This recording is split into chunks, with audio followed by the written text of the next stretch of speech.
Good morning, dear participants. Good morning, colleagues.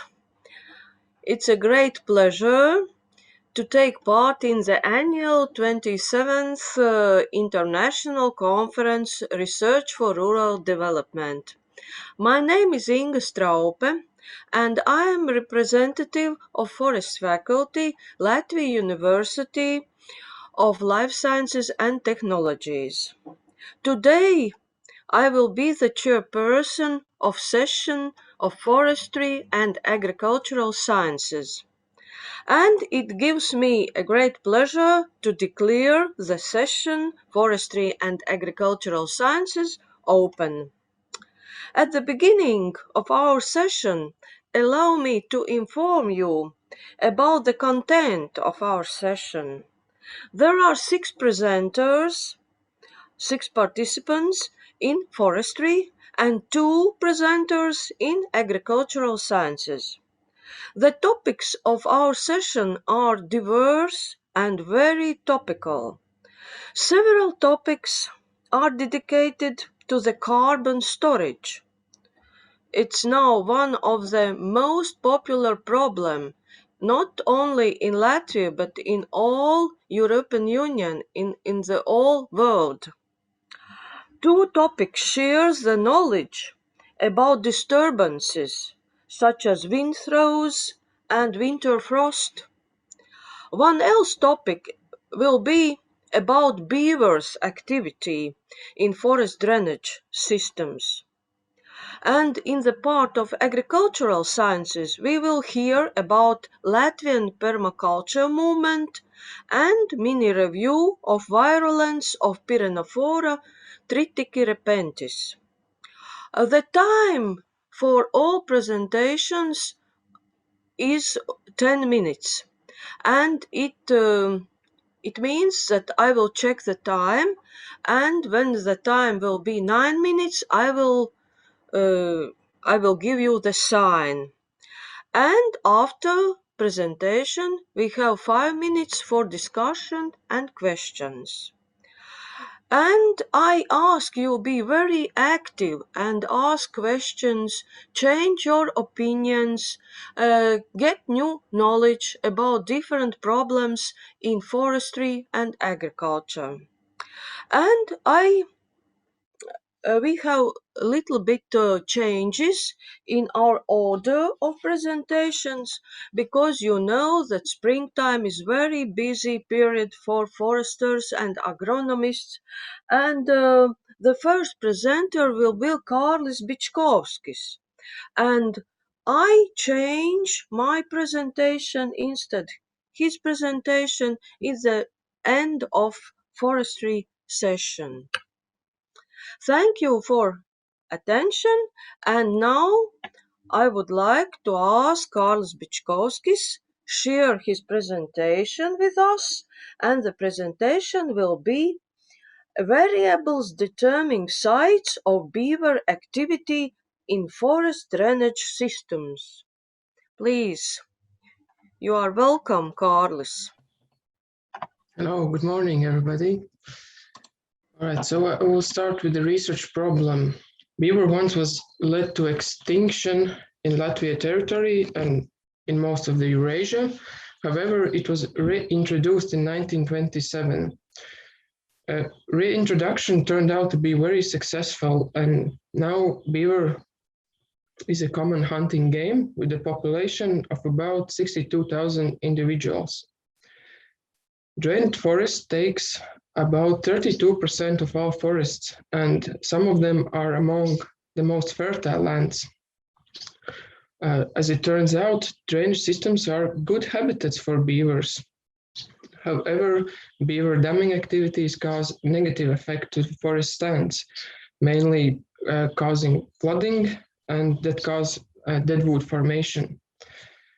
Therefore, prediction of beaver settlements in drainage systems is necessary for sustainable forest management. The research question was, is it possible to determine these sites favorable for beaver based on environmental features that For example, forest manager could detect in nature. So the research aim was to find out these variables that favors beaver settlement in drainage systems. Research was held in central part of Latvia in Kalsnava research station.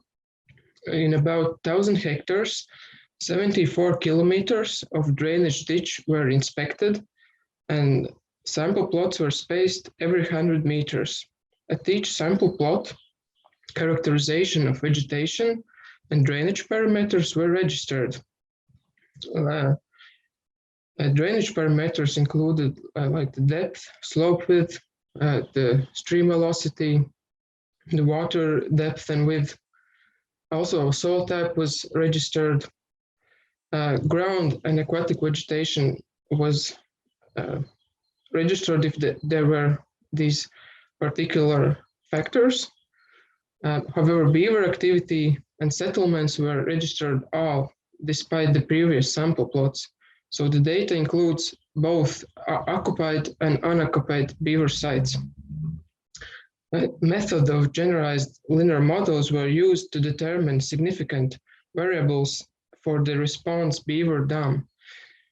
Beaver dam was chosen to be a sign of beaver settlement because it is most visible, and also it causes the biggest threat to the forest because it causes flooding in many cases, not always. About the results, the best of the made models for the beaver dam included 6 significant factors: stream velocity, nettles, heliophytes, deciduous trees, moss, and forbs.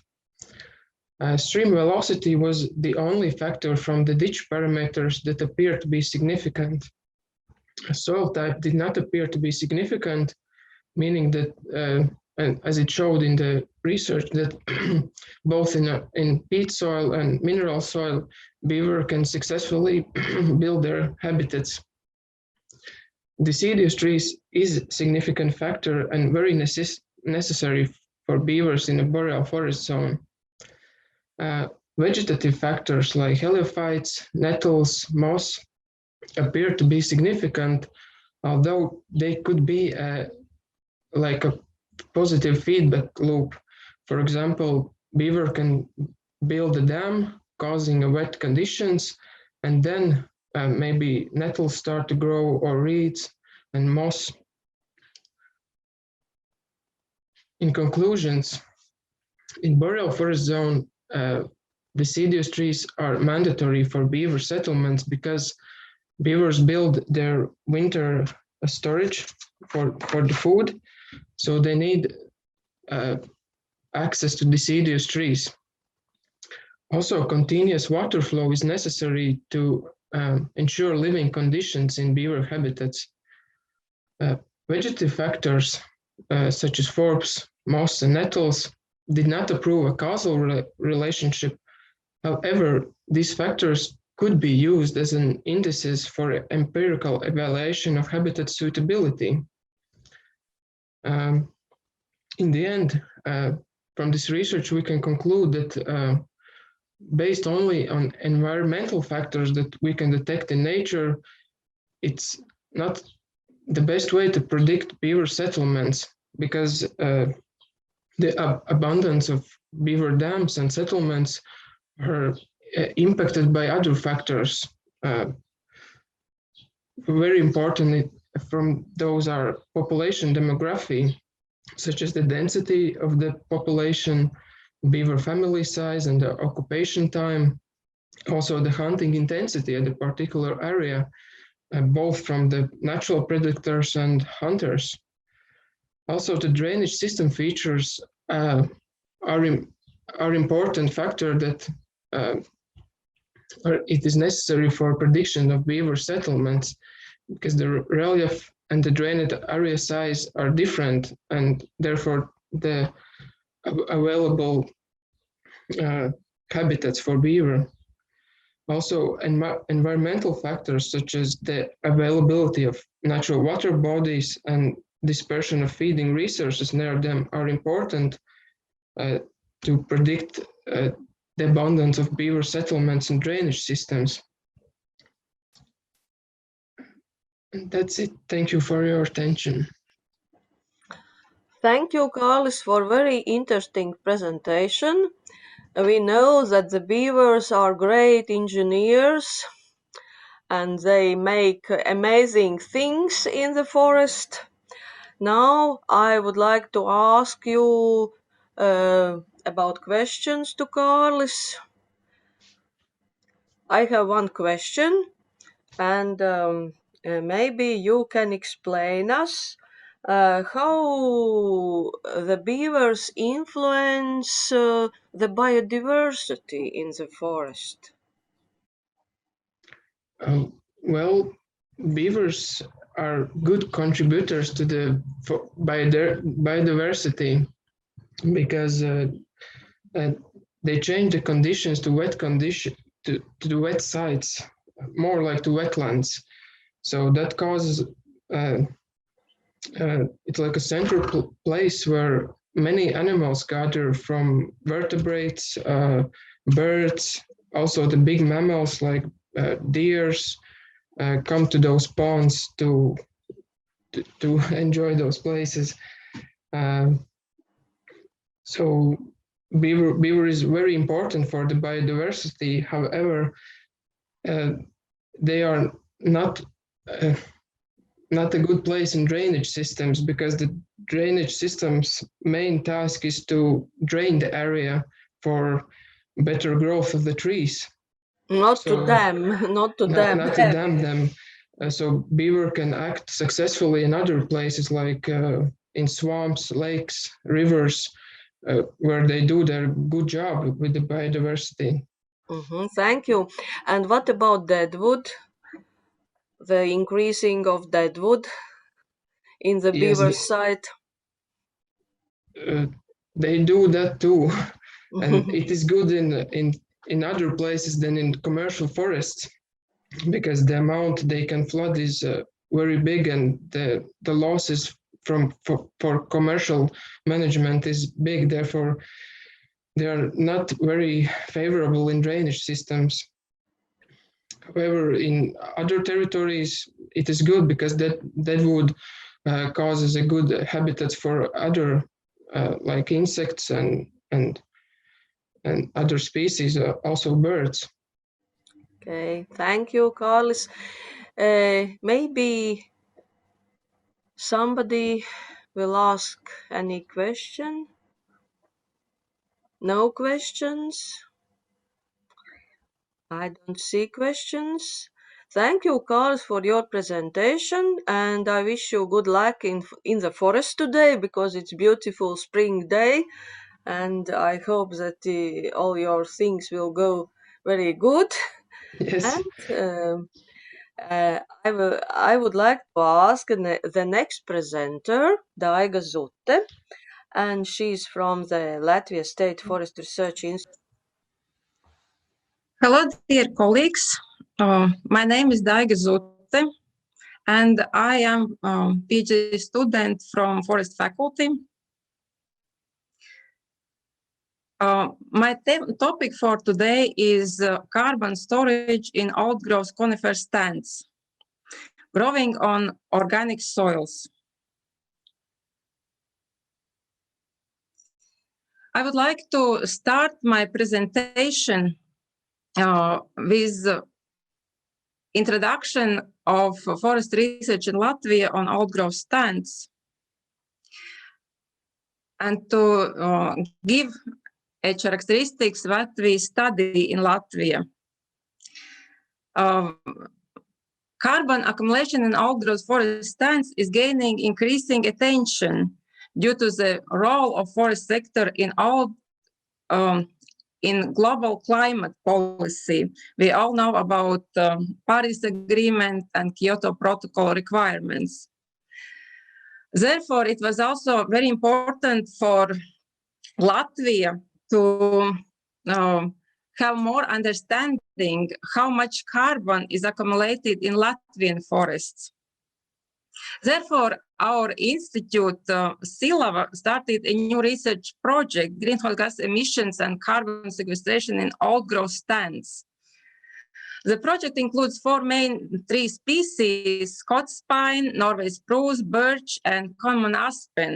And all these 3 species was measured in sample plots, and all carbon pools were assessed, not only living tree biomass, but also deadwood soil.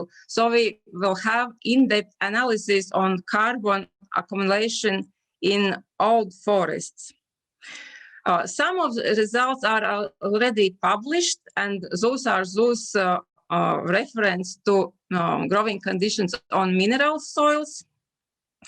And also our colleagues are researching organic soils. When we will have all our project completed, the project outcome will provide new knowledge on carbon accumulation potential and the impact factor of old growth stands growing on organic soils. So, in general, where do we stand? What do we know about carbon in hemiboreal forests? Carbon dynamics in boreal and hemiboreal forests, where zone is referred to Latvia, are well studied and thus well understood. However, not carbon pools and age classes are covered equally. On the global scale, we see in the picture the Global Forest Resource Assessment that carbon main pools are in living biomass. So living biomass globally contribute 44%, and also soil is a big carbon stock, meaning 45%. Also, carbon is stored in litter and deadwood, but those are smaller carbon pools. However, for us it was important how much carbon in Latvia. So we know what is average, but important is what Latvian carbon potential specifically is. So what we have for today, carbon pools which are less studied are specifically old growth forests, so old forests, and also forest soils, especially organic soils. So the aim of this study was to assess both living biomass above ground and also below ground of conifer stands, and also assess deadwoods, those stands living on growing on organic soils. So we focus on stands which exceed 130 years, conifer stands, and we studied 2 soil types: those stands growing on wet soils and those growing on drained soils. So a few words about methods. We had our sample plots. There was in total 48 sample plots over the whole territory of Latvia, which is hemiboreal forests. And here in this picture, you see one sample plot on wet organic soils. As I mentioned, was assessed above ground and below ground biomass and deadwood. And also what is important to notice, all these are regular forests. These are forests mainly with no restriction on forest management, but it was important that harvesting didn't occur. Now on results. First, in deadwood, the mean carbon what we assessed in deadwood was 16.5 tons of carbon. It is together for both forest types, but specifically each carbon forest type carbon differed. So you see in this graph, it is for drained forest soil, forest type, and this is for wet. So in wet soils, carbon was higher and comparatively smaller in drained soils. However, the variability range was very high. It was from 1 ton of carbon up to 52 tons of carbon. Now let's see what is in living biomass. For some insights, there is mentioned characteristics of forest stand. It was growing stock of first layers 360, and the main diameter was 31 and height 25, 450 trees per hectare.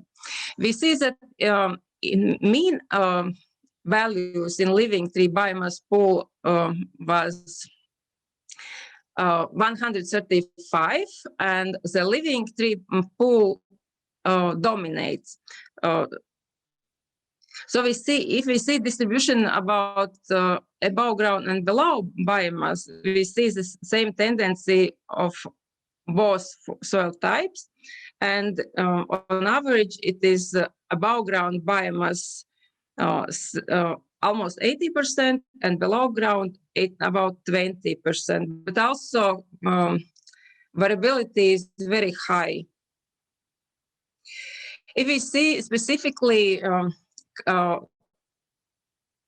in more in detail carbon pools, the main carbon pool is forest stem, which contributes the largest amount of carbon. And here you see that drain forest, it is higher, and wet smaller. And also here, these differences was statistically significant on drain and wet growing conditions. And if we see distribution among deadwood and living trees, then deadwood contribute about 10% of carbon, and the dominated carbon pool, of course, is living carbon. So for conclusions, we see that carbon living pools on wet soil stored 105 tons of carbon, and on drain 186 tons of carbon. And important to notice that those growing conditions differ significantly. On the other hand, deadwood carbon pool was larger on wet soils and smaller on drain. However, statistically, there are not significant differences, and on average, it comprises 10% of tree biomass. Based on previous studies, what we already know, we have see the same tendency on both mineral soils and organic soils. Carbon is less accumulated in wet soils. And this is my last slide. We also can see that above ground biomass and below ground biomass do not differ by forest type. And it is important to notice that living biomass carbon has high variability from 36 even up to 275. And it is very important to continue research of old growth stands, especially growing on organic soils, because potentially it can give a significant impact on the total assessment of ecosystem carbon.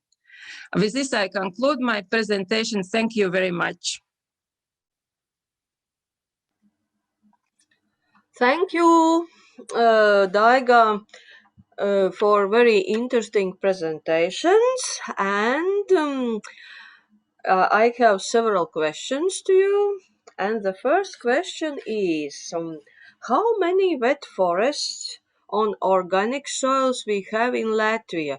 You can maybe tell us the percentage of all forests, yes? How many wet forests on organic soils we have? Okay, in Latvia, we have 22% of forest area on peat soils. It is 22%. Okay, thank you. And the next question is, what do you think? Is a difference in carbon storage between coniferous forests growing on mineral soils and coniferous forests growing on organic soils? Yes, there is difference, and it was interesting.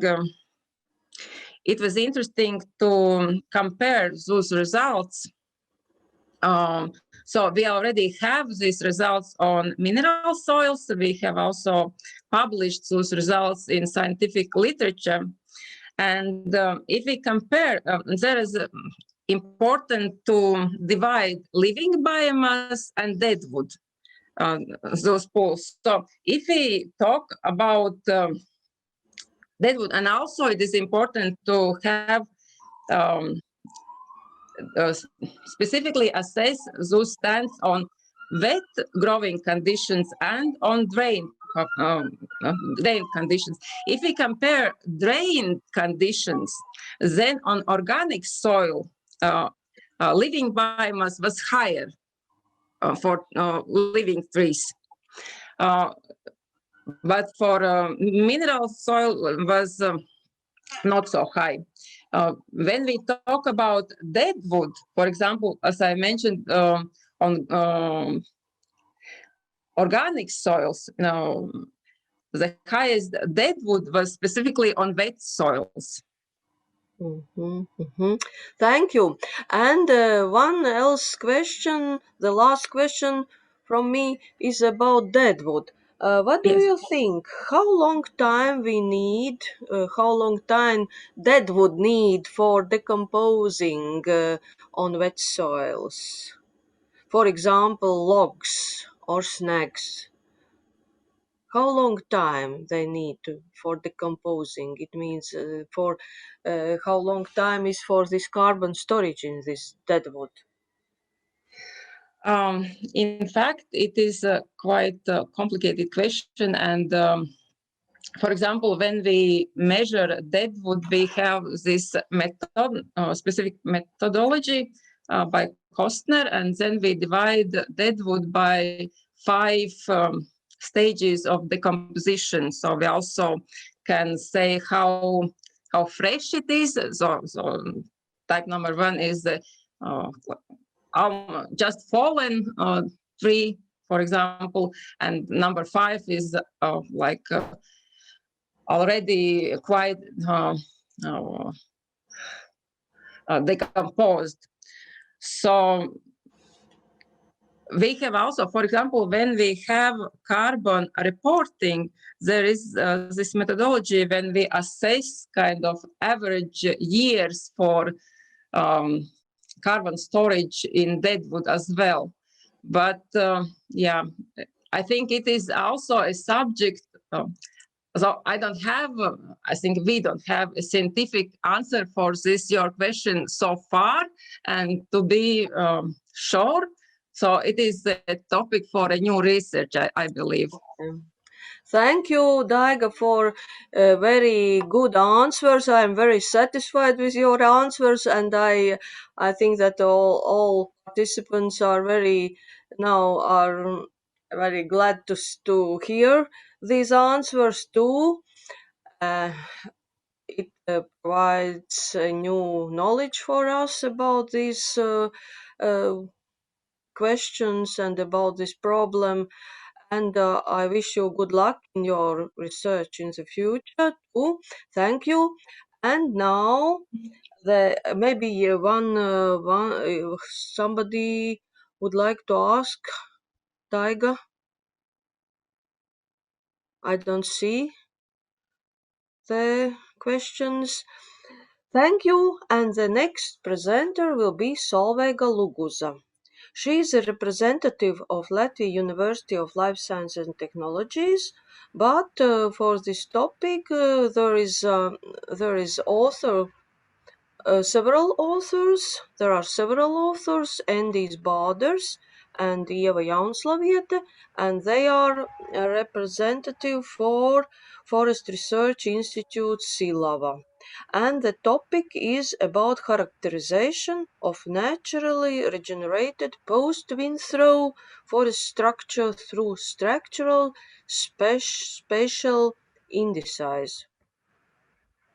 Please, Solveiga, you can start. Hello, everybody. My name is Solveiga Luguza. I'm a representative of Latvia University of Agriculture, but this research is done in cooperation between university and Latvia State Forest Research Institute, Silava. And a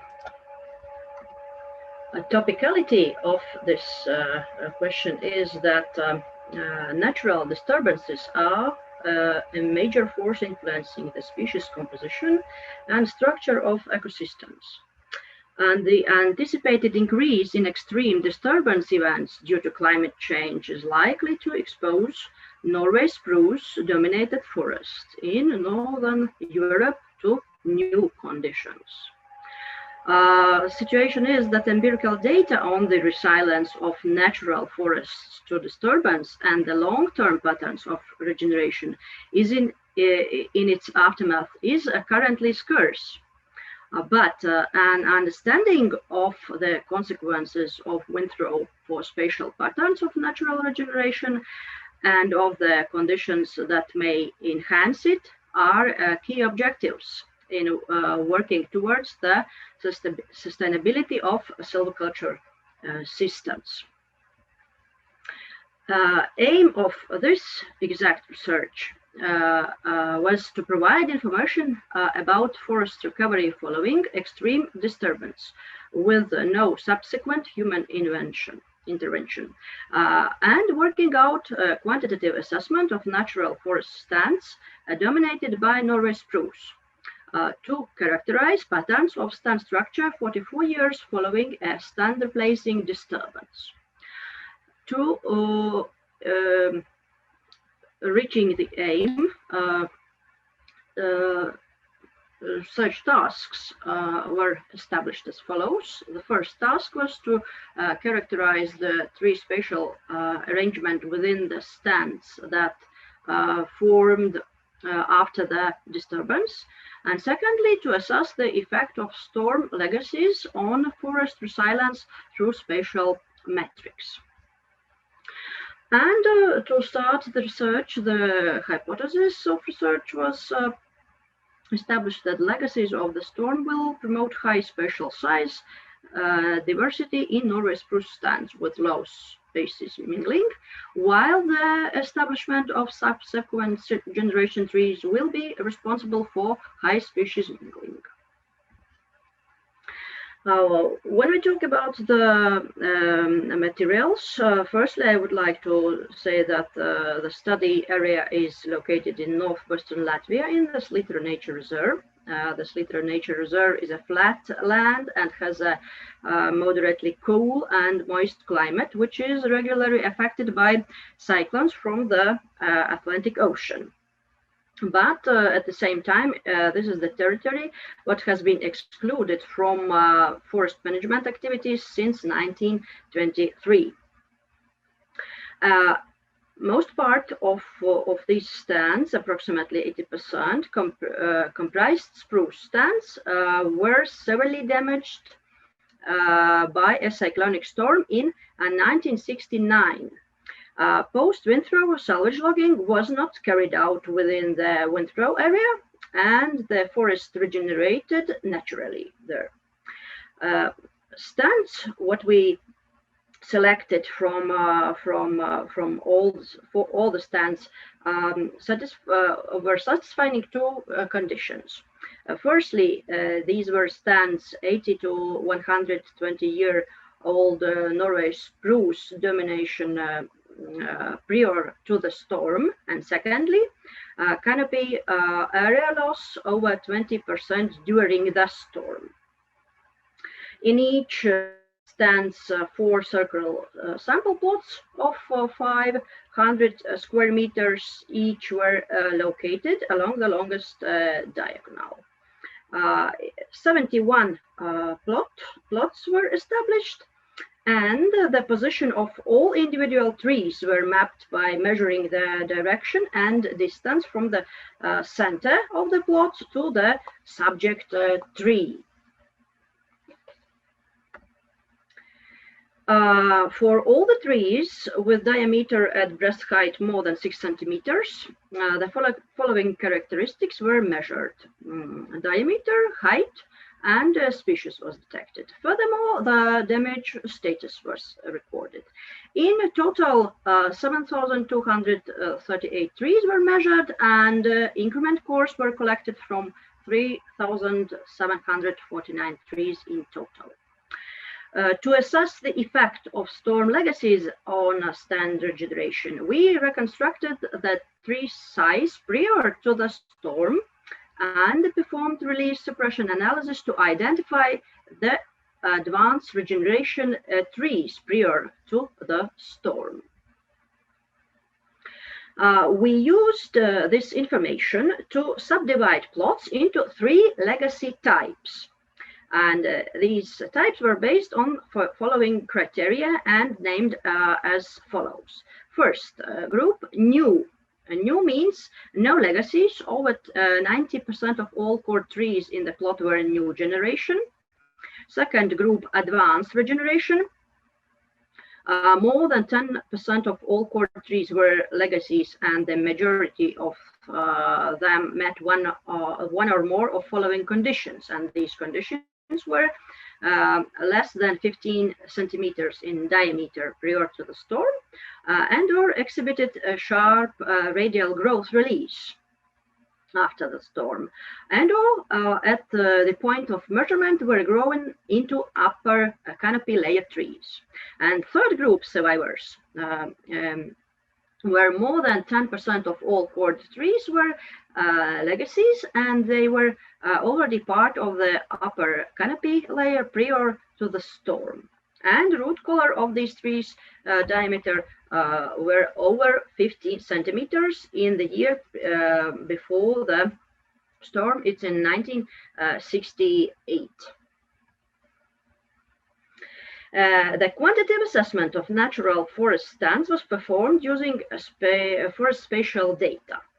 We evaluated the collected descriptive data on forest stand structure and ecosystem diversity using nearest neighbor statistics, including the spatial distribution of tree positions, the spatial mingling of tree species, and the spatial distribution of tree dimensions.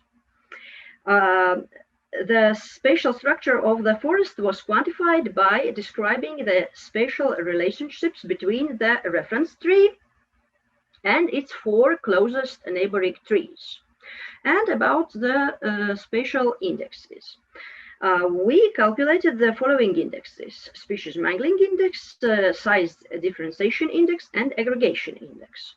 The spatial relationships between species of neighboring trees were expressed as the mingling index, M. The mingling index results in a value of 0 when all 4 neighbors are of the same species as the reference tree, and 1 means when all neighbors are of a different species.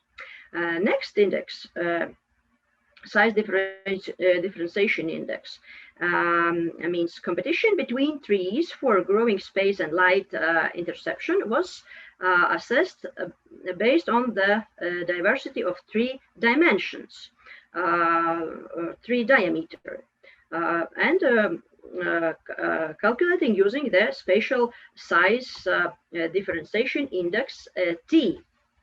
T values vary within the range of 0 to 1. And third index, the aggregation index W, describes the degree of regularity of the horizontal spatial arrangement of trees. There are available for 5 values: 0, 0.25, 0.50, 0.75, and 1. And 0 indicates that the trees in the vicinity of the reference tree are positioned in a regular manner, but 1 points to an irregular or clumped distribution. To evaluate forest stand differences between the different forest sites and tree species, one-way analysis of variance was used. Chi-square test was performed to compare nearest Neighbor statistics distribution and linear mixed effects models were computed using the package LME for in the program R. And about the results.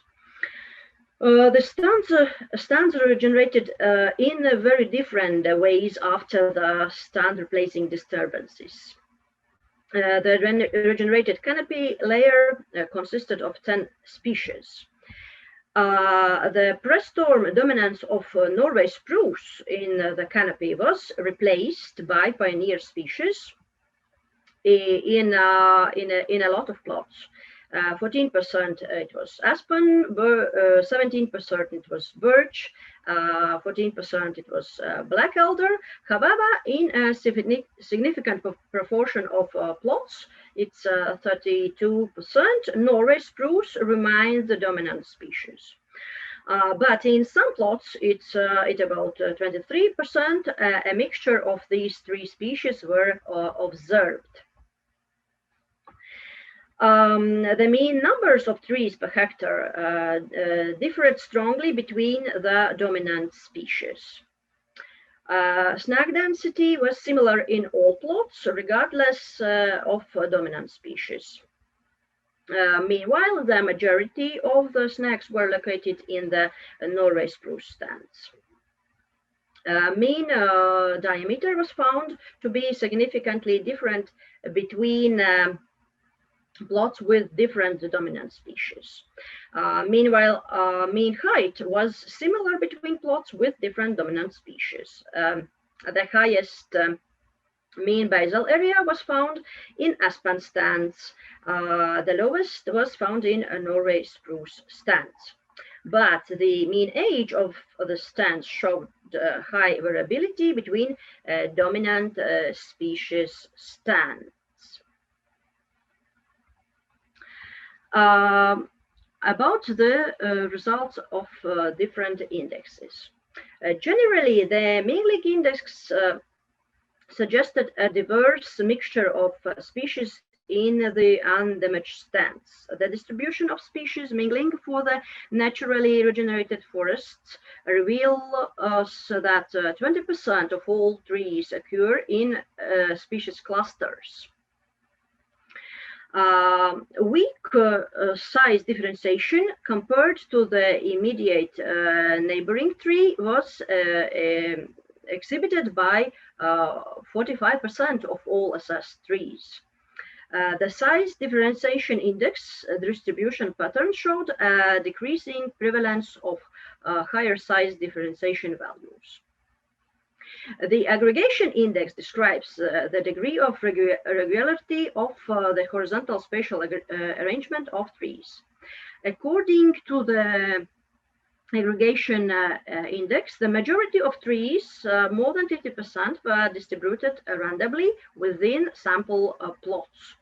Nevertheless, we found that 30% of trees tended to be distributed in a more regular manner. The slope parameters of the model indicated that size differentiation increased for larger trees and for trees with higher species mingling. Furthermore, deciduous species exhibited less size differentiation that was found for Norway spruce. The surviving canopy trees exhibited high size differentiation, not only around individual trees, but at the plot level too, with survivors plots showing greater values than group news and advanced regeneration plots. Regeneration of the tree stands was defined by three different scenarios.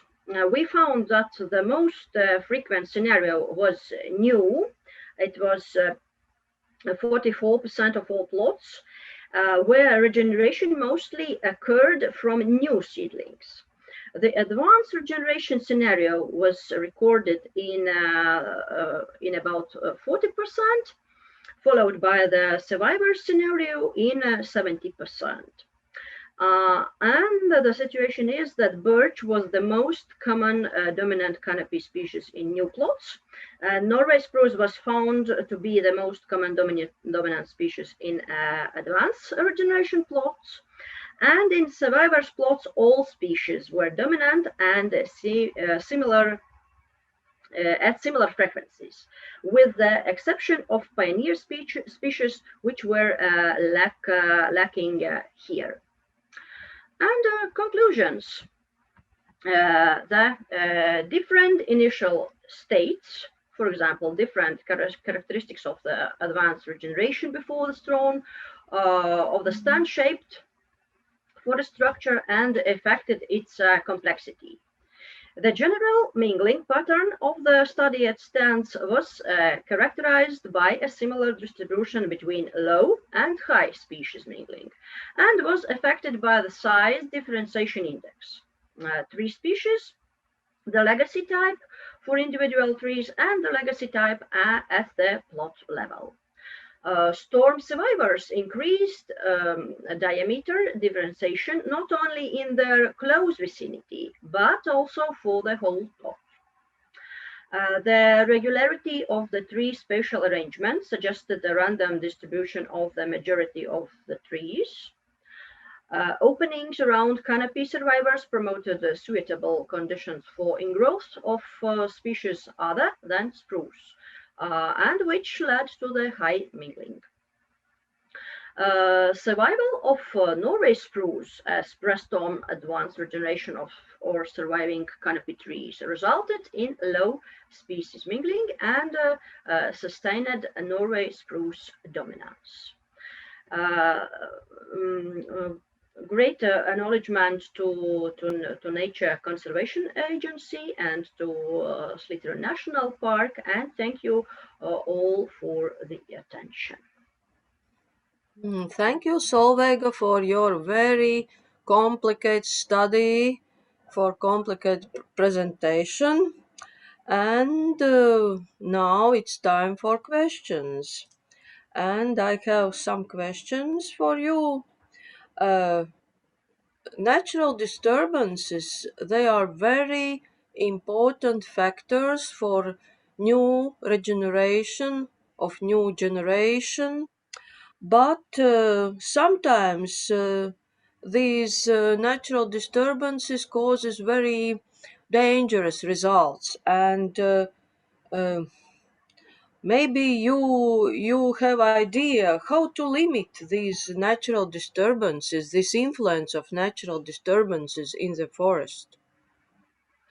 Of course, in the very basic level, we have to face these disturbances, and it's not our possibility to stop them, but we can do our best to protect our forest. And of course, one of the solutions for getting forests more strong is the very best management in young forest stands. If young forest stand is well managed and either by us or either following the natural processes, if these trees are strong enough, they will be maximally possible to meet these obstacles what are coming. Mhm. You know? A lot of work in the very beginning of the stand. Thank you, Solveig. A very nice answer. One else question. What amount of dead wood produces there after wind throws in average? Maybe you have such data about amount of dead wood. I would like not to announce exact numbers, but as I mentioned, Norway spruce stands are those and this deadwood formed from Norway spruce that is the most important part of all the debris what we found. And thank you. And the last question of me is, does lying dead wood influence the regeneration of Norway spruce? Yes, lying deadwood quite often is like a new bed for new um, Norway spruce trees, and individual this um, effect of regeneration was quite high, and you saw some pictures where new Norway spruce trees were growing just right on the previously fallen down old Norway spruce. Yes, they are really helping for it. Thank you. Thank you. Maybe somebody would like to ask any questions to Solveiga. Very interesting research, and I wish good luck to you in the future. And thank you very much. And now the next topic will be about soil carbon stock in fertilized forest stands with mineral soils. And there is a group of researchers, but Ilze Kārkliņa will be presenter. Okay, please. Yes, good You are morning. welcome. Good morning. My name is Ilze Kārkliņa. I am a scientific assistant at Latvian State Forest Research Institute, Silava. Yes. Today I am going to present part of results that has been conducted in scope of the research program on forest soil fertilization. The topic of the presentation is soil carbon stock in fertilized forest stands with mineral soils.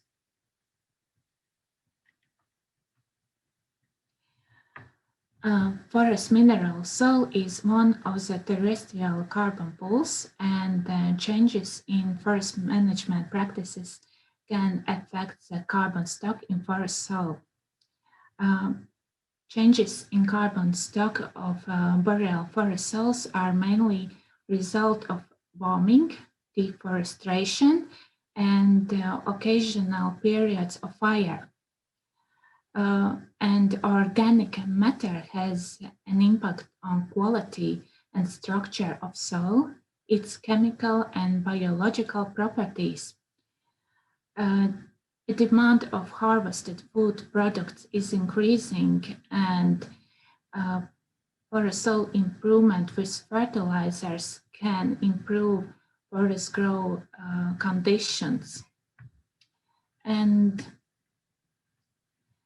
the objective of the study was to estimate the temporal fertilization impact on mineral soil organic carbon stock.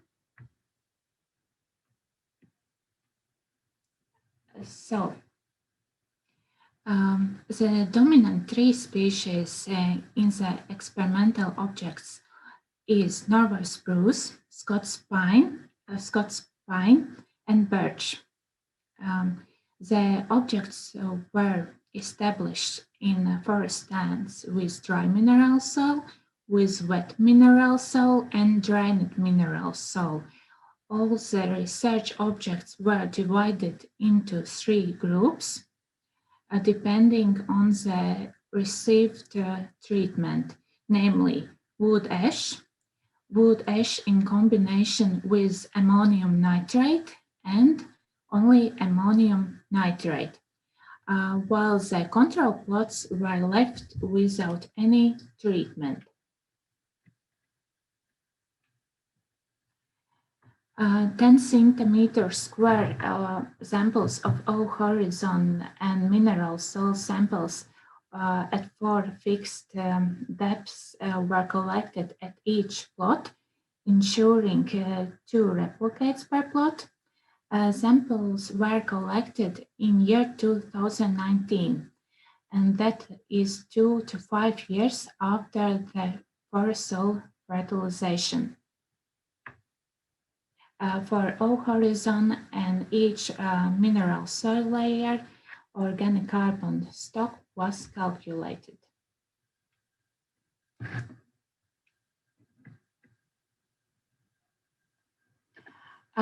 So here you can see the average organic carbon stock in all horizon. No trends in differences in the results were found among trials or different forest stand types. The average calculated organic carbon stock can be explained with the natural variability of all horizon. Also, the calculated average carbon stock was smaller if compared to the average stock estimated earlier in the scope of the project Biosoil, or if compared with the average organic carbon stock in all horizon in European forests. So here you can see the results of correlation between organic carbon stock and total nitrogen stock in all horizons. The table summarizes only significant relationships found, and these relationships found confirm that total nitrogen stock is higher in plots with higher content of organic matter in all horizon. So here you can see the average organic carbon stock in different mineral soil layers in trial plots after the forest soil fertilization and in control plots. What we found was a trend of smaller organic carbon stock in upper soil layer, and to a lesser extent in the next soil layer. Significant differences in average organic carbon stock was found in 2 upper soil layers in forest stands with wet mineral soils. The soil samples in these 2 forest stands were collected 2 years after the ammonium nitrate application. So here you can see the cumulative organic carbon stock in different soil layers. So the values vary, but the average value is close to the organic carbon stock determined in European forest mineral soil.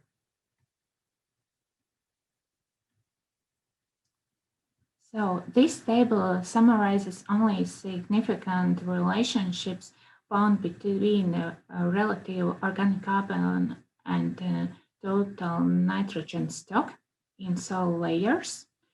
A correlation between the relative element stocks, that is, if compared to the control level, was found in a part of the stands. So a larger total nitrogen stock in mineral soil layer is related to a larger carbon stock.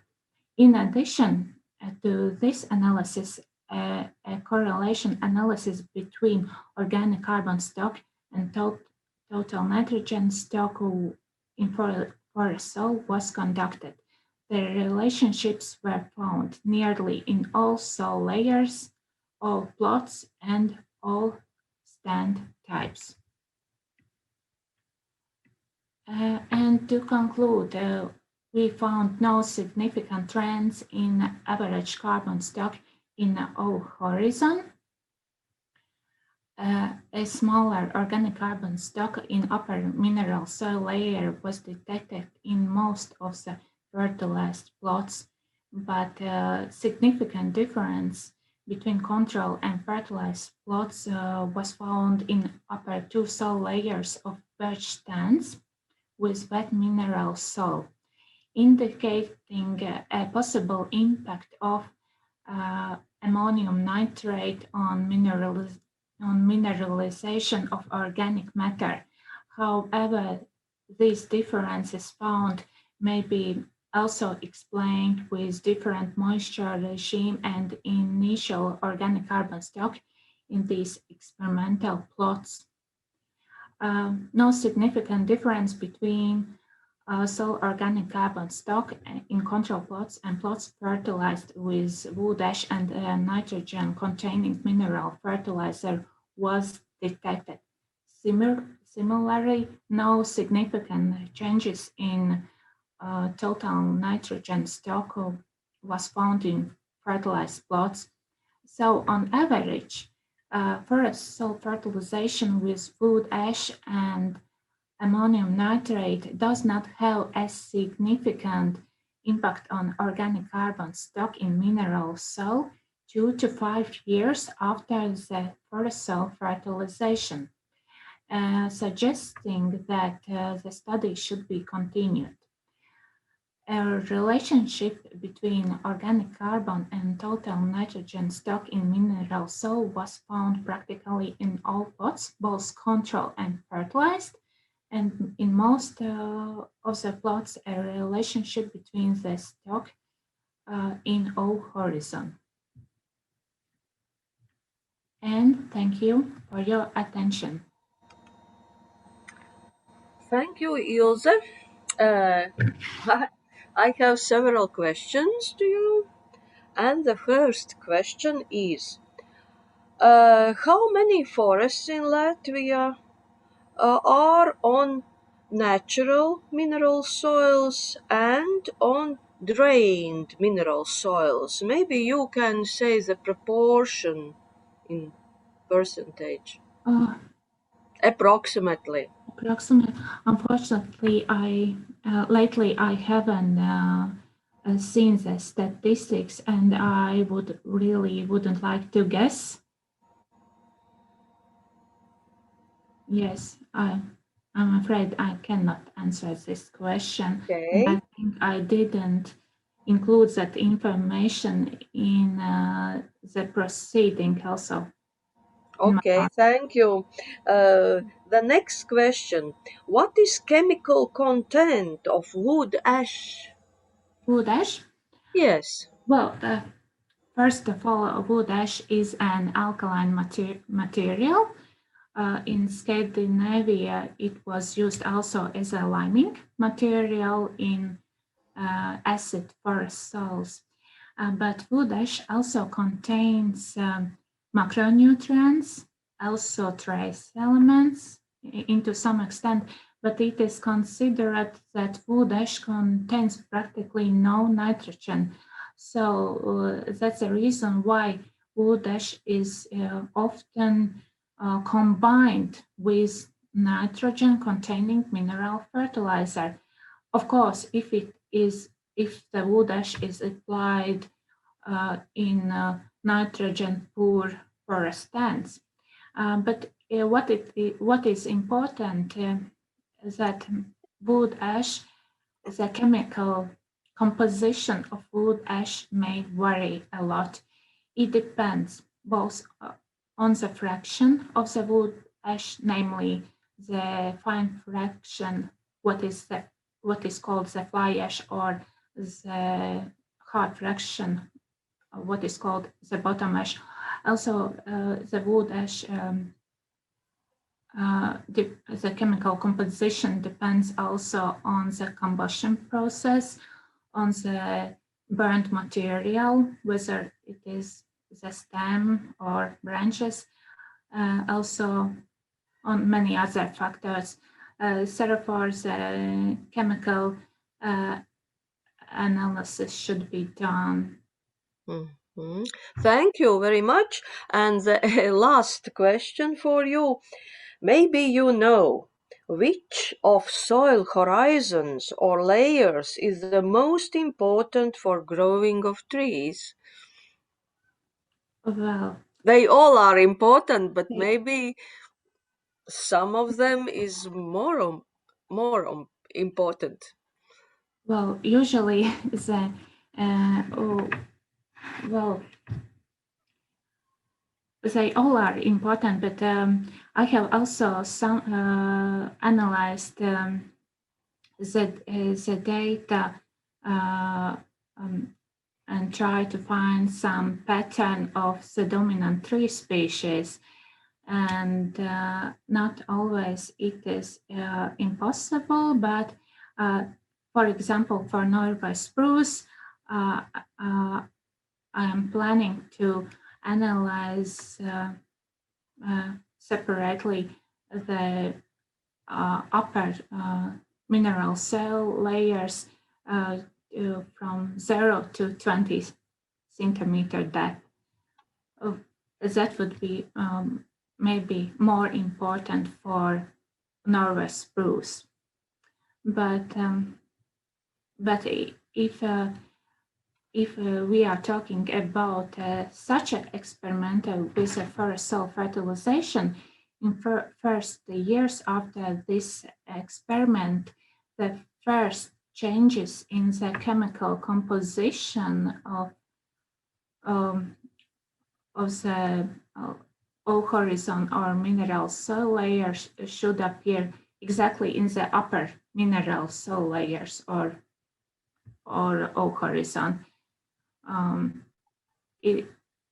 Yes, so the upper mineral soil horizons and O horizon should be well, carefully examined in such experiments. Thank you for your detailed answers. They are very interesting, and research is very interesting too. Thank you. Maybe anybody have questions? Anybody has questions to Ilse? No questions? Then thank you for your participation and good luck in the future. And the next presenter will be about Silva Šenhofa, Dagnija Lazdiņa, Mārtiņš Zepes from the Forest Research Institute Silava, and presentation will be about natural disturbance, winter frost damage, and its link to early growth and survival in a poplar clone collection. And please, you can. Hello, my name is Silva, and I hope you can see me and hear me as well. Okay, so today I want to introduce you to our results from poplar plantations in Latvia, with specific focus on winter frost damage and its link to early growth and survival for a number of poplar clones in a clonal collection. So why should we bother about fast-growing species? There are several reasons.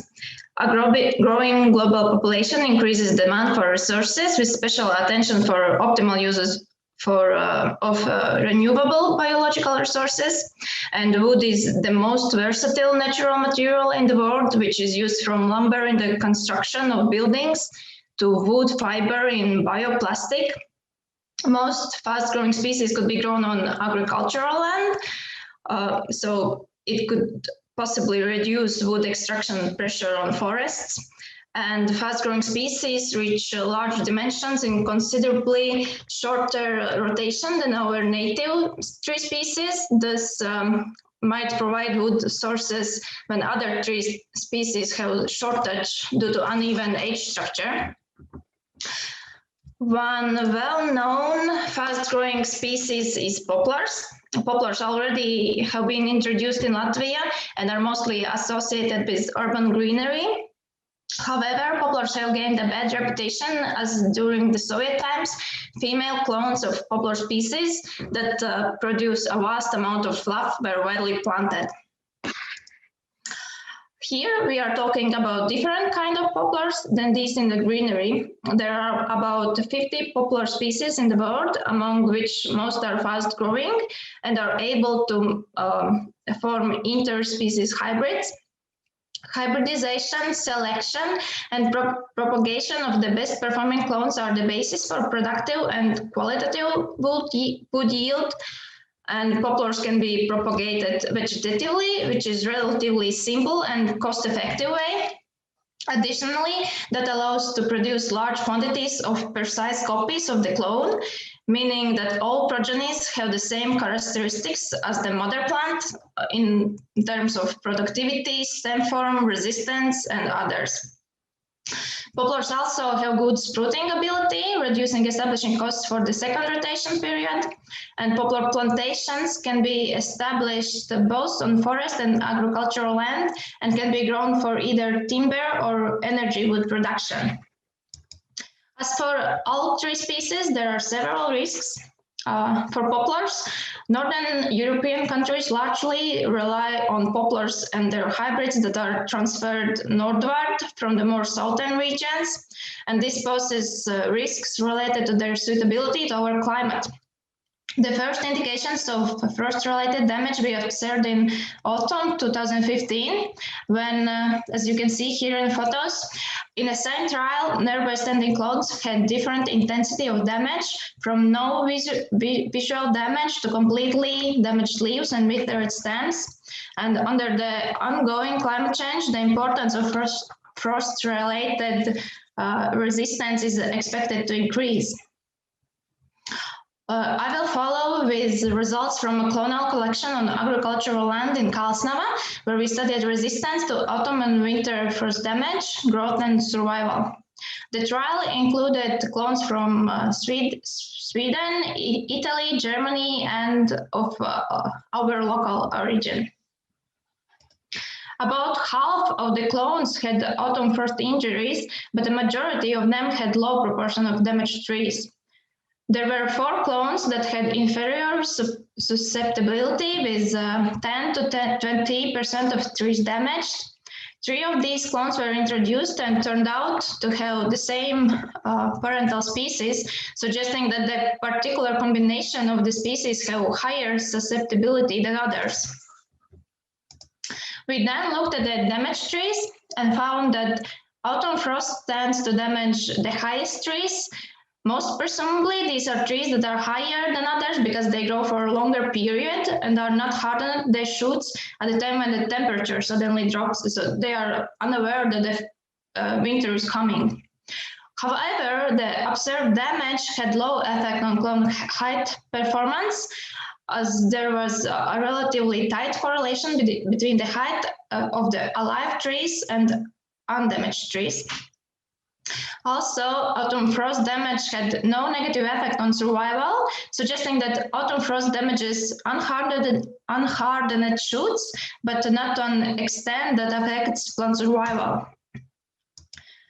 Poplars in boreal conditions have to deal not only with mismatching length of the growing season, but also with low minimum temperatures and freeze-thaw events during the dormancy. For the first time, we were able to assess winter frost damage among different clones.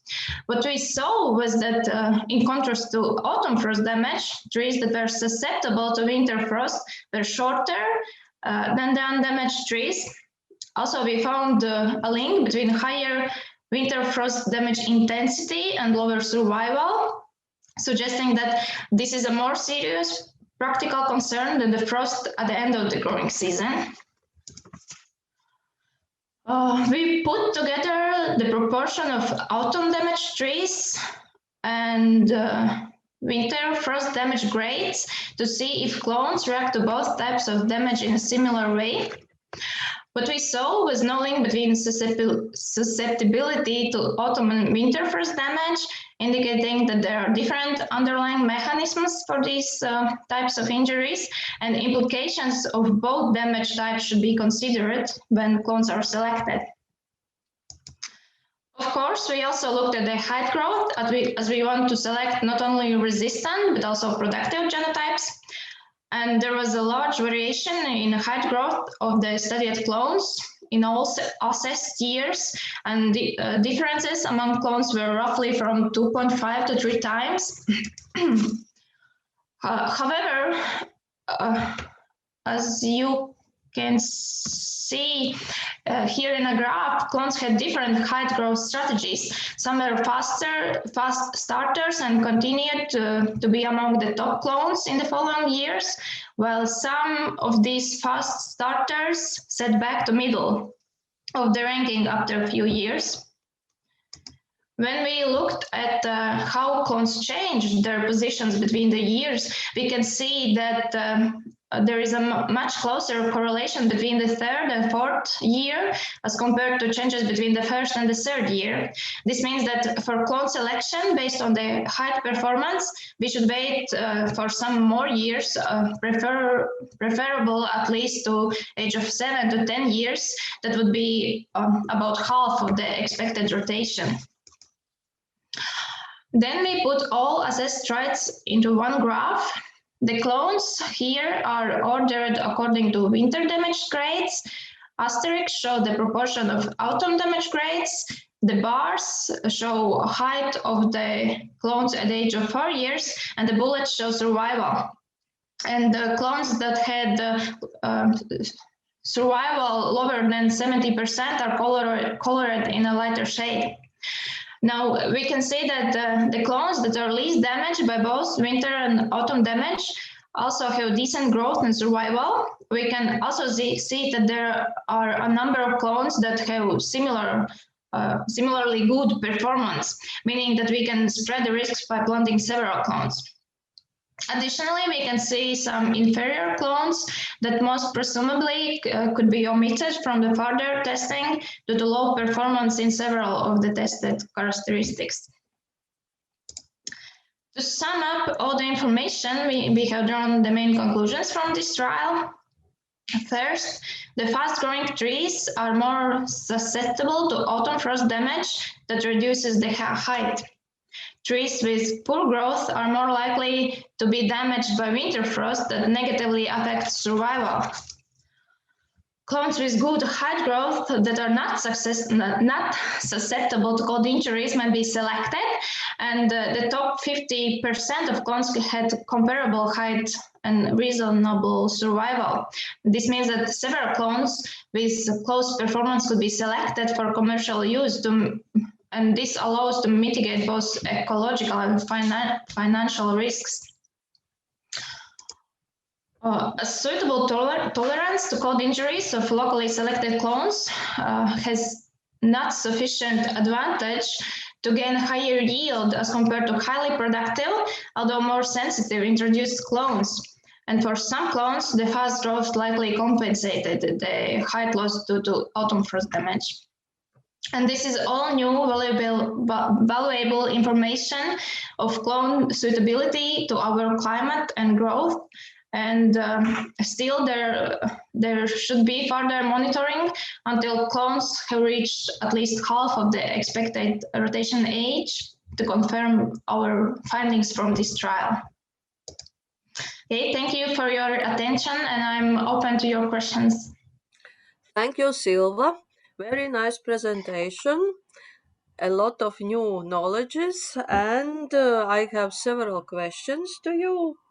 And the first question is it any connection between winter frost and climate changes in Latvia? Well, I would say yes. Well, I haven't seen any data to confirm this, but poplars have been introduced in Latvia in last 10 to 15 years, and this was the first time when we noticed the winter frost damage. So if we haven't noticed such damage in the previous 10 years and it has happened now, then I believe, yes, there is a connection between occurrence of this winter frost and climate change. Thank you. Very practical question. How you differ the clones of poplar? Well, well, we know what we have buyed, and then we know where we put these cuttings.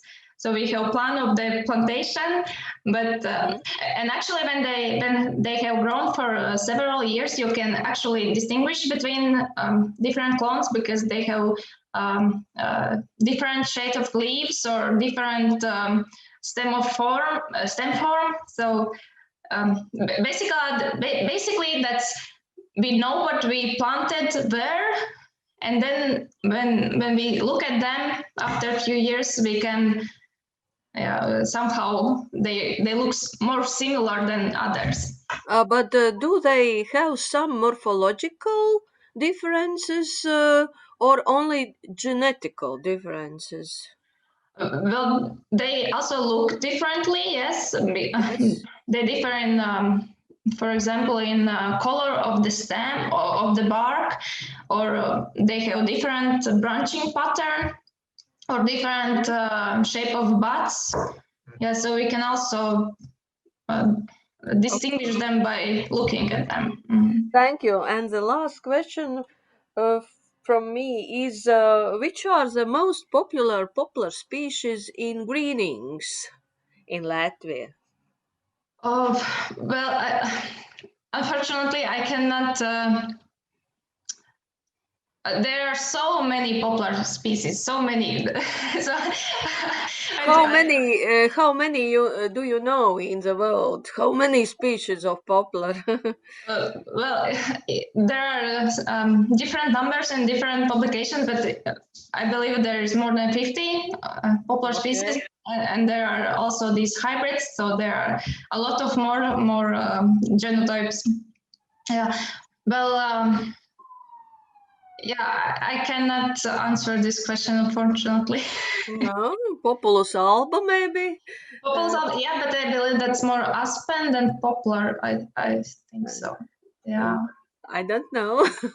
Populus Okay. trichoharpa, maybe. Yes. Yeah. Okay, thank you.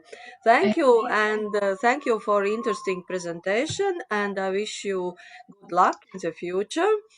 And now it's the time for my presentation, and I will try to share the screen and and my topic is afforestation of abandoned peat extraction sites with Scots pine as a solution of climate change mitigation. And this research is a part of a master thesis of Evelīna Krastiņa, and I and Andis Lazdiņš, we are supervisors of this research. And today I would like to present this research, this part of this research. By 2050, the European Union is expected to be climate neutral, which means that the greenhouse gas emissions will not exceed removals.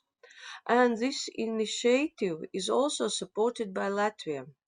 For businesses and carbon-intensive industries, transition to climate-neutral economy will be provided by Just Transition Fund. The direction of the peat sector towards climate neutrality will promote research and innovation as well as restoration of peat extraction sites. Studies on management of peat soils to improve the calculation of greenhouse gas emissions have been carried out in Latvia within Life Restore project. The aim of the study is to assess the impact of afforestation of abandoned peat extraction sites with Scots pine and greenhouse gases emissions compared to retaining of the existing situation, abandoned peatlands with poorly developed vegetation. Materials and methods. Ecosystem carbon dioxide exchange. Measurements were taken using transparent chamber method, which enables determination of carbon dioxide removals caused by photosynthetic activity of ground vegetation, and the opaque chamber method for determination of methane and nitrous oxide fluxes. Results of gas analysis were subjected to quality control by verifying if changes of gas concentration are linear during 60 minutes period. Samples were taken 4 times with 2 minutes interval at each sampling cycle using opaque chambers. Low quality data are deleted and the rest of the data are used for analysis. And here in the pictures you can see a collar placed in soil and opaque flux measurement chambers. And here we show the comparison of high quality data and low quality data. Soil sample preparation analysis were done according to the ICP forest guidelines in the Latvian State Forest Research Institute Silava Forest Environment Laboratory. Water sample collection, storage, processing, and analysis were done according to the methods of ICP forests. And above-ground litter was collected to characterize the carbon input with litter. 5 litter traps were set up and litter was collected once a month. Litter samples collected during the whole year, then mixed together and total carbon and nitrogen content was determined. Analyses were done according to ICP Forest Manual. Fine root production was estimated using literature data. And here you can see the litter trap in a Scots pine stand.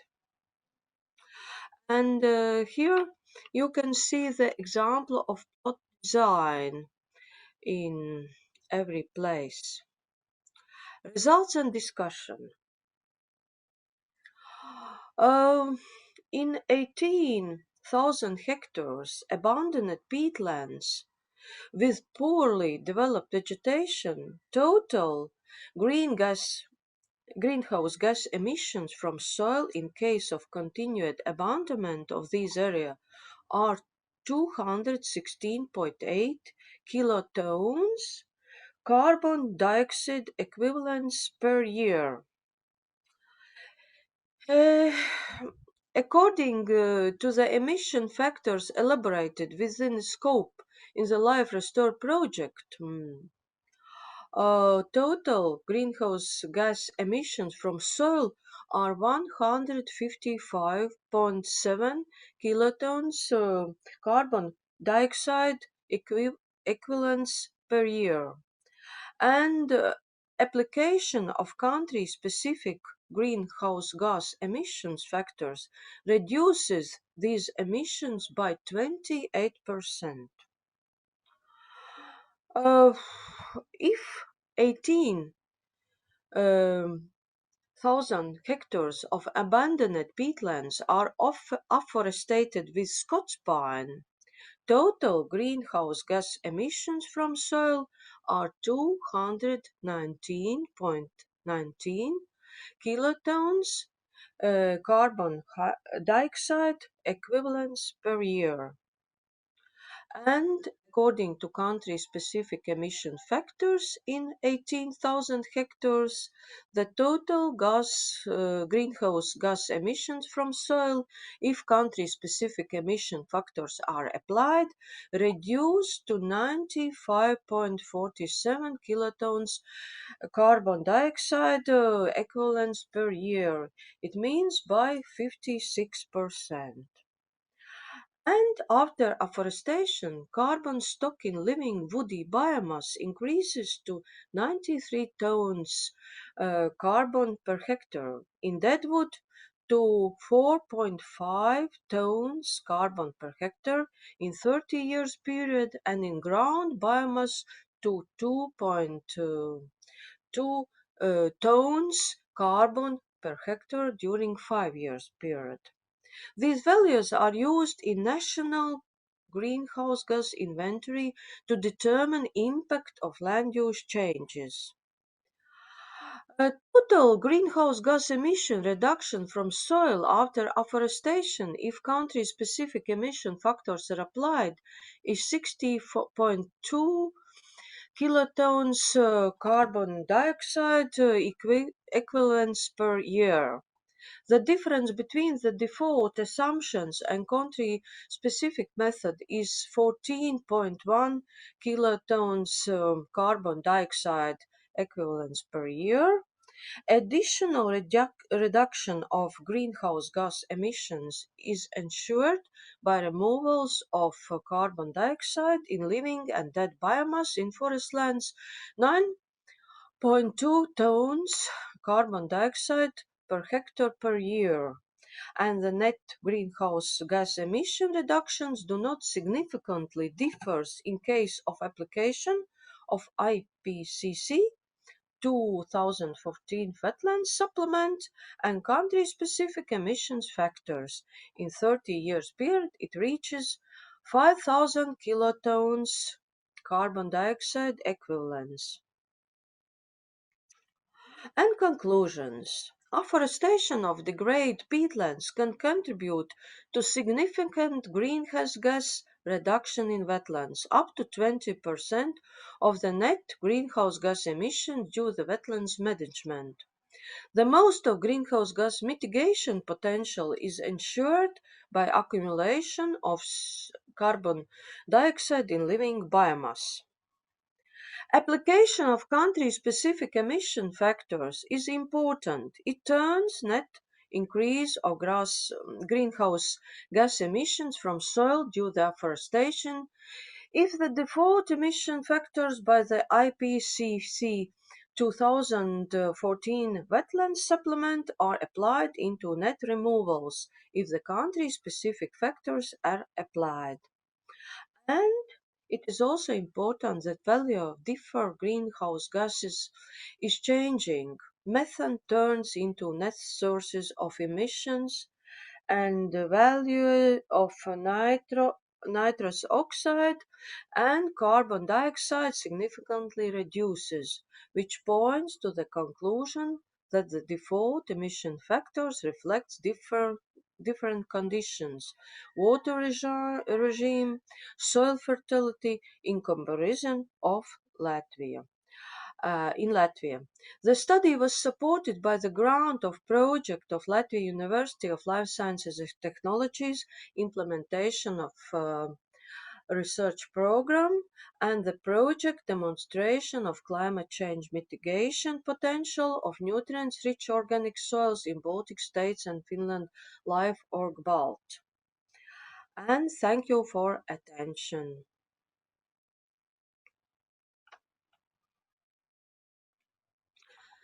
Thank you for attention. Do you have any questions?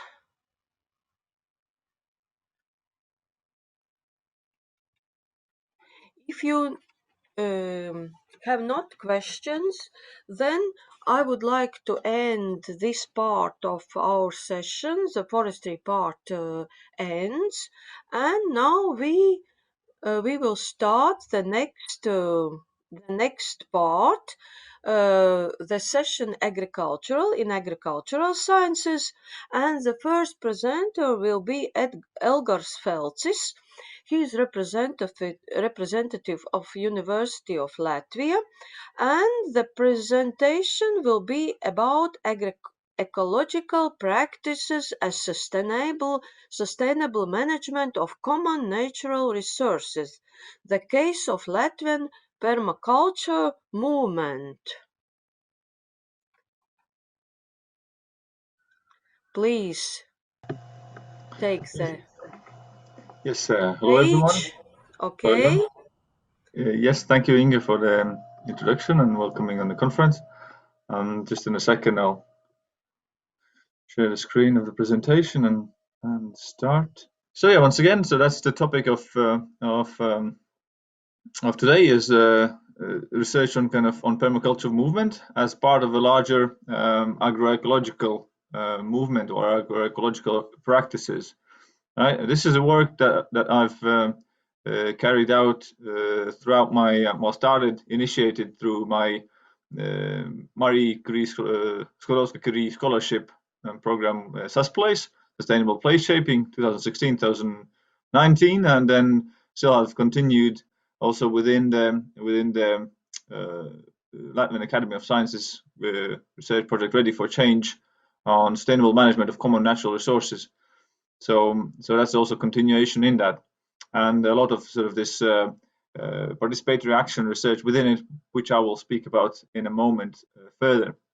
So why to speak about this? If we look at the permaculture as a movement or as an idea, right? This one of the very often used quote is this Bill Mollison's statement of that permaculture is philosophy. Well, philosophy behind permaculture, is working with rather than against nature, and it also kind of relates to agriculture to a large extent, right? Because a lot of the ways how agriculture operates historically and still in the present is actually working somewhat against nature, right? Leading to more of land use change and land degradation, reduction of biological diversity, etc. So therefore, agroecological movement is this broader movement which includes a diversity of practices which are sort of logically aiming to avoid or reverse that trend where agriculture actually is environmentally destructive, slower or quicker. So the permaculture, in academic sort of world, if to categorize, is usually set within this larger framework of agroecology. But of course, permaculture itself is rather specific and quite sort of curious the way it is.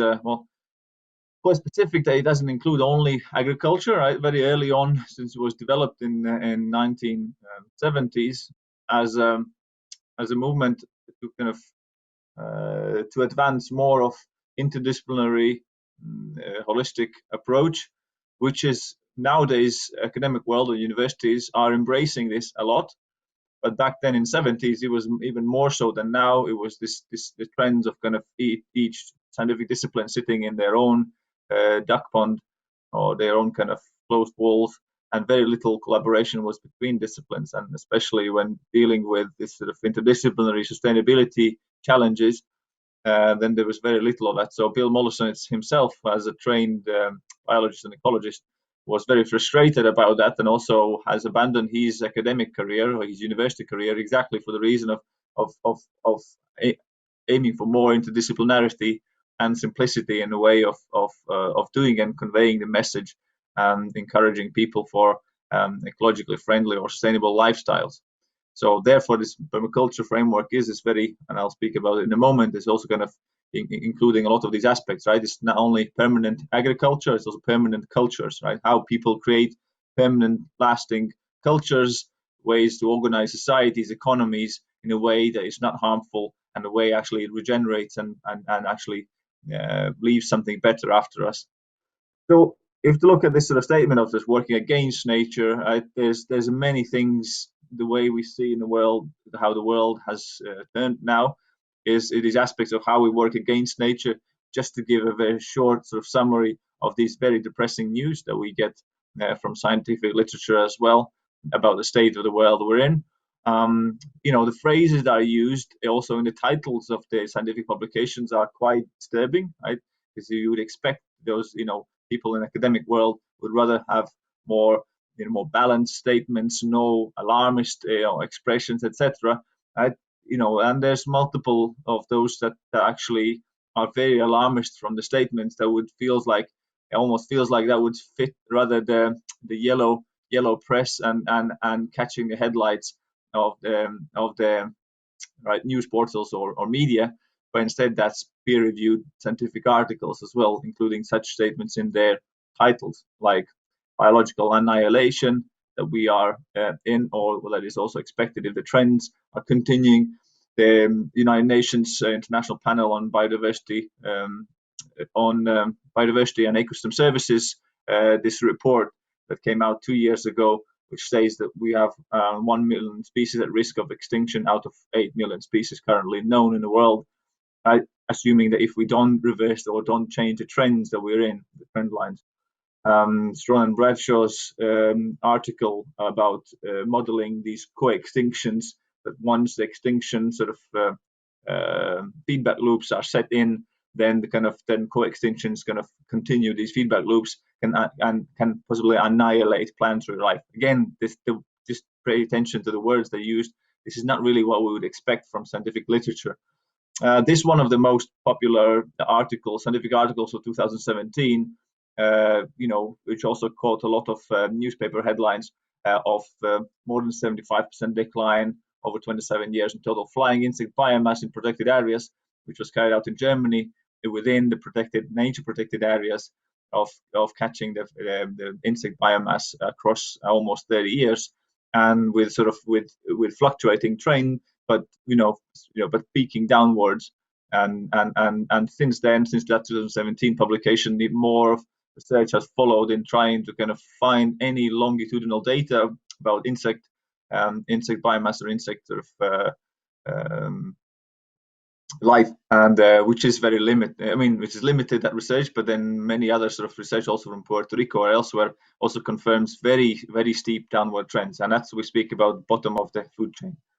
And then there's a series of these scientist warnings to humanity. The first one was in 1992 around Rio Summit, which was expecting to kind of change a lot of things for environmental protection. And then since then, they produced this 25-year anniversary scientist warnings to humanity, scientist warnings about climate emergency, scientist warnings about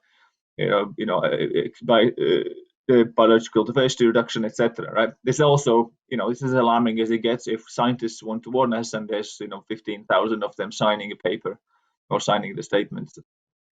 Right, and so where does permaculture fits within it? Permaculture is this, as I said, this permanent agriculture, permanent cultures, which was developed, also historically looking as also response at these early waves of environmentalism in 60s and 70s, when this more widespread awareness of environmental problems was arising in society. So that was also developed as this sort of set of responses of like, what can we do with this, right?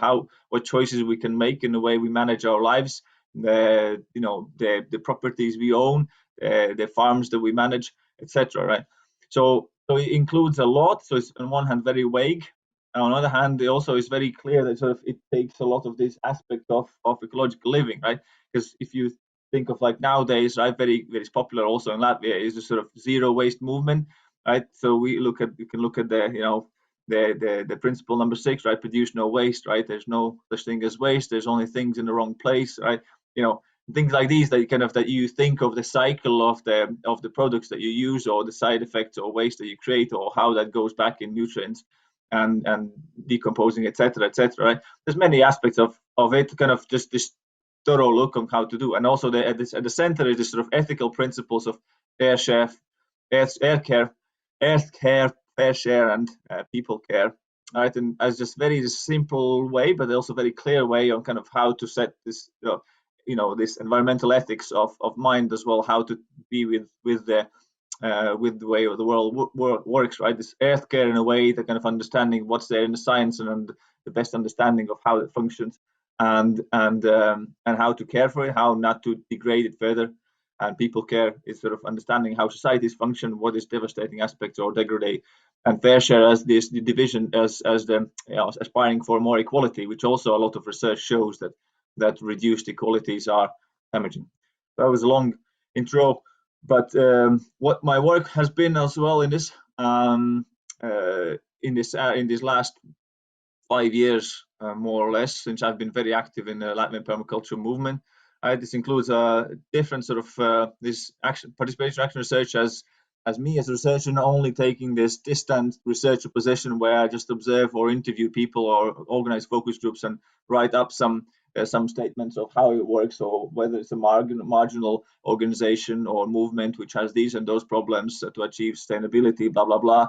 But, another step path to take is actually to get involved in the actions of it and co-create the what's going on with it, co-create events, co-lead actions, co-write project applications that also are activating the NGO, activating the society, organizing events which are trying to empower people, teach, empower, and do things. And also within it, as a researcher, there's this continuous reflexive assessment of the actions I take. Where's my role, what I've contributed on, what the movement has been, how it moves on anyway, right? And of course, it's impossible to detach saying like what it would be without my involvement, what it would be like if I would not be the chairman of the Latvian Permaculture Association or leading some events. It is, of course, all mixed up together, but at the same time, there's all these moments I step back to look at kind of what has happened, or to see also the spread of kind of the word, the kind of the understanding of it, the popularity of the trend, the kind of the use of it also in social media, the use of the website, the attendance of the events. All things that all are indicating about the people's need or aspirations to kind of to learn from this, and to kind of to feel better as well about what they do, and actually feel empowered that in the face of these working against nature, that actually things can be done as well, even those are small steps and one step at a time. And indeed, that's also from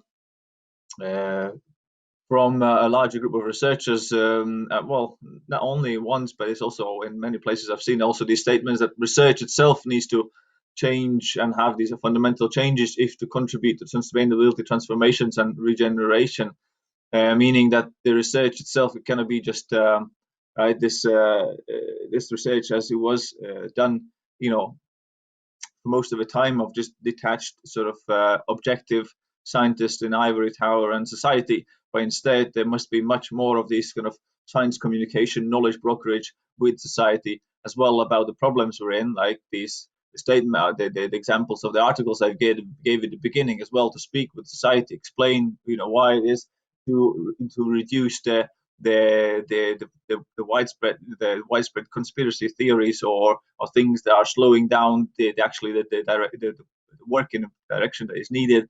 So this sort of being a public intellectual as well is a role that is important as well to serve. So in the conclusions, and to wrap up, what I want to say to you as well, if to think of the permaculture movement as developed across 5 years, and also before my more active involvement, understanding history, it's interesting to see that includes diverse types of people that can relate to the movement in different ways. Right, there's the people can those who are in city inhabitants, they can make their steps. It can be this the movement of the back to landers, so-called, like people who want to move out from the cities and for longer or shorter time kind of develop their lifestyles out of it, to see kind of how they can combine their distant work on a distance, which been accelerated by the pandemics, but still people that try to do before. Different ages, different experiences, those who have some training in agriculture and forestry, those who have none of it whatsoever. So it's interesting as well how people come from different backgrounds, and those who kind of have studied some of it need to unlearn some of the knowledge which is somewhat not outdated but sort of imprecise or something, and those who have not learned as well to learn it and learn some of the conventional knowledge that is there in agricultural sciences. That's very interesting process to see.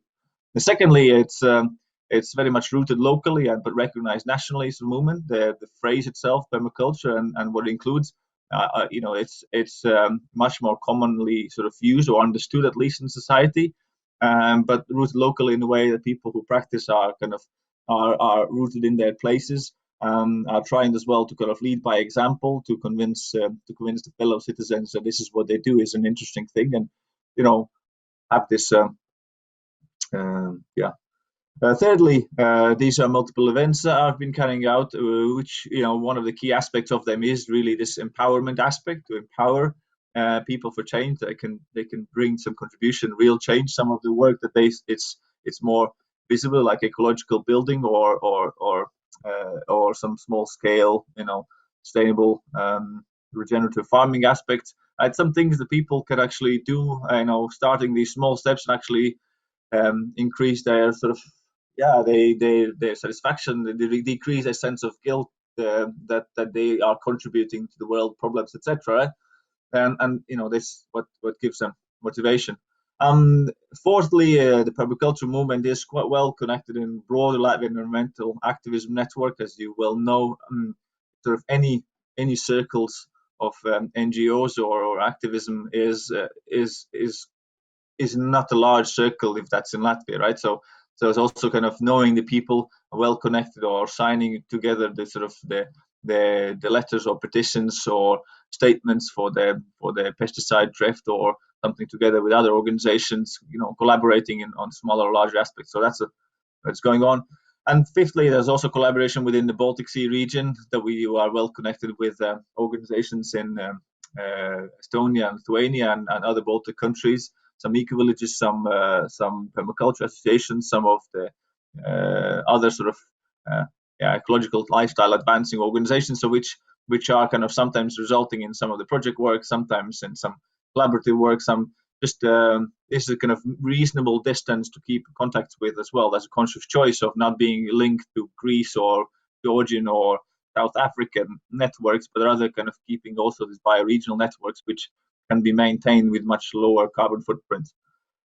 So, and to conclude, 6 and 7 is like the point 6 is still also not to be also rosy and nice. We need to remember that it's as same as with many other NGOs. There's also some vulnerability and relatively smaller circle of the sort of leadership resilience within the organization of like 150 or something members at the moment, but more like, you know, a few dozen of like more active as well members in the association, and also kind of which as well, like in many, you know, NGOs, is sort of when there's strong leadership and they kind of continue and motivate and, you know, take care of each other to avoid burnouts, then it lasts. But then the risks are still there. Taking out few leaders or a few more active people, that will also reduce the activity. And finally, and it's also the question, bit rhetorical, bit practical question of what change we're trying to advance.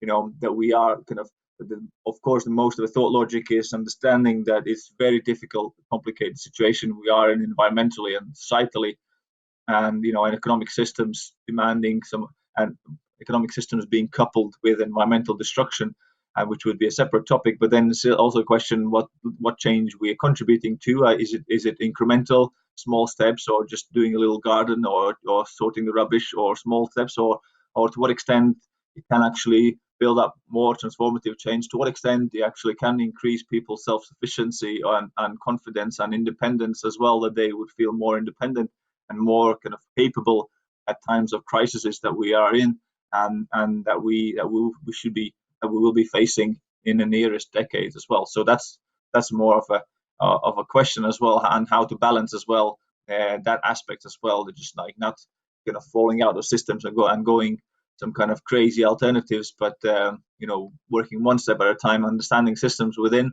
we are in, and but at the same time knowing that fundamental changes are needed in the ways how environmentally and economically the architectures are created in our societies. So these are all challenges very active there, and I will conclude on this, and thank you for the attention. Thank you, Elgars, for your very interesting presentation. As I understand, the permaculture is philosophy. It is way as we live, as we work, as we think. And I have one very practical question to you. For example, I'm a real person and I would like to change my life, and I would like to start to use, to implement this permaculture in my life. And what will be the first step for me? What to do?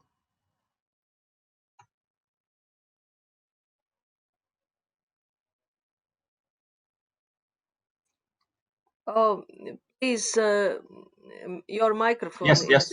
Yeah, okay. Chances are that for anyone who is relatively environmentally aware and trying to make some steps, is that when reading a bit more about permaculture, that person would realize, well, actually, I do that, and I do that as well, right? So there's several aspects of it. because, as you rightly say, it's both philosophical and practical and ethical framework to be in, right? So I think anyone who has given a thought or two about the state of the world we're in and the steps we make is probably as well has done some of the aspects that would be fitting, fitted in this broader framework of permaculture. That being said, of course, there's more, always more steps to make as well. This continuous, these continuous swings between the thing globally, act locally. I think there is, right, because being an environmentally or ecologically aware person it requires a sort of continuous understanding and thinking of the way the ecosystems operate on a global scale and on a national scale, and where do I fit in there as one single person, and what my contribution or devastation is there. So it's a continuous process, an ongoing process. I think it's a reflexive process as well, and only scientists should be reflexive about it. So that's my answer to it. So main point is really, chances are you probably do some of those things, and the literature to start with as well. There's some of it translated into Latvian. There's some of it that is readily available elsewhere. And it's also the beauty of it is that there's a lot of sort of complementary aspects of it as well, right? So a lot of organic farmers who are doing it not only for the subsidies, but actually are convinced in doing it and doing it since early 90s. They might as well call themselves permaculturists if they like. I mean, because it's in the same sort of ethical attitudes in doing it as well, and maximizing the profit and taking care of the land and ecosystems they're in charge of. That's what we can do as well. And then, there's also the next questions is really what are also the aims and structures that we want to achieve as with agriculture in general as well. There's also higher biodiversity and productivity in smaller farms, and more people employed, fuller in rural areas. But what we do politically is only support more of the industrialization and consolidation of lands in fewer hands. So that's quite schizophrenic from the political point of view. So there must be, of course, support as well for larger scale farms, but also must be conscious support and giving chance to maintain small and medium sized agriculture, and that's also where permaculture is useful. Thank you. And what do you think? How to educate the society about this permaculture? How to implement it in real life? Which will be the way? How it do? Yeah, I'll try to answer very shortly because I thought Vladimir also had a question. Okay. Yeah, how to educate? Well, in permaculture, education is somewhat related to kind of conventional paths of the education and higher education, lifelong learning. But at the same time, has since its beginning in 70s has developed a bit parallelly.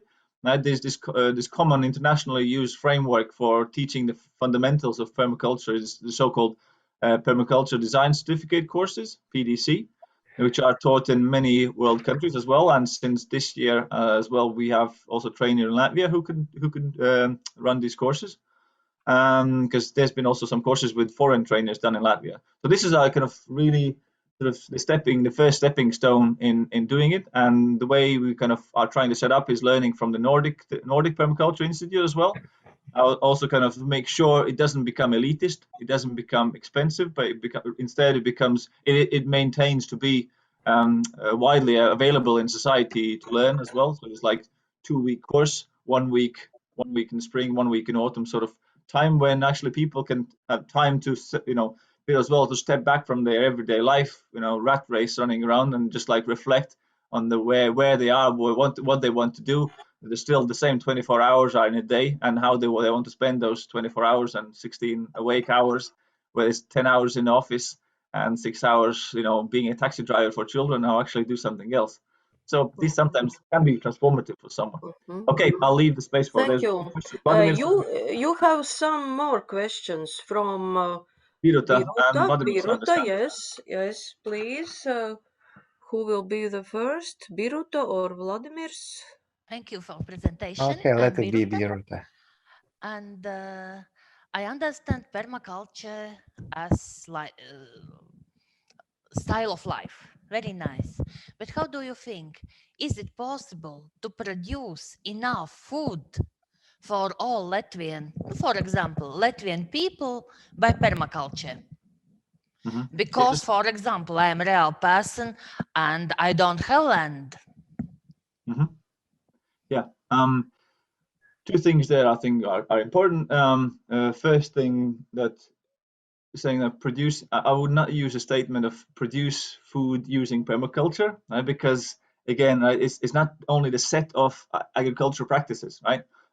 It's the closest it would get to kind of is to organic and or biodynamic farming, and with some nuanced aspects, elsewhere.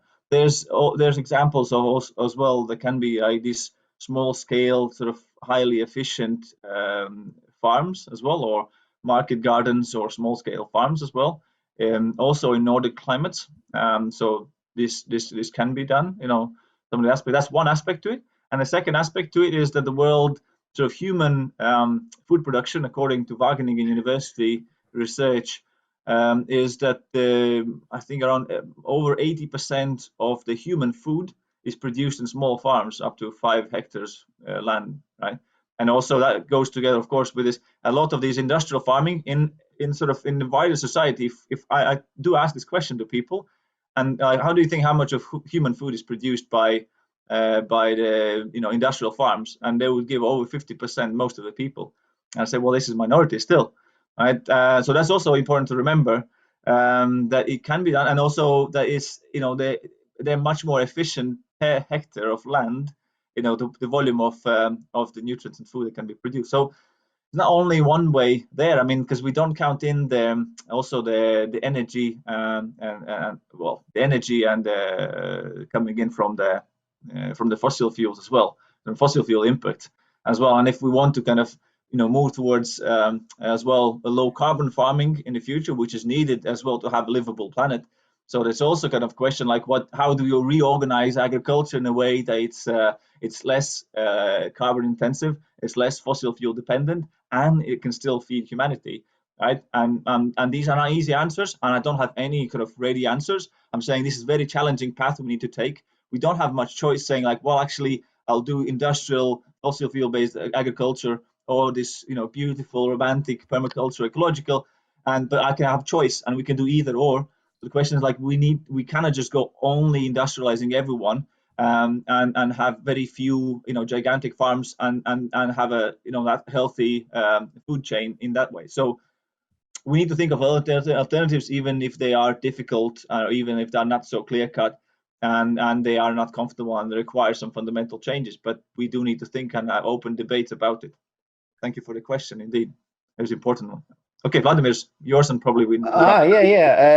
You speak about insect disappearance. Just really funny. It is something which I really remarked in Latvia. I would say when I was young, I have seen a lot of mosquitoes in Latvia, in different places, also in Riga. But now I don't see them. They disappear, and I would say, oh, I'm lucky that these mosquitoes disappear. Maybe it is good. Why should I cry about this? Let them disappear. Yeah, well, it's a dangerous way to think that way, unfortunately, because with ecosystems, there's no with ecosystems, there's no this magical sort of point when we as Homo sapiens can say, well, actually we want this biodiversity, but we don't want that, so that can go, but we stay this, and like what to keep and what to let go. This is a bit of a dangerous playing God sort of thing. On one hand, yes, about kind of disappearance, and it's not only mosquitoes, right? We speak about this insect population, and not only mosquitoes, not only those who would kind of suck your blood, but it's also kind of that part of these food web and food chain that are there, and they are and they're very intricately linked together as well. So logically, right, we think of all the bird population, everything. That's what main sort of feed is for them, is the insects. And many countries see as well, sharp reductions of bird populations. one thing is like, and there's again like multiple aspects, as many things with the environment. There's no such one cause, one consequence matrix. There's also always multiple causes and multiple consequences as well, right? So in terms as well, insects and birds as well, we get the land use change for agriculture. Yes, there's some of the aspects of the pesticide use, and there's some aspects of the habitat changes through climate change. There's some aspects of, many aspects that are causing this, these declines as well. And there's no ways to kind of to say what can go and what can stay, which numbers. And there they just sort of the car front screen or the car front window or the kind of lights are also a good indicator as a number plate after driving through Latvia. It's also, it catches much less than it was before, and it's sort of, this I think we should not be kind of treating as a relief or enjoying. We should be very alarmed and upset about it rather. So that's my take. Just a short comment from University of Latvia, Juris Burlakos. Yes, about ecosystem services, it's very important to remember that we don't like maybe insects, but this is, as you told, the important food chain, but also the pollination is also the one of the main, and it's not about the insects which bite you maybe, but it's about the bees and I don't know in English the names of other which are necessary even if we don't know why it's necessary. So it's a kind of discussion, do we need some parasitic worms maybe, but about insects is definitely that birds need to eat. And if these insects disappear, then we don't have this biodiversity. And already 20 years ago, I was working as a tourist guide, and we always had the discussion when the bus drivers went to Western Europe. They always had not this problem with the windshields of the buses. Buses are absolutely big problem when traveling. And as far as we still have this now, if you go to some kind of wild places like Sārem Island or to Kurzeme, then we still have this uncomfortable thing with the glasses of the car. So we need actually to be grateful for that. So it's just an inconvenient thing, but it's necessary. Yes, just about the pollination, I wanted to say also, we don't need to forget that. Yeah. I mean, there's some estimates of kind of what would be if we would need to pollinate with a little brush as humans. There's some places in China they do pollinate by hand some apple trees or cherry trees. Right? These are, how much we would spend in salaries of people doing it and how many human hours. It's crazy volumes, right? It's billions and billions of money. So this is this kind of the magic that ecosystem services are serving us, and we don't know it sometimes until we don't lose it.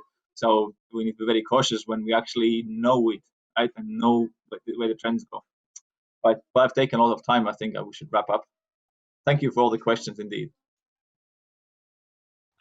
Thank you for a very nice discussion. It was very useful, I think, for everybody and very interesting. And thank you, Elgars, for your presentation. And now the last presentation in our session will be about violence of Pyrenophora triticirpentis, a mini review. And who will be the presenter?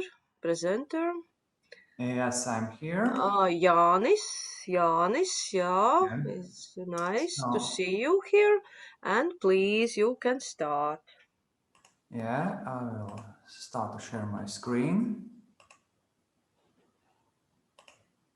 Okay.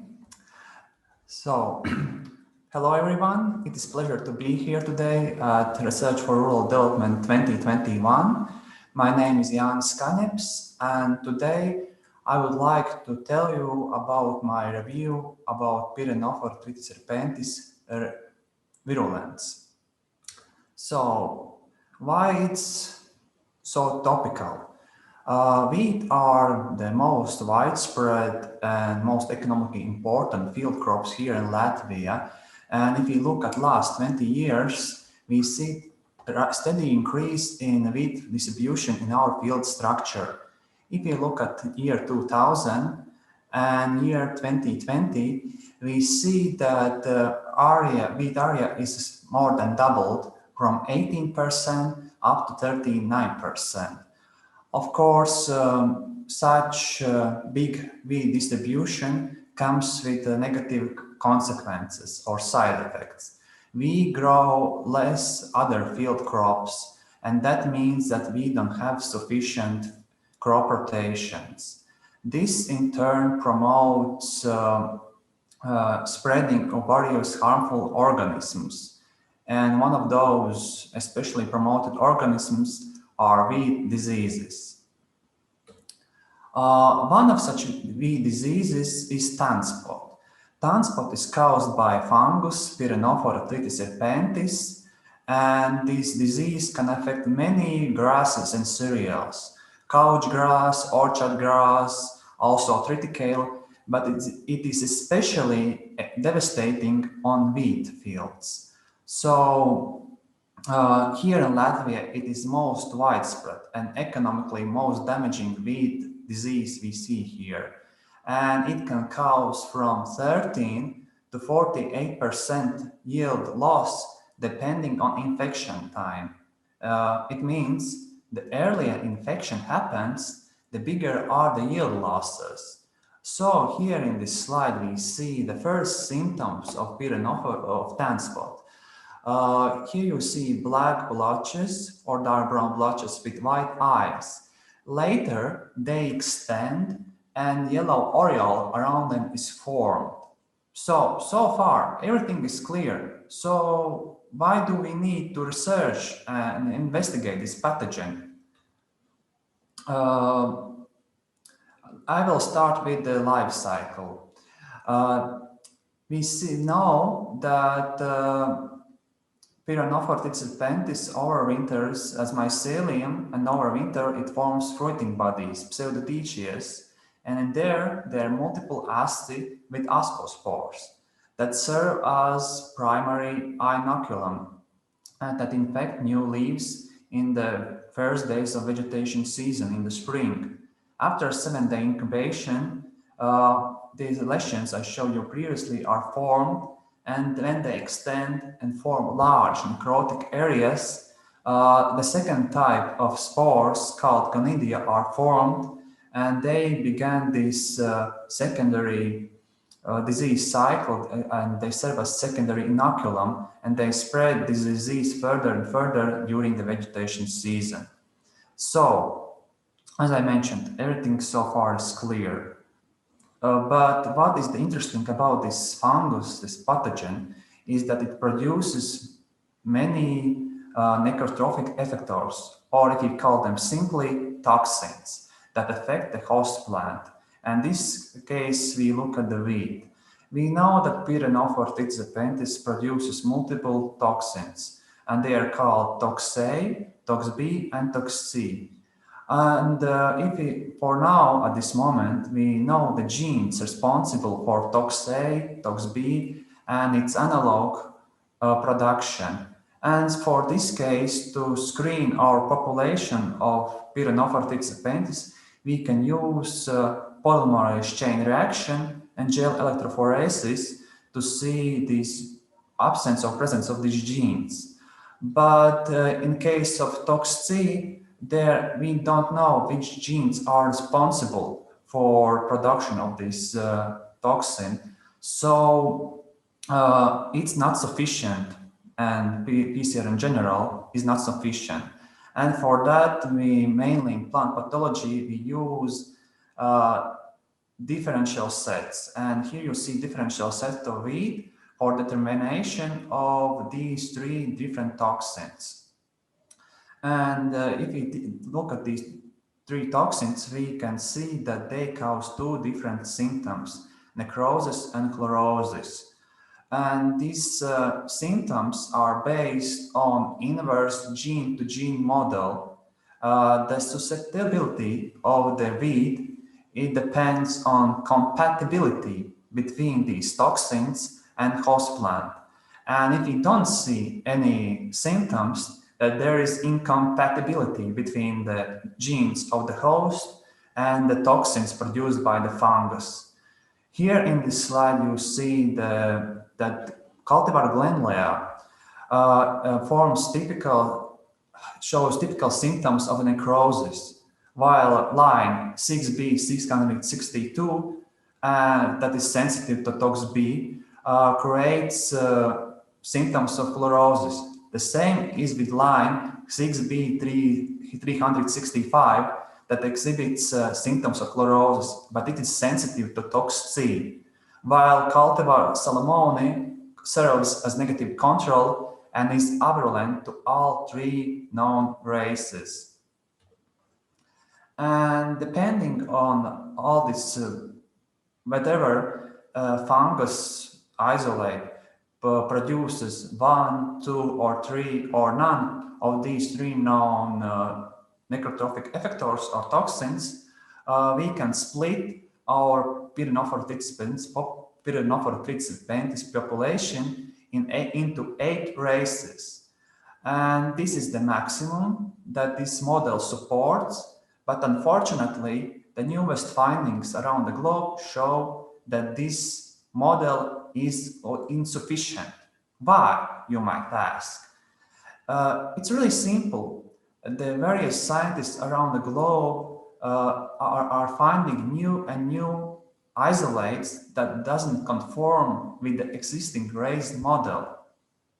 And also, one of the big problems is with that there are many areas around the globe where Pyrenophortritis serpentis populations are not studied, or they are insufficiently studied, and they are not representative of the all population. So this leaves a lot of blanks in our knowledge that need to be filled. But if you look further about these cases, that there are new races, I would like to present one specific report by Moreno, Stenglein, and Perello in 2015. Here on the left, you see the already previously seen table with all 8 known races and the cultivar Glenlea. As I mentioned before, Glenlea is only sensitive to tox A and it forms necrosis symptoms.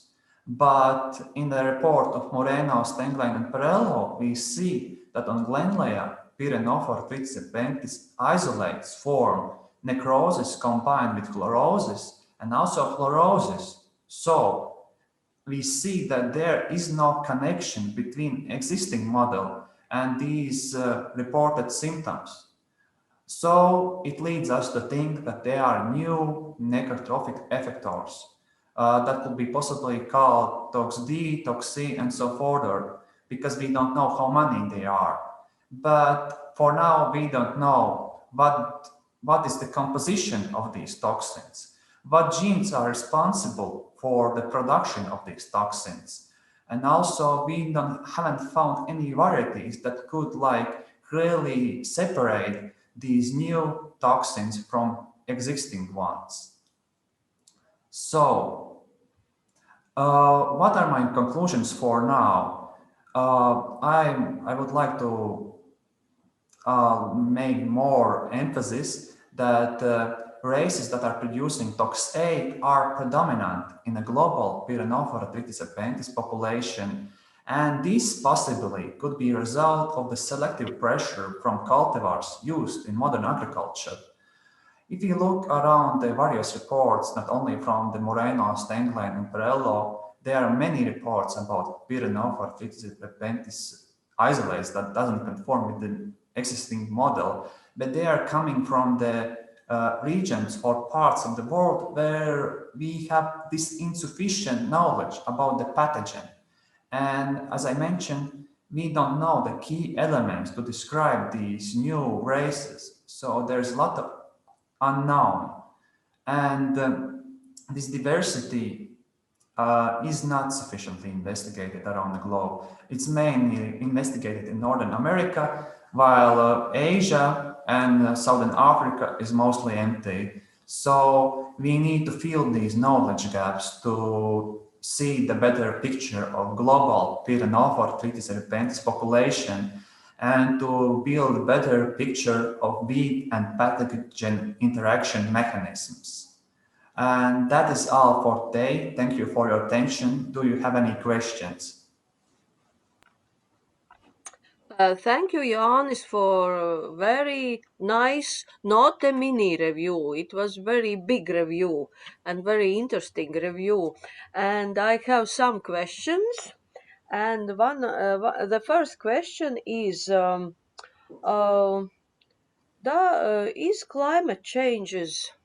Do climate changes influence the spread of this fungi? That is an interesting question. For my review, I haven't looked at the impact of the climate change, but but I think there is definitely a connection, because with the climate change, also our agricultural practices are changing. And if I look in context, for example, that we want to lessen the impact of the carbon emissions. So it comes together with reduced soil tillage. But as I mentioned, reduced crop rotation combined with reduced soil tillage, it actually really promotes the spread of this pathogen, because it overwinters in wheat stubble, and these residues are overwintering quite nicely over the winter. And there is a lot of inoculum for the disease to spread, for the fungus to spread. So it's more like three-way interaction: climate, pathogen, and human. Mm-hmm. Thank you. Wheat is one of the is the main host plant of this fungi, but do we have another host plants for this fungi?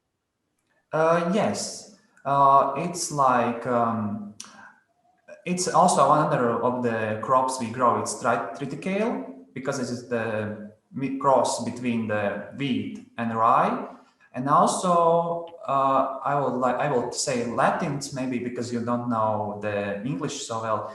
Elymus repens or Elytrigia repens, Dactylis glomerata, this orchard grass, and some other grasses. So there is wide host plant base here, but it's not so well investigated here. But there's definitely alternative hosts also in the grasslands or nearby the road, green areas. So it is a lot of ways how pathogen can overwinter and then ensure its survival.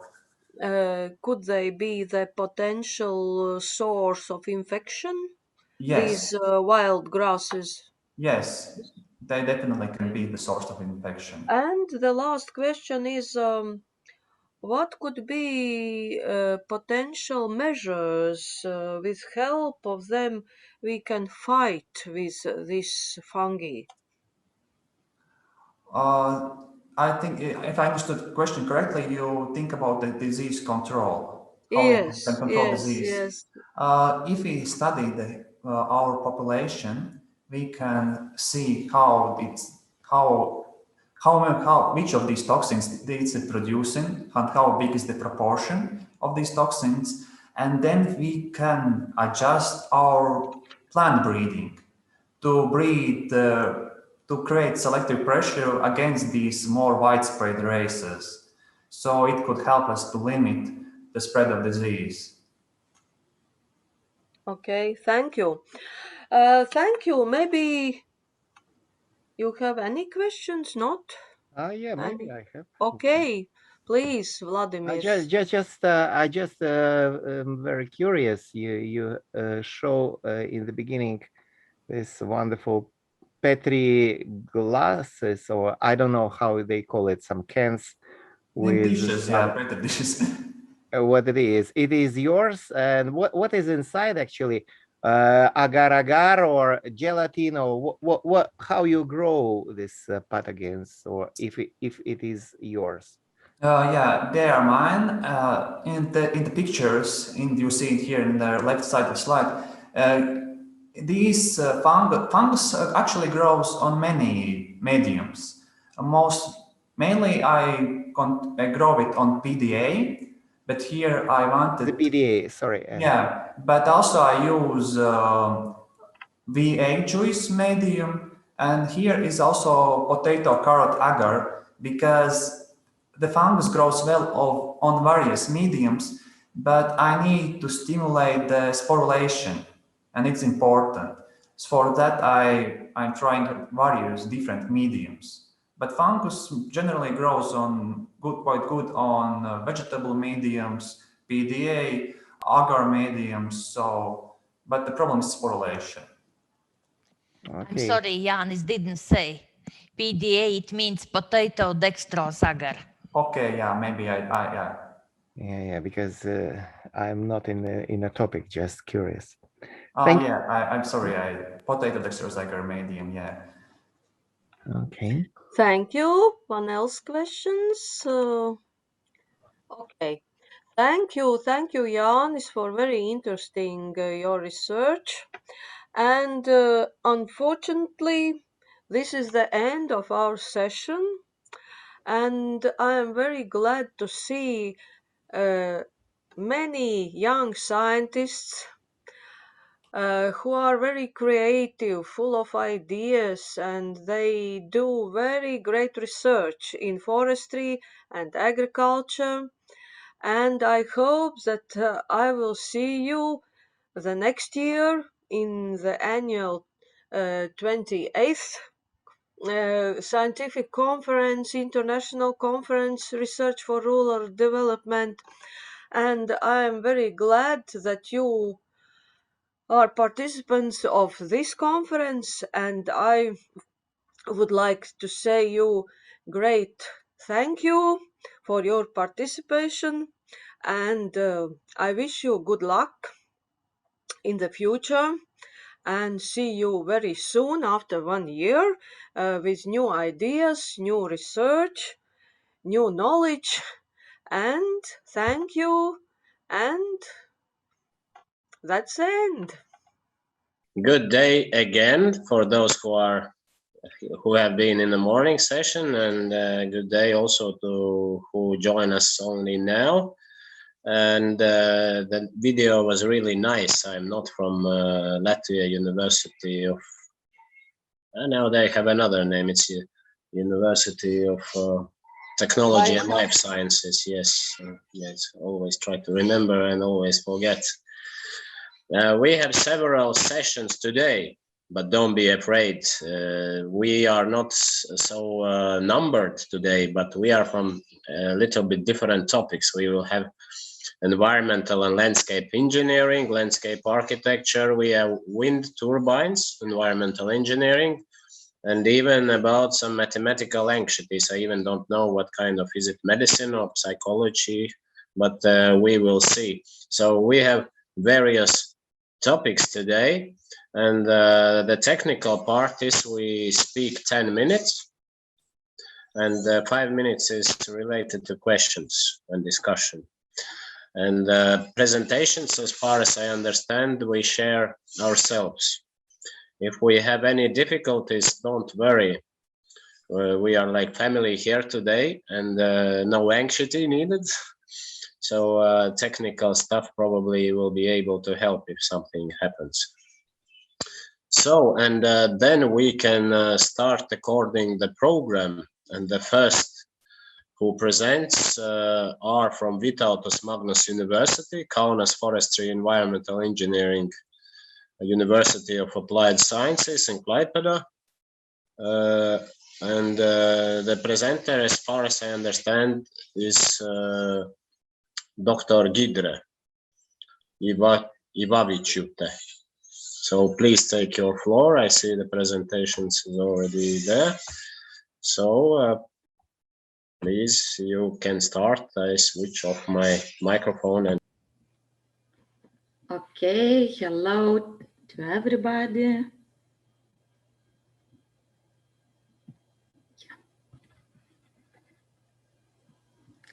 So, okay, I start here. Good afternoon to everybody, and I am Giedrė Ivavičiūtė. So today I would like to show you my presentation about analysis on optimality of Lithuanian landscape structure. The object is optimality of Lithuanian landscape structure. The aim is to perform an analysis of optimality of landscape structure of Lithuania, and task to be resolved to analyze the change of Lithuanians' natural, anthropogenic, and anthropogenized landscape in 2002-2020, to calculate the ratio of relatively natural and cultivated land in Lithuania, and to evaluate the optimality of landscape of Lithuania and counties as well as its classes.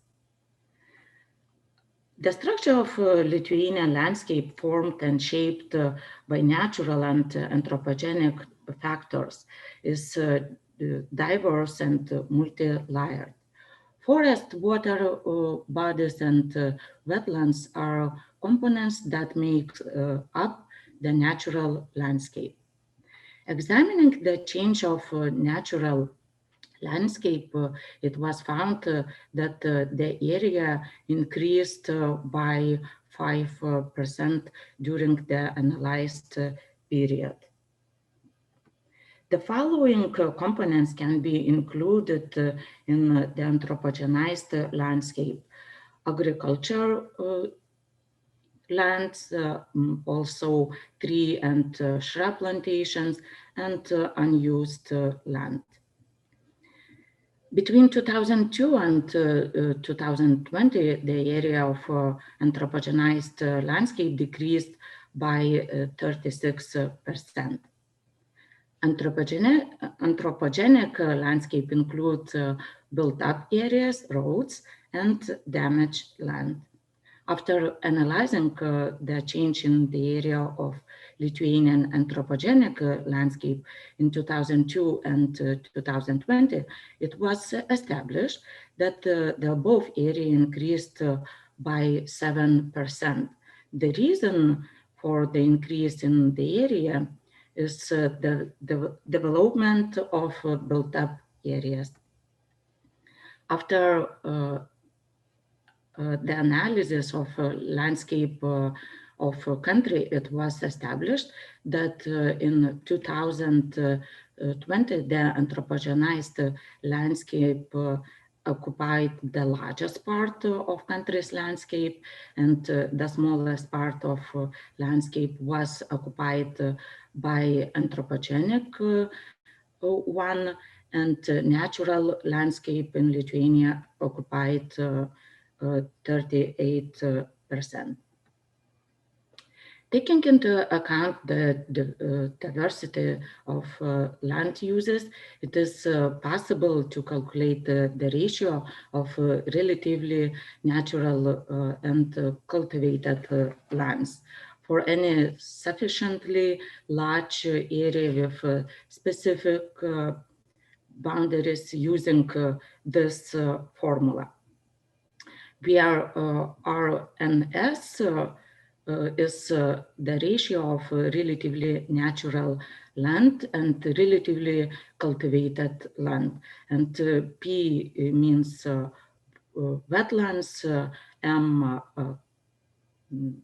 forest, A agricultural land, and U and T urban and technological components. The structure of the landscape is natural, then RNS equal to RO.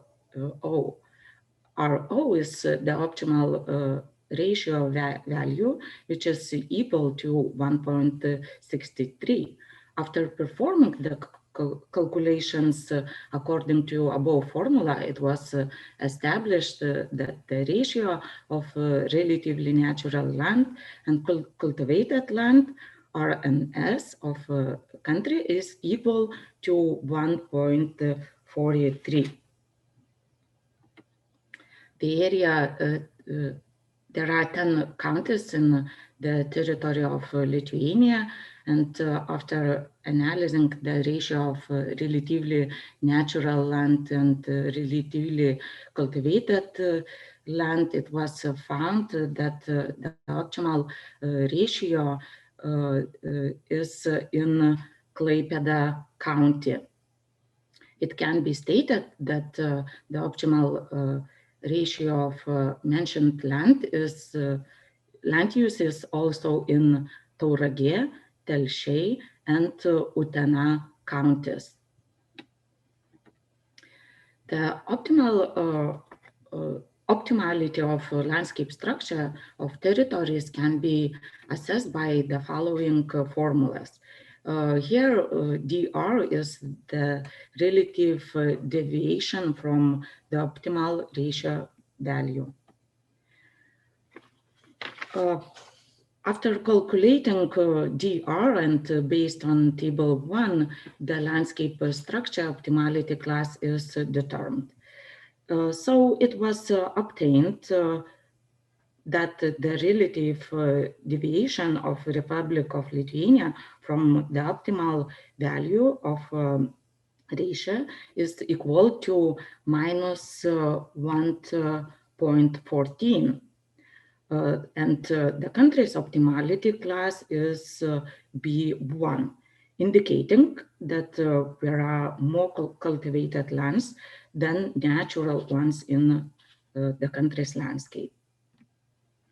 After calculating the county's dr and determining the optimality classes, it can be seen that the optimal structure A1 class was determined in Klaipėda, Telšiai, Tauragė, and Utena counties.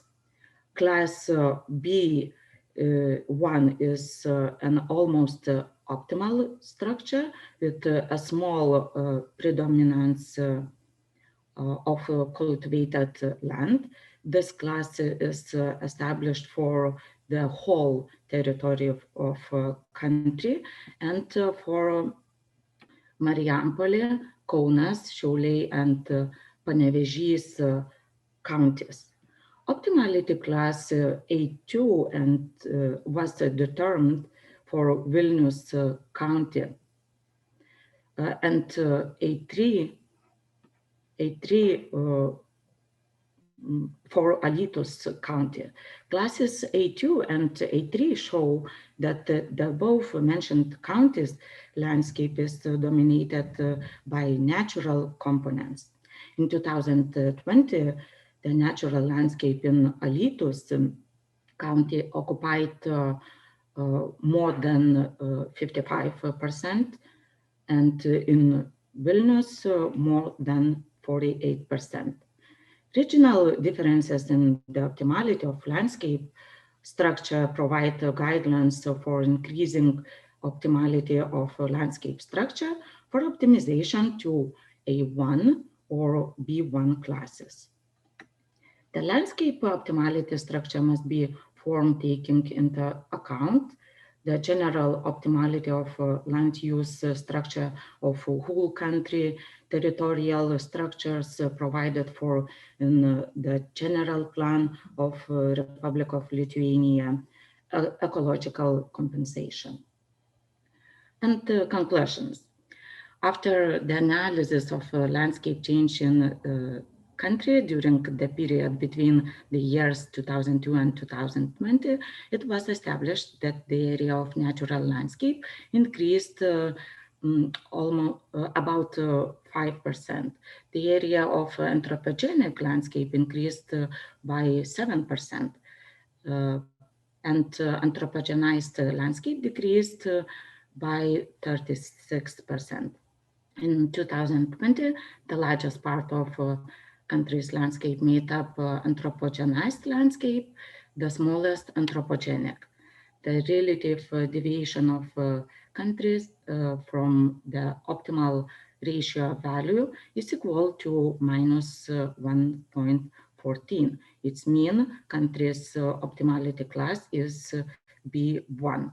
The optimal structure A1 class was determined in 4 counties. Thank you so much.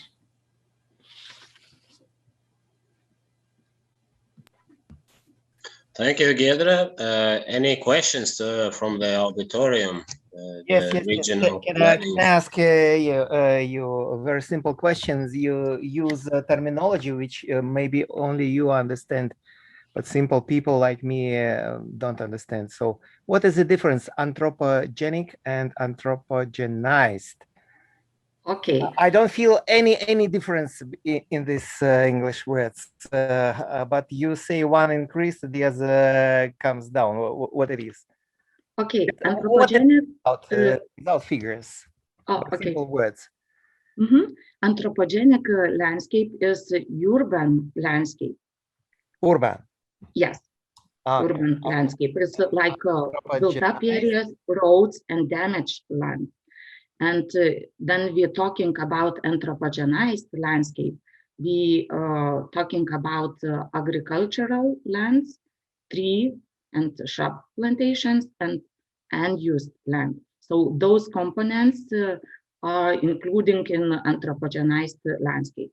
So we can say that landscape is 3 types, like natural is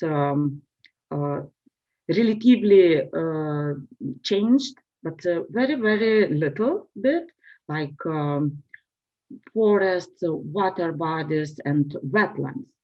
And anthropogenized landscape is in the middle. It's you can see more natural components than urban components, and anthropogenic landscape is urban landscape. So what that is different between anthropogenized and anthropogenic landscape. So finally, I see cities become bigger, agriculture becomes smaller, and nature also become bigger. Last 30 years, let's say. Yes. I can explain because in forest area in those years increased. So why natural landscape area increased in Lithuania? Clear. But the problem is agriculture goes down, roughly speaking. Just simplify the picture. Yes. Agriculture down, city up, and forest and nature also up. Okay, thank you. So also some comments, mostly work in Latvia. If we compare the first freedom, like 80 years ago, so our forest has increased. Nevertheless, a lot of media says that forest goes away, but actually the forest went up from 35% to 50 and something in Latvia case. And so it's another discussion about the quality of forests, but I think the next presentation will be about the forestry, so can mention something.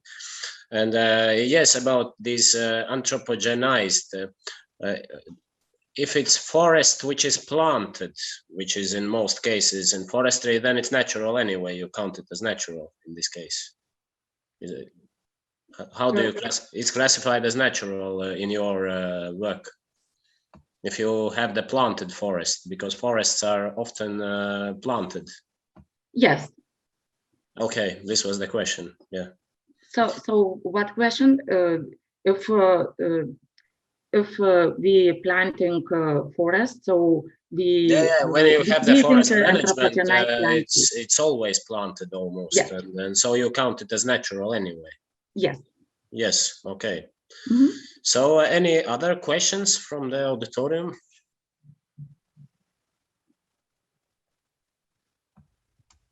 Okay, then I must find the program.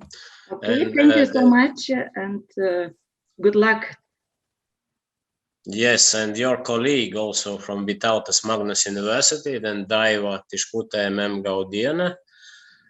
comes, and about the comparative analysis, very interesting topic, change of forest land cover in Lithuania in last almost 70 years.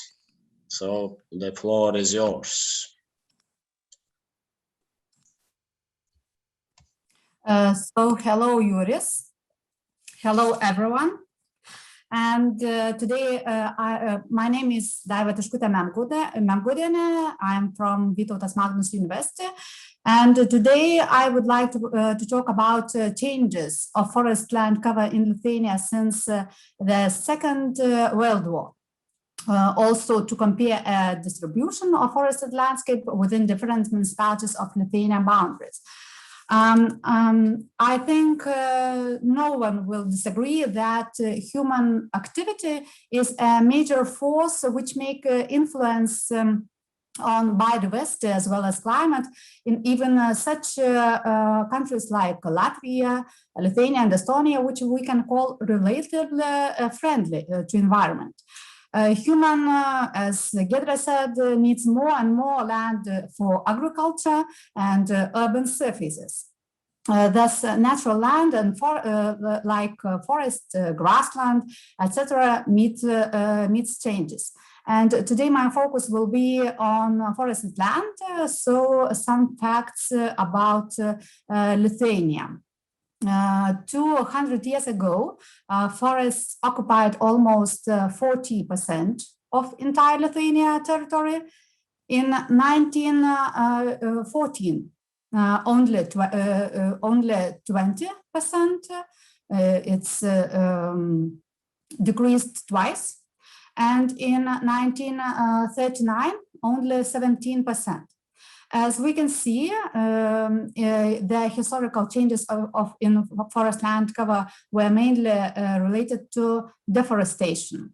Luckily, today the forest cover is increasing steadily in the Republic of Lithuania, but changes within different municipality boundaries differs. So the aim of my study was to evaluate the spatial potential of forest land cover within municipality of Lithuanian boundaries in 1950s and in 2017, employing GIS overlay techniques. And this study was based on two geodatabases. First geodatabase was representing the forest cover in 1950s and was obtained using historical orthophoto maps within a period just after the World War II, and of course saved in GIS format. And the second geodatabase of forest land was from the State Forest Cadastre, available from the Forest Land Service, and represented the forest status on 2017. And in the study, methods of descriptive statistical analysis, spatial autocorrelation, cluster and outlier analysis were employed using ArcGIS and MS Excel software. This was used to process, evaluate, and represent the data and the results. The initial data of the study has shown that forest land covered less than a third Lithuania territory in 1950s and was just 26.5% covered by forests.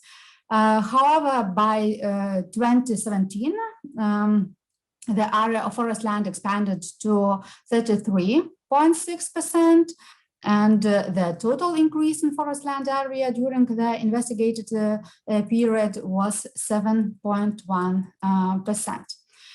In 1950s, most frequent values were discovered to vary from 13 to 30, percent, and in 2017, most frequent values of forest land cover within different municipalities of Lithuania boundaries were larger and varied from 15.8% to 43.8%.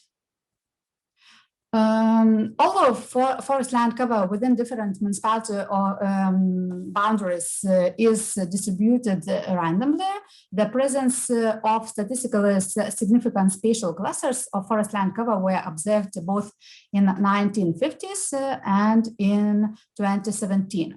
And 3 types of spatial autocorrelation were observed using the Moran's eye local indicator of spatial autocorrelation statistics is, and the 3 types were high. This means that municipalities where is a big, large forest cover is surrounded by large forest cover municipalities. Also low and high-low types. Positive spatial autocorrelation represented by high spatial pattern clusters were found in Druskininkai and Varėna municipalities in both 1950s and 2017. Positive spatial autocorrelation represented by low spatial pattern clusters were mapped in Kalvarija in 1950s, while in 2017, low spatial pattern clusters were observed not only in Kalvarija municipality, but also in Pakruojis and Pasvalys municipalities. Negative spatial autocorrelation represented by low spatial pattern outliers were observed in Neringa municipality and Kazlų Rūda municipality in both 1950s and 2017. And here must be stated that although forest land cover is increasing steadily in Lithuania, some municipalities met afforestation during this investigated period, and this can be said about Panevėžys city municipality.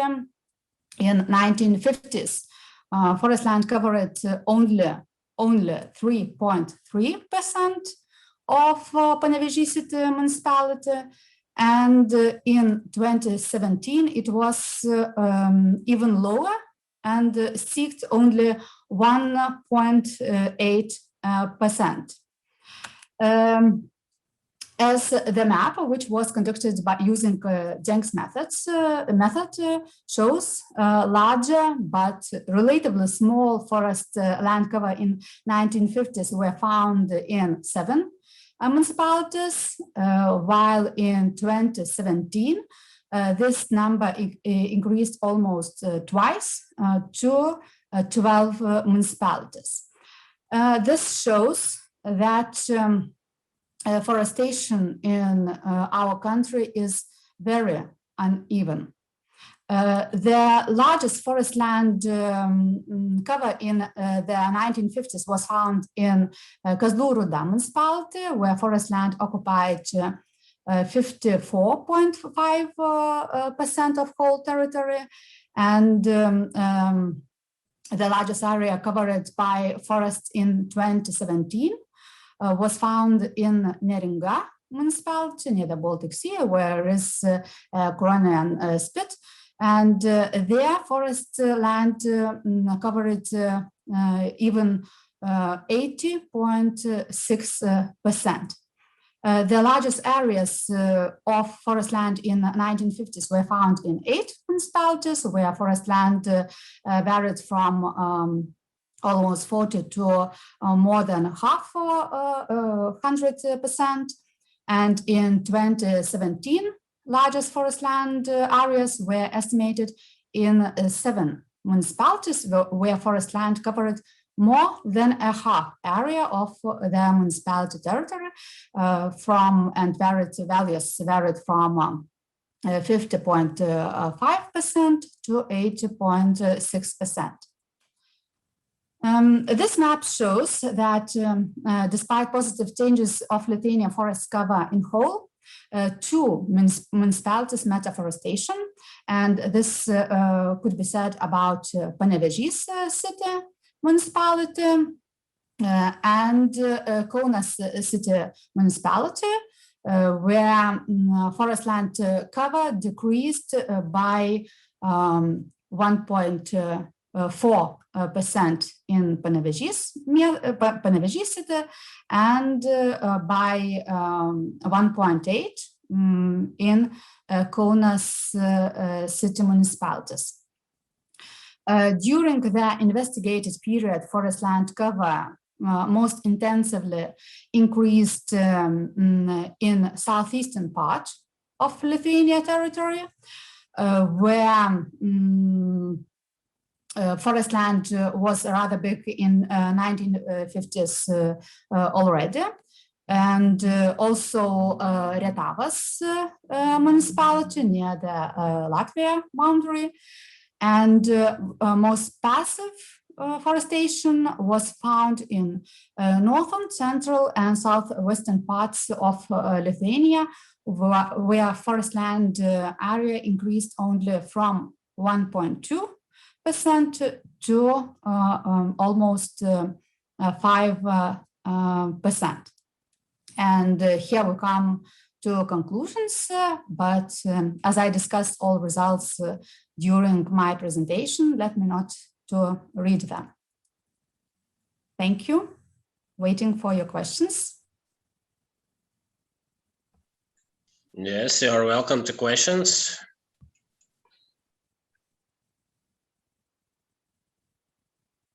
Thank you very much for interesting presentation. Then if nobody, maybe some questions will arise, but just my remarks, maybe. I saw that the beautiful forestation patterns are in the close border of European Union with Belarusia, with the border. Is it some kind of national strategy where it's more advanced for forestry and where the agriculture will be promoted? Do you have some national plan, something like that? In which regions promote what? Is it like that? No, national strategy just says that we must to increase forest land, but also there is discussed that this forestation is very uneven, because in central part of Lithuania there is a good land for agriculture. So there is less forests, and in southwestern part there is southeastern part of Lithuania. There is most our forests, because their land is very poor. And it's just, sorry for the noise. There is just a poor land, and it's very well for forests.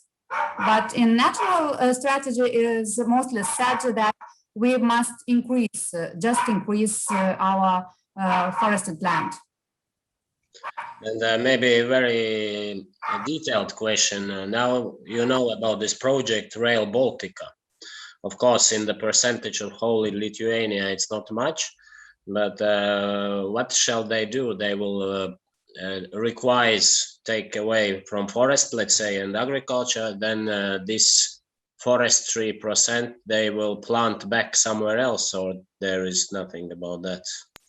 I don't know I'm not acquainted with Rail Baltic plans, but I think the forestation in our country is we must to reforest all cutted lands. And I think that this percentage of forested land is increasing, and the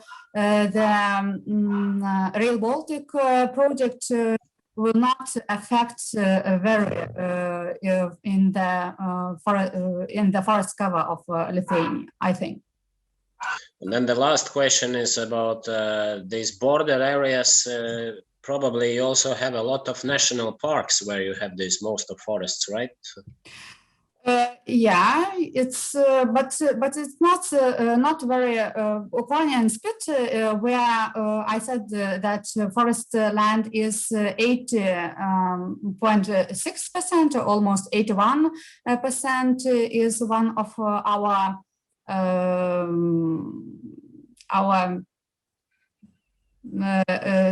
how to forget the word, and there were sorry. So if I want to move to the forest, I will go to Varena district. I remember that name. It was the blackest. In the... Yes, Varena. And then I can escape to Belarusia if European Union collapses or something. Yes. Just kidding. Okay, yes. So any other questions? Yeah, no, maybe just curious about this forestation.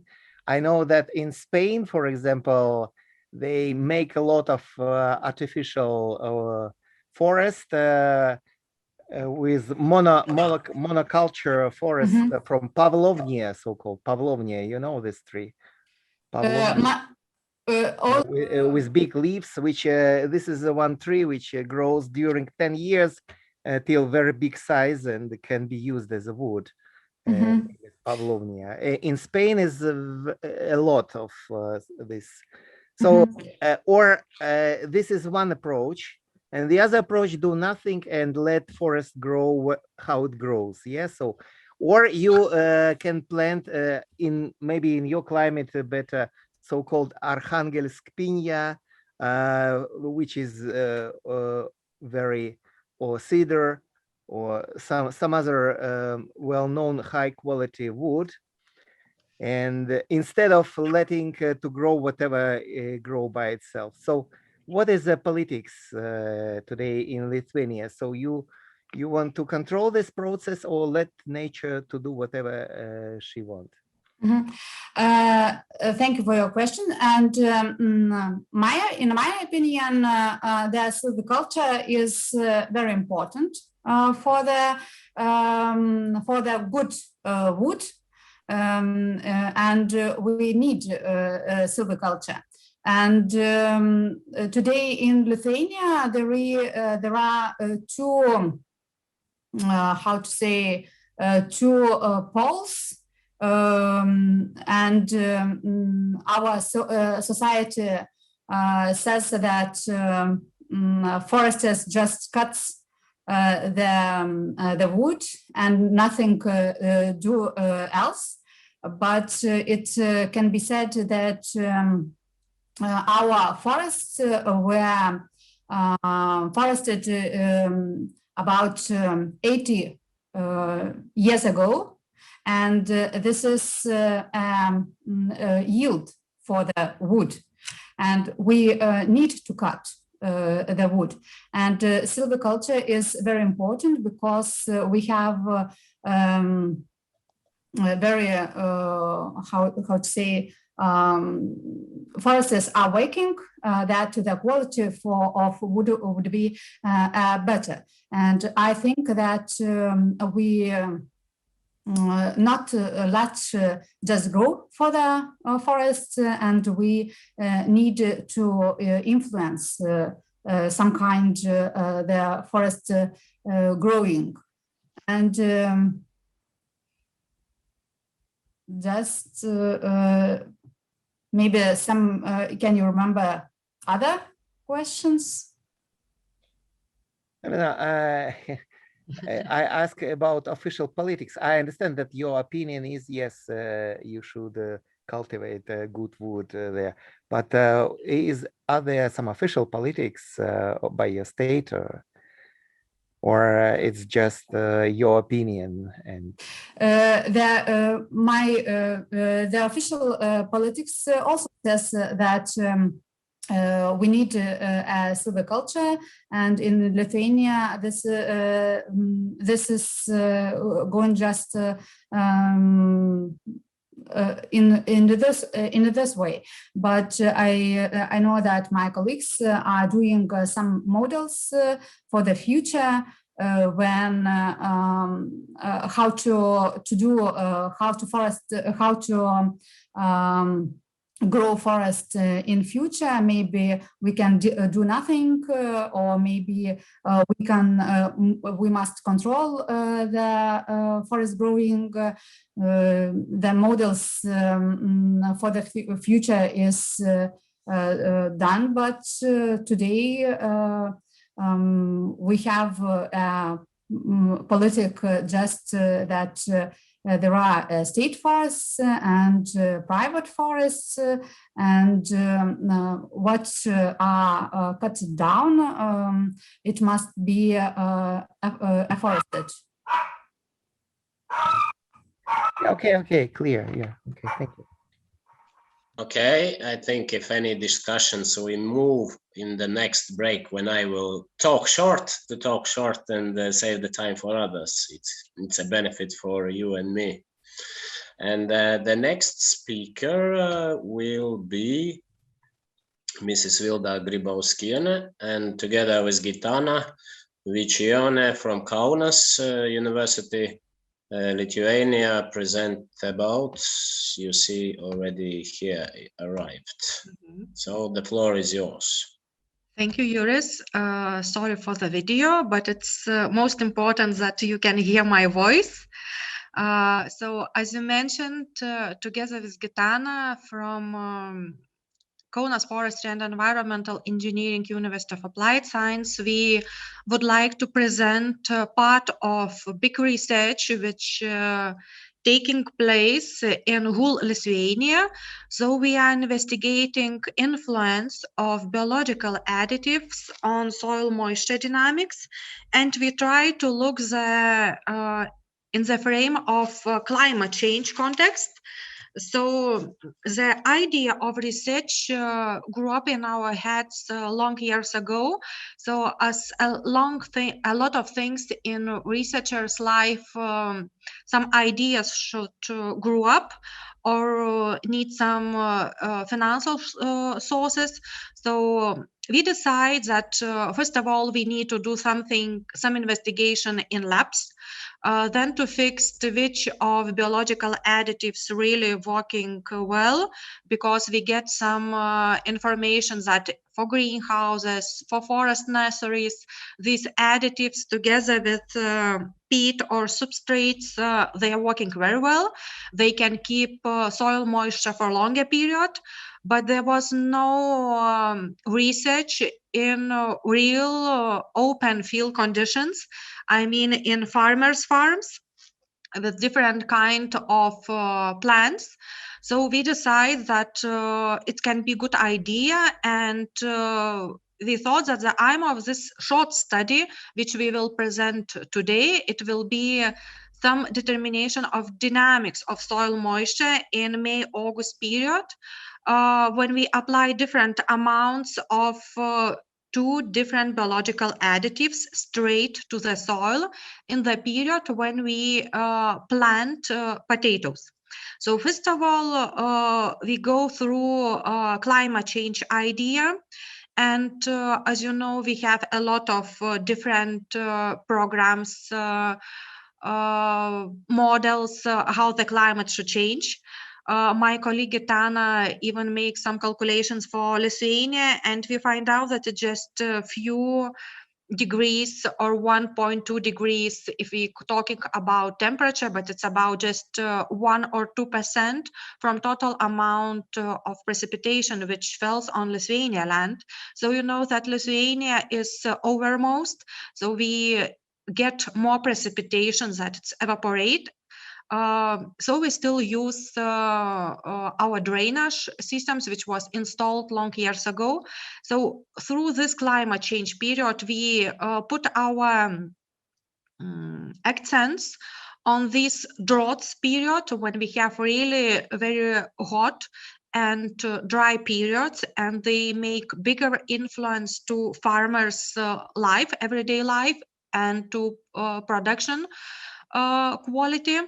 So these short periods, we think that they make bigger influence in such a short investigation period. Then we look that in Lithuania, potatoes is one of the main farmers' business, let's say, because we used over 96 kilograms per person per year. So it's really, we like potatoes, and it's because it's shallow rotated crop. So it's extremely sensitive to water stress. And farmers have just a few possibilities how to fight with nature. So they can use some additives, or they can use irrigation system, because 90% of Lithuania agricultural land was covered by drainage system. So moisture leaving our soil, but we need in extreme periods put more water. So irrigation systems or additives. So why we stop on two different additives, which we called agroperlite or vermiculite. These two additives, they are very friendly for nature, let's say. They increase the quality and air moving in the soil layer. It can change even compaction and soil texture. And these aggregates, they are stable in period of 3 years. We don't need to after that, we don't have a crust. So it means the soil become easier. But as in all ideas, there is a minus, it's a price. These additives are very easy. So in windy periods, in spring droughts, we can't use them in our big fields. So still, this is one of the reasons why it's so useful for greenhouses and not so popular for open areas. So like materials and methods for that short period, we will present information from two experiment plots, which was in one part of Lithuania and between Šilavotas and Pupasodis. As you can see here in our picture, we have only 70 kilometers distance, but as you can see from our investigation, when we make experiment for soil quality, it's quite similar. But anyway, we figured out that even in such a small country as Lithuania, we have difference in meteorological conditions.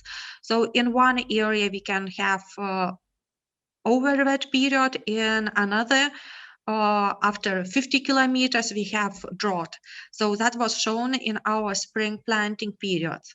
So the most important part of the soil, it was 30 centimeters layer when the main potatoes products growing. I mean, when the root system growing. So we fixed out soil temperature, soil moisture, especially in this layer. And the period of investigation was May and August. And we start everything when our farmers plant potatoes. They plant everything with tractors, like in big field, they doing as everyday job. But before this planting periods, we put perlite, vermiculite, straight in the soil, and then they plant potatoes.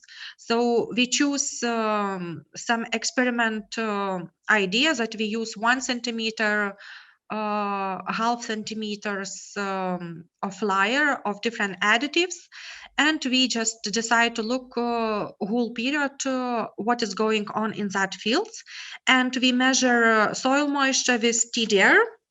So everything was running very fast and easy to do, to compare with other type of soil investigations. So every 10 days we measure soil moisture dynamic, and in our results you can see that we have some similar dynamic in meteorological condition, but anyway, it was differ.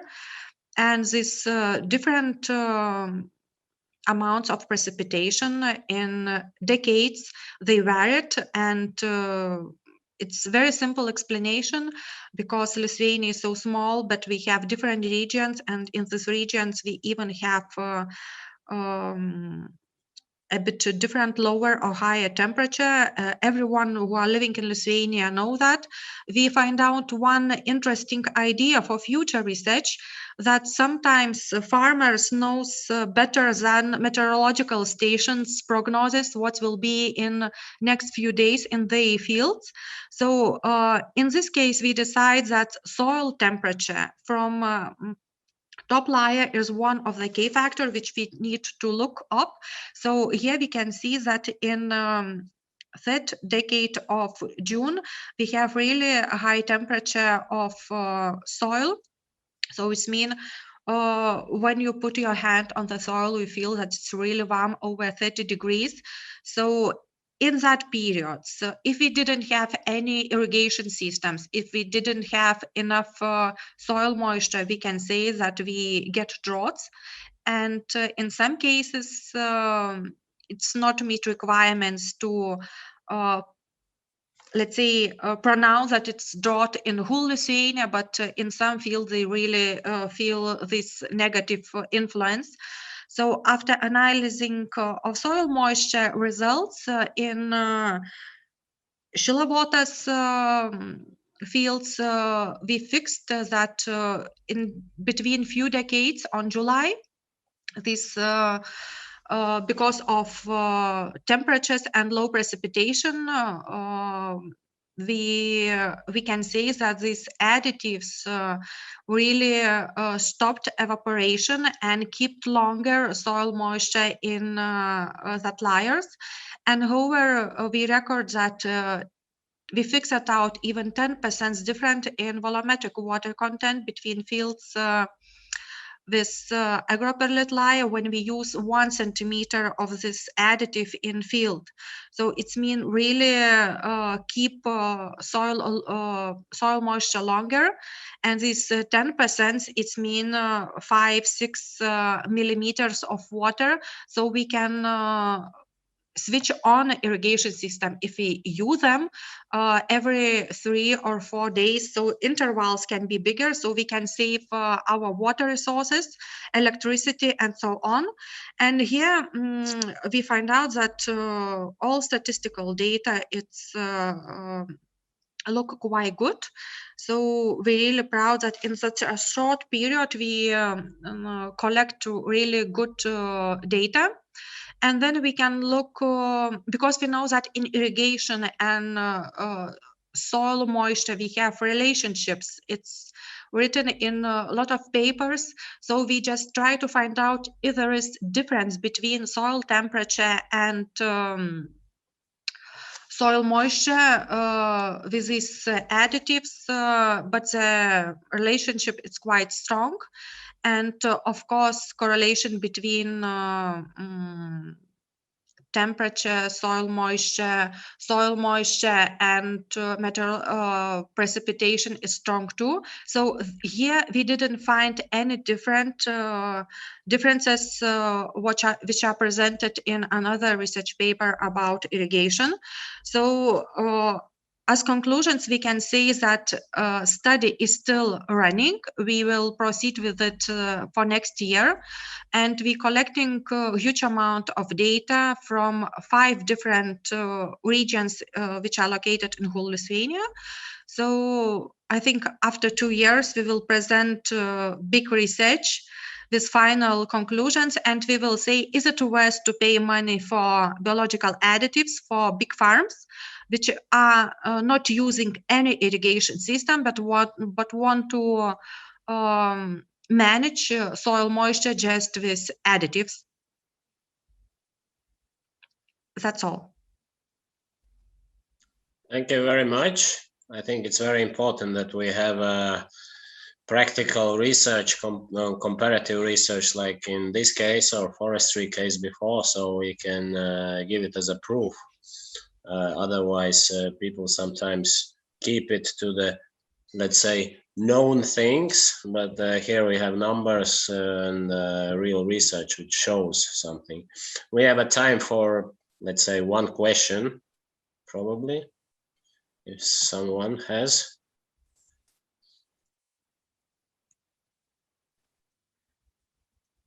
Yes, I'm not the expert in that, but I think it's really valuable research, and I think I would correlate in future also that with nitrates and these, we have this nitrate sensitive area in Latvia, and they also study in Jelgava University these things. So probably you know already that. Yeah, we hear about that. It's a good idea too, because we read in Turkish scientist research that these additives can kept between these small parts some nitrates and didn't let them go through drainage system. But because we have so lot of drainage in Lithuania, it's possible to even calculate that. And it's really related to what Daiva was talking about forestry reforestation, because if you want to get high quality forest seedlings for a reforestation process, the seedlings should be strong, and they become strong only case if we irrigate or they get the best soil as nursery can give for them. So forestry, silviculture, irrigation, it's always related between. And I think in present period, we can divide all these two big sectors, agronomy, let's say farmer sector and forestry sectors, because there is no difference now.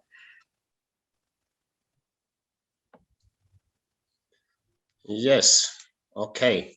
Then I will try to present myself. My name is Juris Burlakovs. I am from University of Latvia, and I have anniversary. I'm the, it's year number 10 at this conference. I never missed any of them. I love this conference, and I hope that next years we also will be able to meet in Jelgava, not in internet, and also have it's always great food and nice excursions afterwards.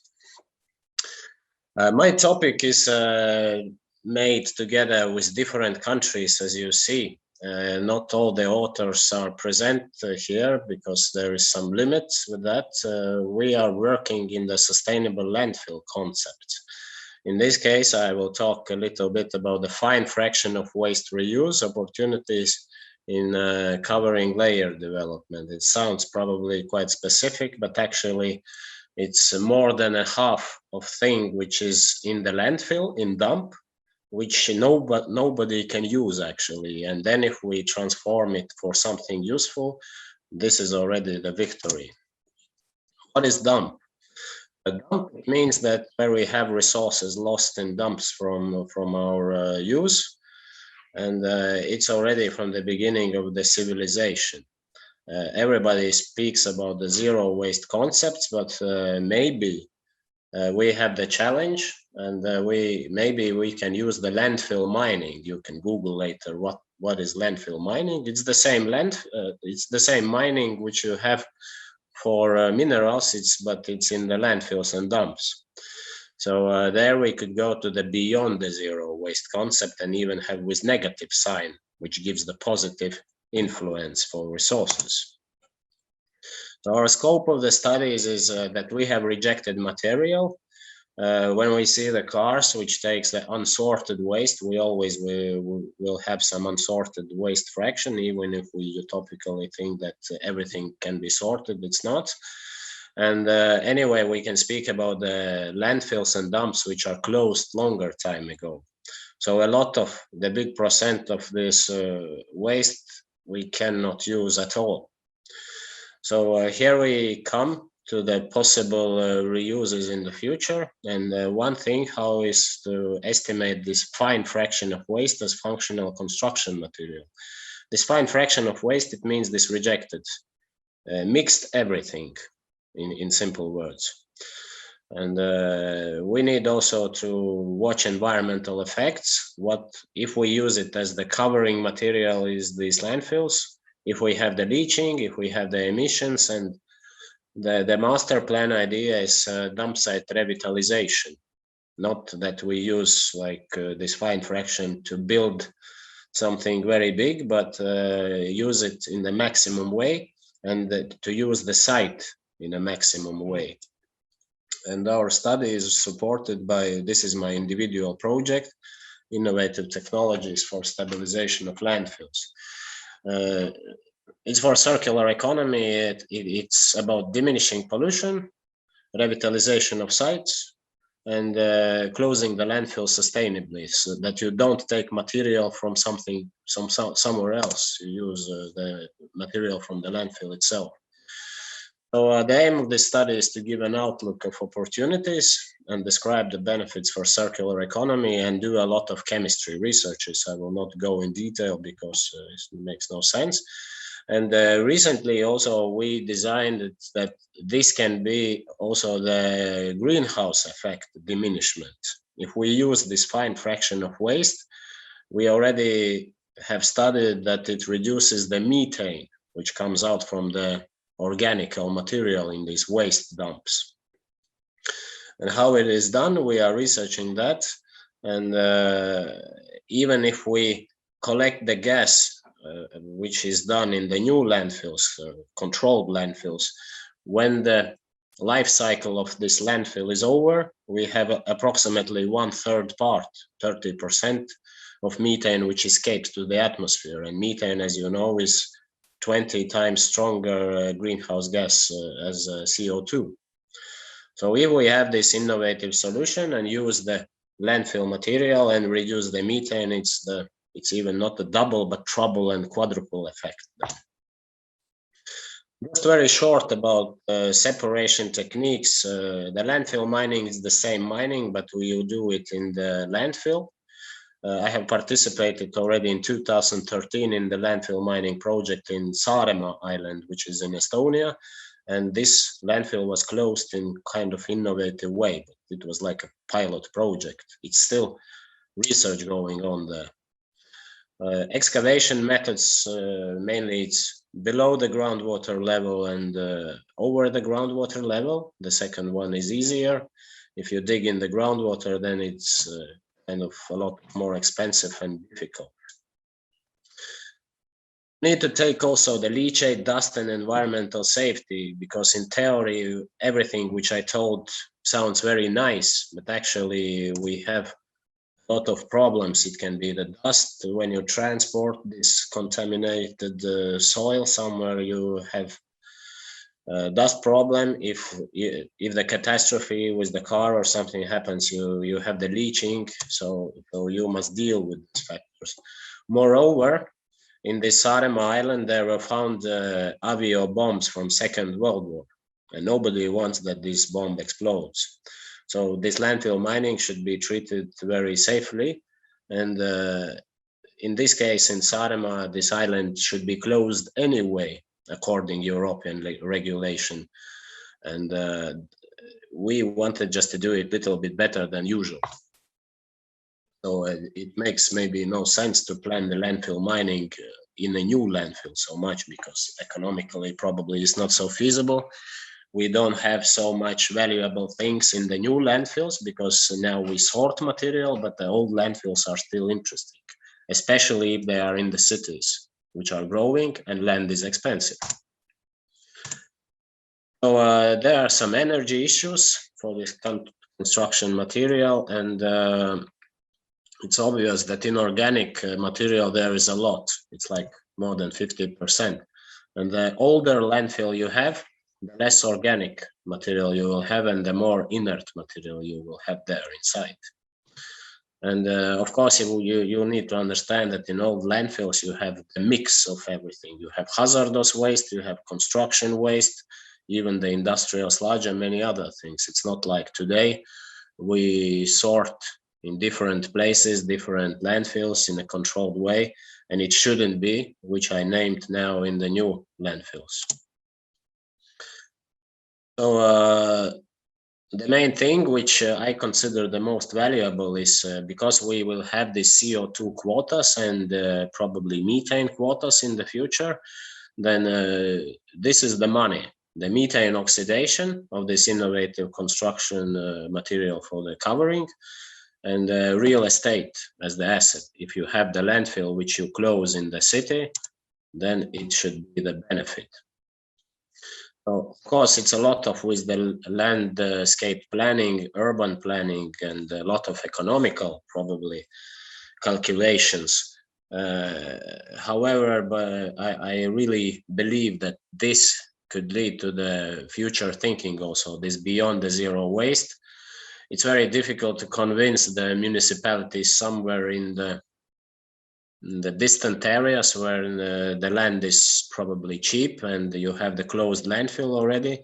But if you have the landfill like in Istanbul, like in Turkey capital, the size of is half of Vilnius probably, then you may calculate how much the land costs. And if you redevelop this land and do it correctly by sorting other things and covering so the methane is not escaping, you provide environmental and also economical benefits from that. Here are some kind of diagram. What we are doing, we do absolutely everything. So we do chemical analysis, we study how the methane is degrading, and in Saaremaa case, they even invited landscape architects and biologists and microbiologists who investigate what is happening in this new covering material, how the worms are coming back, how the bacteria is working, because bacteria is directly linked to the methane degradation. Well, this is how it looks like in the nature. This is not in Saaremaa, I think it's in Sweden. Also, I have worked several years in Sweden. We had some landfill mining part projects, I would say, like excavations, storing of separated material. So some kind of numbers, how much tons you excavate in a year. But this is not a big amount, which we have in Baltic countries. But if you can expand this technology and use it elsewhere in the countries where you have the megapolises with 30 million people, like in Brazil or US. So this is just to think about that. Just illustrative tables. I even do the analysis how much of rare earth metals we have for innovative technologies, and it's another question how feasibly to take them out of this inert waste, but at least we know what we have in the teddy bear inside. For conclusions, the landfill closure process is not innovative when state-of-art is applied. However, novelty we can always find, and if we use the material which you cannot use, then it's already the innovation. It provides opportunity to reduce the raw material conventional use. Probably in Lithuania also the dumps, the old dumps. I think it's about 700 dumps were closed according EU rules, and mostly you also use the clay as the covering material because it shall have like anti-filtrative properties of the filtration should be lower than some certain number. And it means that you must dig out the clay somewhere and put it on the dump. In the Saaremaa Island case, they don't have the clay on this island. This is the reason why this innovation appeared when you have nothing to do anymore. Pluton geochemistry applied engineering is of course important. As I mentioned already, at the beginning it was just the closing the landfill, but later you invite more and more people, and then the landscape architect comes, then the municipality comes and makes the workshop, and at the end, instead of the dump, you have the frisbee golf field where people can get out, and actually it is the park now, with the only hill in the Saaremaa Island. So, of course, we use some kind of distinct amount of soil organics to improve the properties, and now the botanists and the biologists work what could be the best mixes to have the certain plants. And also you need to take into account that still the heat for some decades are produced in these dump hills inside. In the center, you still probably have 60, 70 degrees. You must remember that.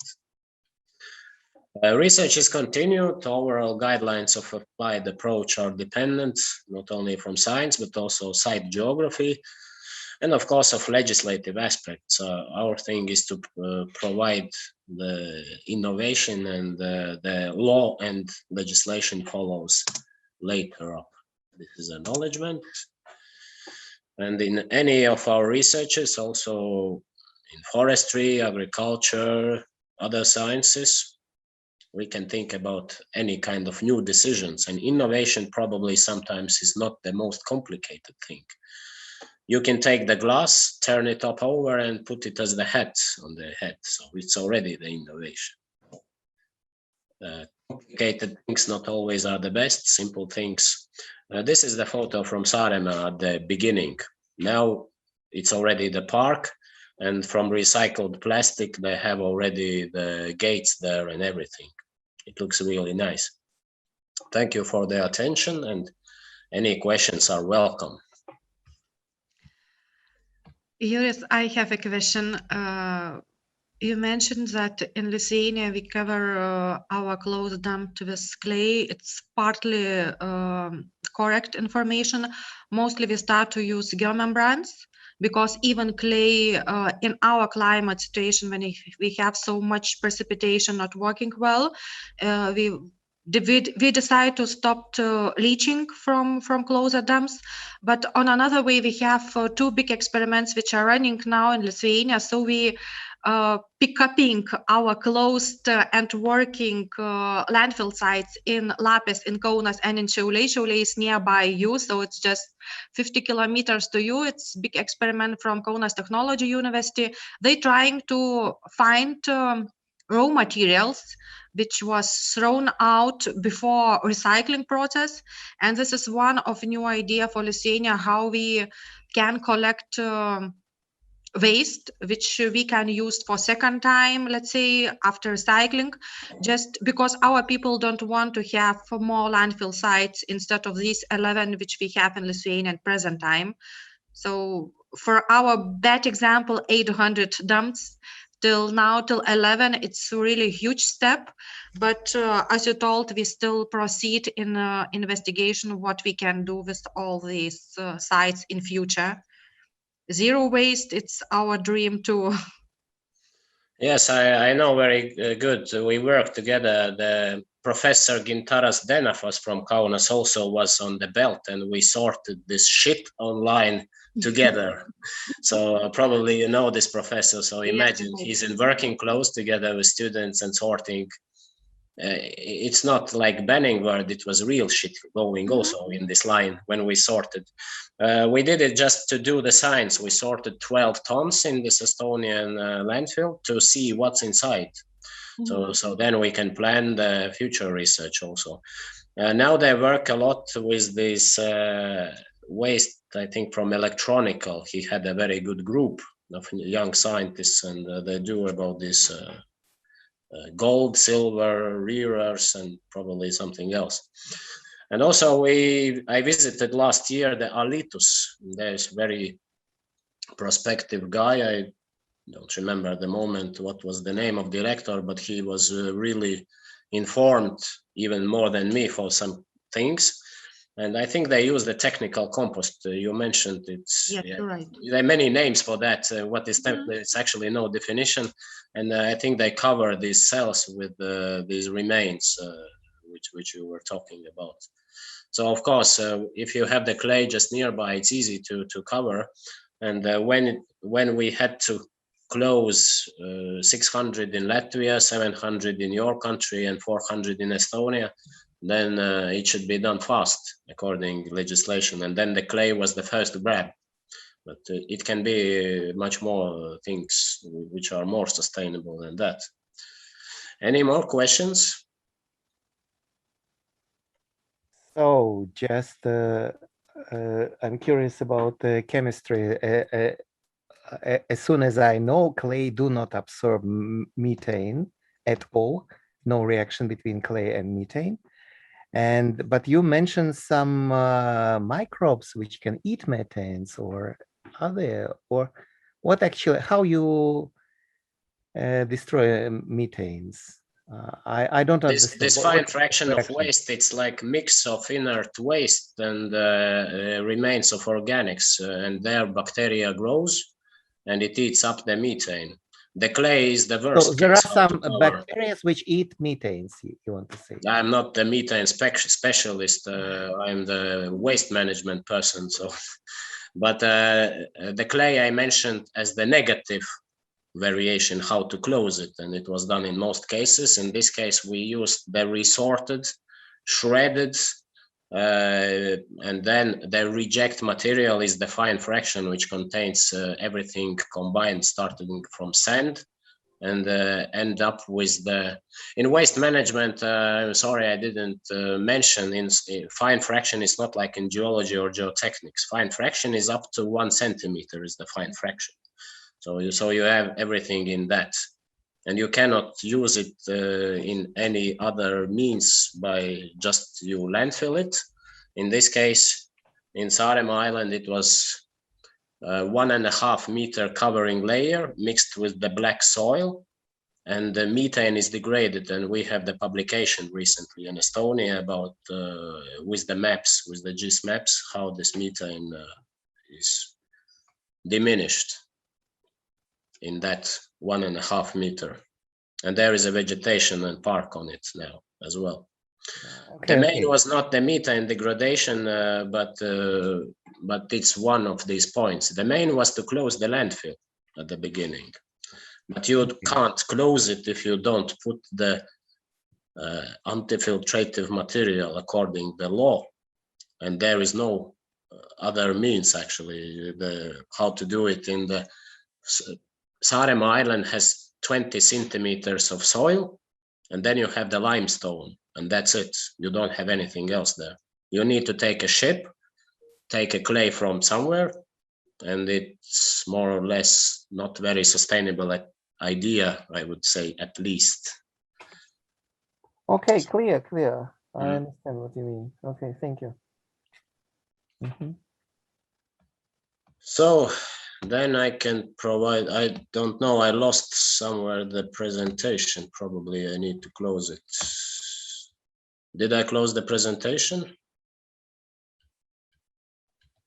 Yes. Yes. Then the next speaker is, yes, I think we just talk with you now with Vladimir Svorokhobos, right?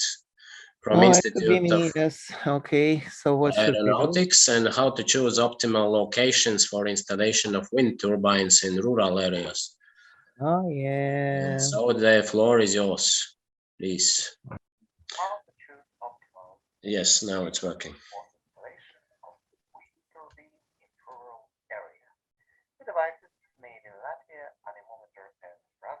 We hear you very bad. You disappeared somewhere. Germany has built thousands of wind turbines in places where there is no wind because constructions do not care. They build not where there is a wind, but in places where there is a government money. A lot of German wind power parks went insolvent. In the past years, the price of electric power has already doubled.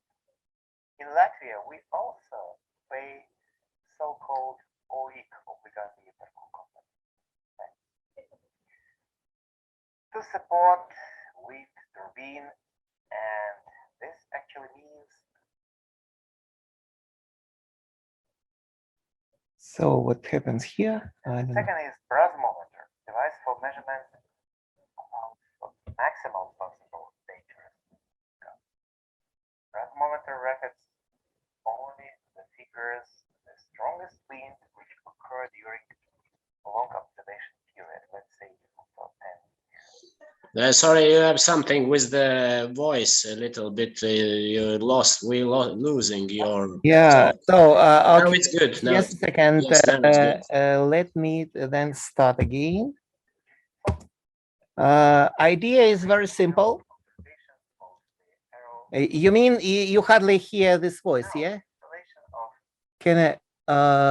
Now I hear you good, but sometimes it jumps to some kind of that you are in the bus station over the street almost. Higher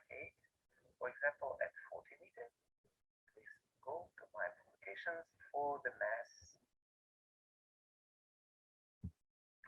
Okay, so I tell you, the story is very simple.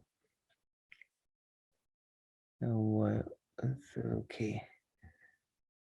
The story is very simple, actually, and what I can do is all these automatic systems. Oh my God! So I share again. What to share? Not clear how to. If you want to share the video, perhaps you need to open the video, copy it on your screen, and then to press and then to share somehow. But I'm not sure if I know. Maybe the technical person hear us and can say something about. Okay, but doesn't matter actually. What I want to say is there are two devices which was invented by me in Latvia. One is to measure maximal possible wind. The other is to measure average wind. And if you combine these two figures for each location, you can judge what kind of wind generator you can place in these locations. And my message is, just before you decide to build anything anywhere, you should make these investigations. Which means you should install two devices in some area during 1 year, 2 years, or 5 years. Just watch what kind of wind is there. Because unfortunately, in some countries like Germany, people do not follow such procedure. They build their wind turbines in places where is government money, but no wind at all. And you traveling in Germany, you can see a lot of wind turbines which stay and do not rotate. It's really funny, especially in Bavaria, for example. They build, speak about the environment, blah, blah, blah. In fact, these turbines do not rotate simply because there is no wind in this area. Why they build? Funny questions. So I advise to Latvians and all others not to follow such bad example, but to make investigations somehow. Continue the measurements during a year or longer, and only then make the decision about construction of wind.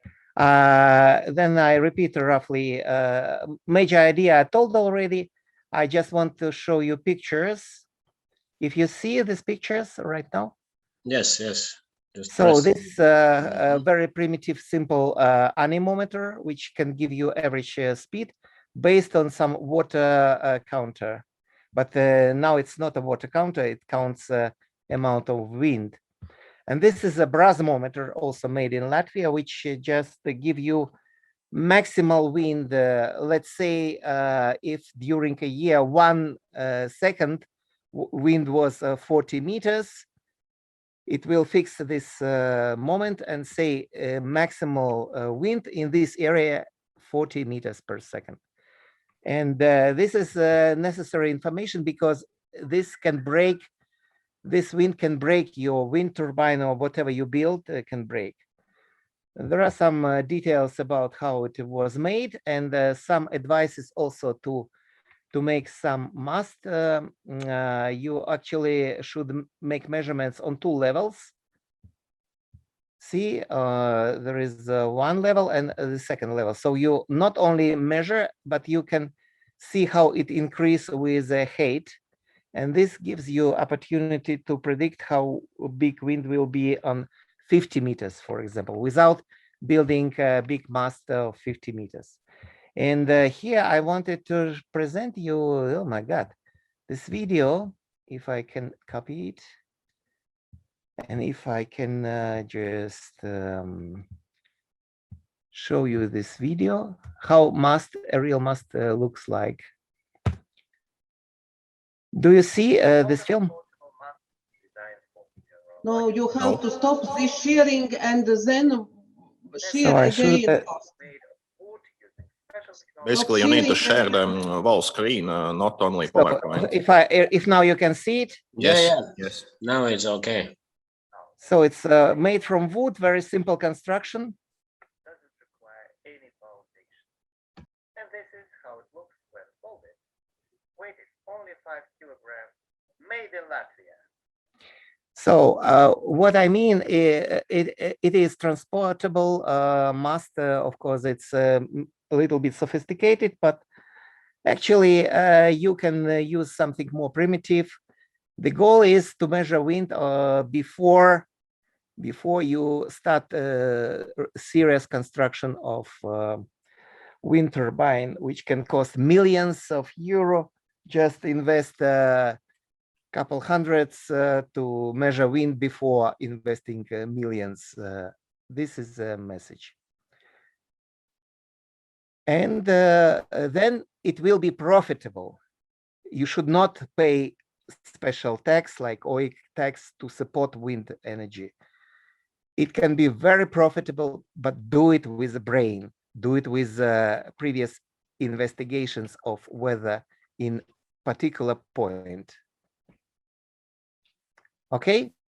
Thank you very Thank much. you. I would just suggest that you use some kind of marketing team and promote it outside of Latvia to the broader scope, broader hubs of, and probably we will see you selling on Amazon after years and selling the millions, or not, but maybe not really. tens of thousands of these things in a year. No. Just about this mast, I can say you, it is suitable only for me if I make some investigations about wind. Yes, for but you can should... offer that for the production. Otherwise, you spend a lot of time, but you can make a business out of that. This is no. For example, if you are farmers and you want to know wind in your area, you just take a simple stub, whatever it could be, just piece of wood, and you can do it yourself much quicker, cheaper than I can propose. But it's better if I'm a farmer, I buy it for 100 euros. I don't have so much time. And yes, but my will cost you 500 euros. And for 100 euros, then you can start the mass production. Then it will come to 100 euros, but you will sell 10 times more. No. You don't need such a light system. Actually, such light system need only scientists which make science about this. But if you study wind in your area, you can use a piece of wood, whatever it be, 10-meter piece of wood, it is possible to find locally. Just cut some piña in your nearest forest and use it. It will be quicker and better. But trick is what you place on top of it. And on top of it, of course, you should buy these devices and place them. And these devices can be a part of marketing, of course. So I can sell it. Yes, these devices, but not must, of course. Good. Who has the question? Everybody is thinking, maybe I need also that. No, if you are a farmer and if you need electricity, it is the first step to start. First, you should investigate if you have a wind enough and what kind of wind. I'm of that believers who believe that only offshore maybe makes sense. Otherwise, you use the fossil fuel to dig rare earth and then you make wind generators somewhere. You use more fossil fuel than the gain from this wind somewhere. This is my personal opinion about this energy. I disagree. If we speak about such area as Latvia has a lot of wind. It's not like a German Bavaria. Yes, but you need to build them from something, and something is found in China, and this China digs it out and makes toxic waste. Then you get the green energy, and you have toxic place in China. I absolutely agree with you what you say. Most of components of wind turbine can be produced locally from wood. And this small meteorological mast, which I show you, is just an illustration. It is possible to do from wood, from local wood, and even not very high quality wood can be used to achieve these sizes. Do not do it from concrete, do not do it from metal, because it is really bad way. Like Germans do, they destroy their land, putting foundations from concrete in their land. And of course, they destroy nature by using a lot of metals. No metals. What I want, my message is very simple. No metals, practically no metals, except generator and electrical part of device. All other parts can be done from wood, and this wood can be local. And only a little bit cuprum and maybe neodymium you need to buy from China. But all the big parts should be local, of course. Okay, so I think it's a good idea anyway. It's just to work on it a bit more. So if no one else has the question, so the next speaker, so we have Mr. Gins Rudušans and Gatis Vītols from Jelgava, the local scientists, and we will switch to information technology about machine learning methods for classification of sensitive data. Please, the floor is yours. Yes, thank you. So hello everyone, my name is Gins Rudušans and I'm a PhD student. And today I will talk about machine learning methods for classification of sensitive data. And the co-author of the article is Gatis Vītols, who is my PhD supervisor. So I'm working in IT more than 15 years, and more than 10 of them I have been working in financial and insurance companies as a data warehouse developer. And I'm passionate about the data and also eager to find new solutions for the problems that has popped up lately. And since we all live in the era of big data, this means that we have some new challenges that were not relevant before. And some of the challenges are related to the data, like understanding it, applying the proper data processing, and the security is one of the key concerns when it comes to big data. And one more important aspect is the General Data Protection Regulation, or as we all know, it's called GDPR, which makes us to apply special routines for our data. And we need to classify data in order to do that. As a simple example is a sensitive data about which I'll talk in some of the next slides. In this slide, you can see some interesting facts about data. According to some of the studies, we can see that in 2018, in the world, we had around 18 zettabytes of data. But the prediction is that by the year 2025, we will have around 200 zettabytes of data. And 50% of it, or the 100 zettabytes, will be stored in the cloud storage. And when it comes to the GDPR, we can see that 132 out of 194 countries worldwide have implemented data privacy and protection laws. And by 2018, when the GDPR came into force, world's 500 largest companies have invested around 6.5 billion euros just to comply with the GDPR. And during the last few years, European regulators have imposed almost 300 million euros in GDPR fines. In this slide, I just wanted to illustrate the problem related to personal data and how important it is to have a proper security mechanism. Here we can see that many companies have a lot of data breaches during the last few years and even more. Even the monsters like Facebook, Microsoft, and Twitter, Yahoo, and others haven't managed to ensure a proper security. Sometimes researchers also discover a publicly accessible databases hosted in the cloud, but without any link to data owner. And that is another problem that many companies try to avoid reporting their data breaches until the data is made public. When it comes to my research, the aim of it is to provide machine learning methods for classifying the sensitive data. The research is based on analysis and comparison of scientific literature, which is related to the problematic of data classification using machine learning methods. A special attention is paid to the sensitive data. The research contains analysis and comparison of scientific literature related to machine learning and classifying the sensitive data. The types of machine learning are reviewed, and the naive-Bayes classifier is explained on example for identifying and classifying the data. In order to work with the data, first we need to understand what are the types of data and how they are related to each other. In this picture, you can see a classic relationship between personal data and sensitive and the private data.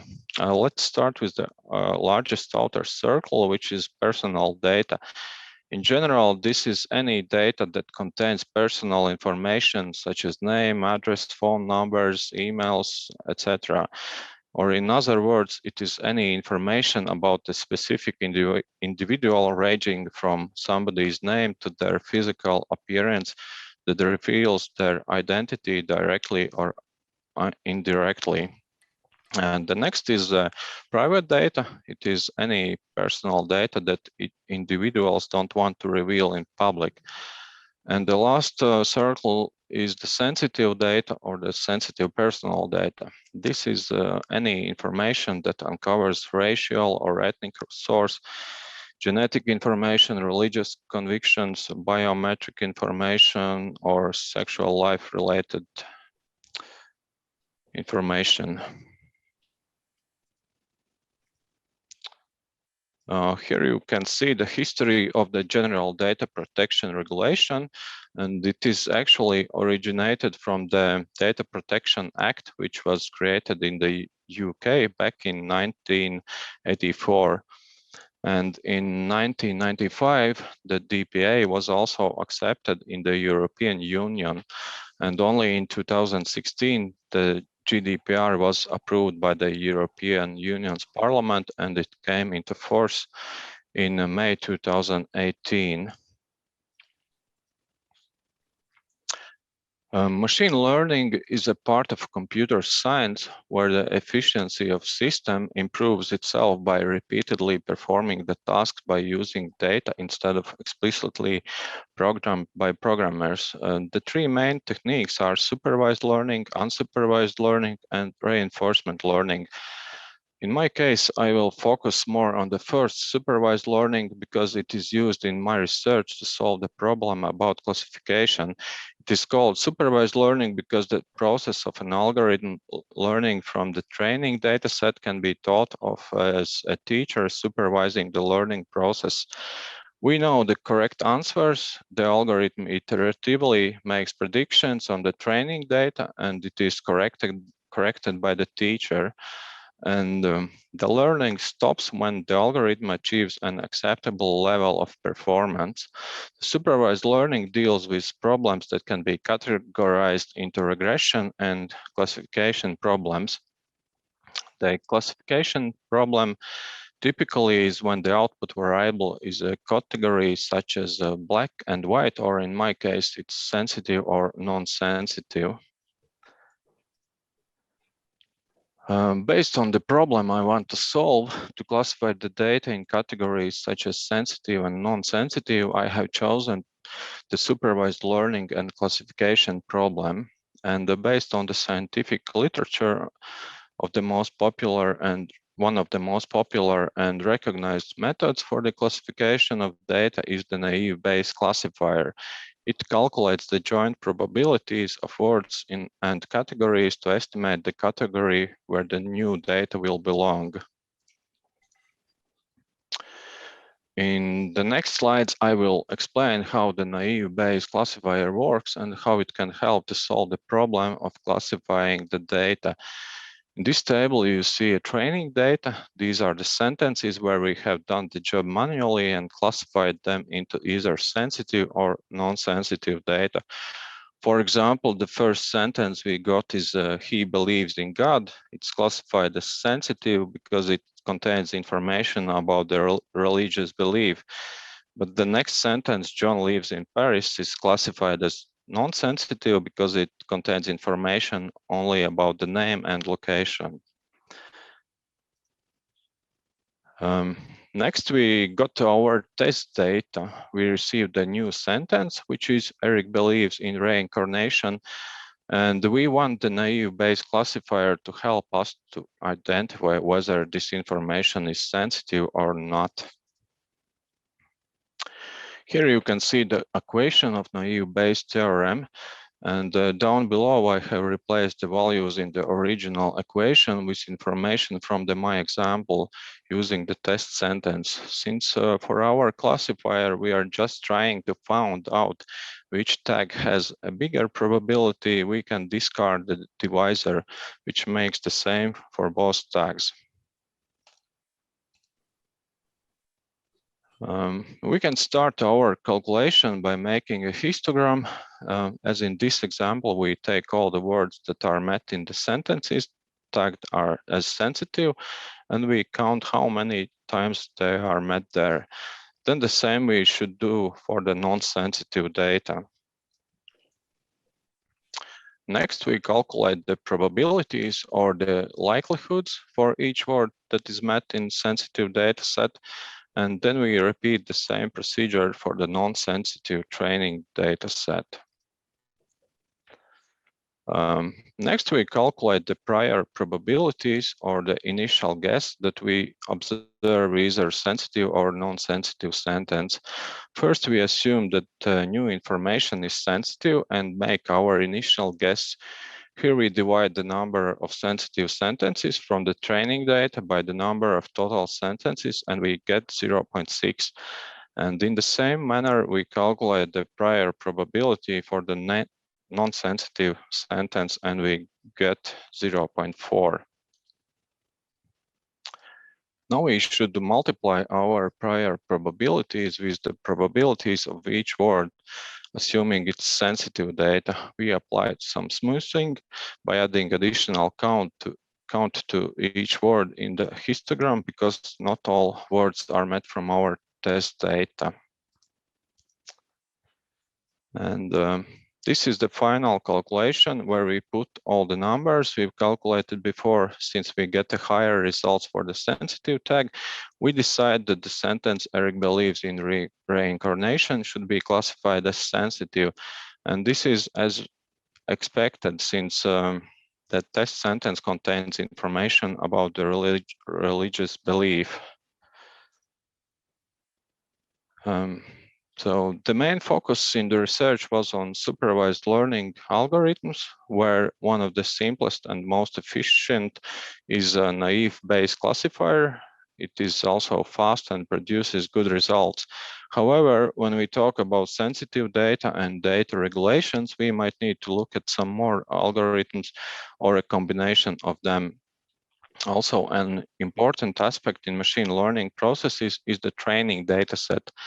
Some methods might show better results when are trained using one training data set, but the result might become worse if using other training data. So getting a good training data set for sensitive data is also a challenging task.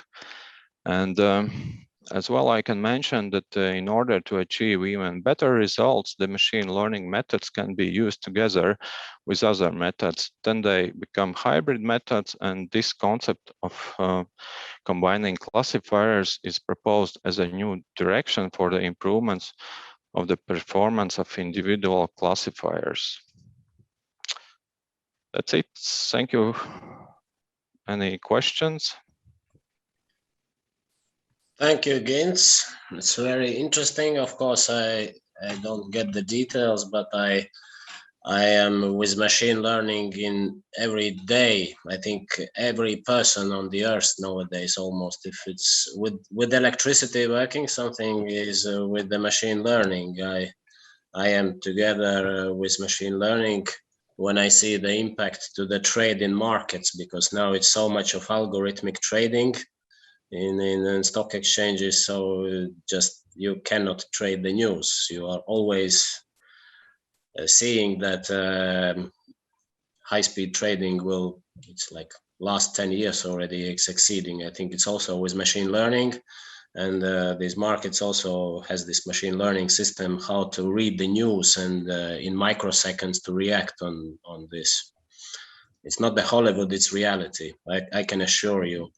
But of course, in each science you can use machine learning. I have heard about a couple of projects now also where machine learning is used for analysis of different substrates, and then to take away the working hours of expensive laboratory stuff. So it's just one thing which I can mention also. Maybe someone else has anything to speak about this in their sciences. It's super topic. As I understand, this gentleman, he considered this is very nice that our government spy after us and control our thoughts, who believe in God, who not, who write what to his friends. And actually, we know that it happens everywhere in the world, and it's not really doubt about it. The question is, now some people believe that some messengers are more or less secret. So if you use this messenger, government cannot spy behind you. And if you use the other messenger, probably they definitively spy behind you. So the question is, which messenger from your point nowadays is the more secret? And keep my letters in secrecy without some artificial government intelligence analyze them? Yeah, that's a really good question about some messengers. And to be honest, I'm not sure that I'm like able to say which one is the most secure. As they claim, at least they claim that it's not about messaging, but they even refused to. There was a terrorism person or something like that. Apple refused to open it for the government CIA. At least I don't know if it's marketing or it's reality, but they said no. In crypting science, all these things which used for marketing, and these are crypted and analyzed together, so mainly. And about the WhatsApps, and these are, at least in earlier times, WhatsApp claimed before it was purchased by Facebook that they are crypting and nobody can read except you, if you are not hacked, of course. But this is what I know. Probably something has changed, but I think in any case, if there is a particular reason to decrypt it and you are interesting for some kind of authorities, and if it's with criminal something, then probably it's easy to decrypt it. It's just if the government can keep the hands up to the Facebook, let's say, headquarters, which is difficult. Recently, it was also the case about this machine learning, I think, on television and media analyzed about the program Aizliegta España, means they tried to post like fake fake thing. They wrote the text which is not about the racism, about the terrorism, but it contained the words. And this machine learning for Facebook doesn't work yet properly, and they were disqualified and warned that they will be excluded from the Facebook if they continue. Actually, it was like citations and experiments. Maybe yes, it would be interesting about Ginz can find this program in LTV and decide. Yeah, I have seen that as well, and then actually there are quite a lot of research on based on the Twitter data. They are searching for the hate speech data, and some algorithms check only not for if the message contains some hate speech, but for example, who it is addressing. Is it women or some I don't know, racial related things and so on. So yeah, there are a lot of studies nowadays around this topic. Good luck with your research, and Thank you. technologies are evolving, and put the way to the Silicon Valley if you wish, of course. Okay, and the last but not the least will be, I will open the program.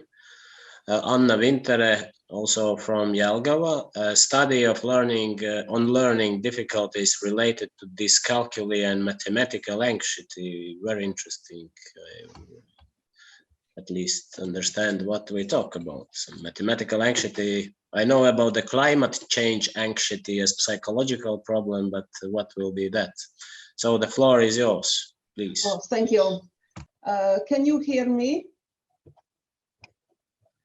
Okay. Yes, yes, very good. Okay, I am from Department of Mathematics. I teach mathematics. I teach mathematics to students. However, today I will speak about teaching mathematics to school children. And as known, mathematics is one of the logical and also practical academic discipline.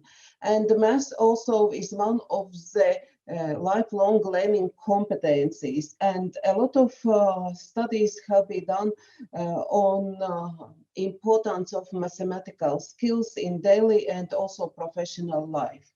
Nevertheless, learners' math knowledge is becoming worse year by year.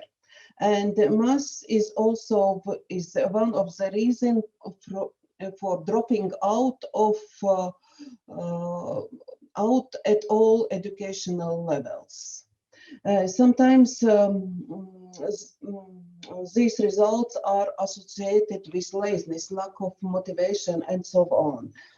However, not always this indicates laziness or unwillingness to learn mathematics. In many cases, this indicates that a student is having difficulty to learn mathematics, such as dyscalculia or mathematical anxiety, and the student may not be able to learn math.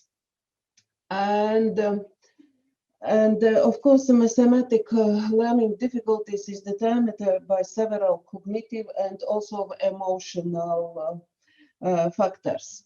Dyscalculia is a specific ability to learn mathematics, ability, not an inability. It characteristics of students' brain that determines the perception and also proceeding of information. And dyscalculia can cause the different types of learning difficulties. For example, difficulty to understand number-related concepts, struggle with remembering phone numbers, problems with using money, and so on and so on. But mathematical anxiety is negative emotions, emotional reaction to mathematics. And of course, it's determined by different factors. Different educational studies prove that mathematical anxiety can be controlled, but dyscalculia lasts a lifetime. And of course, performance can be improved by intensive development actions and using appropriate teaching methods at school.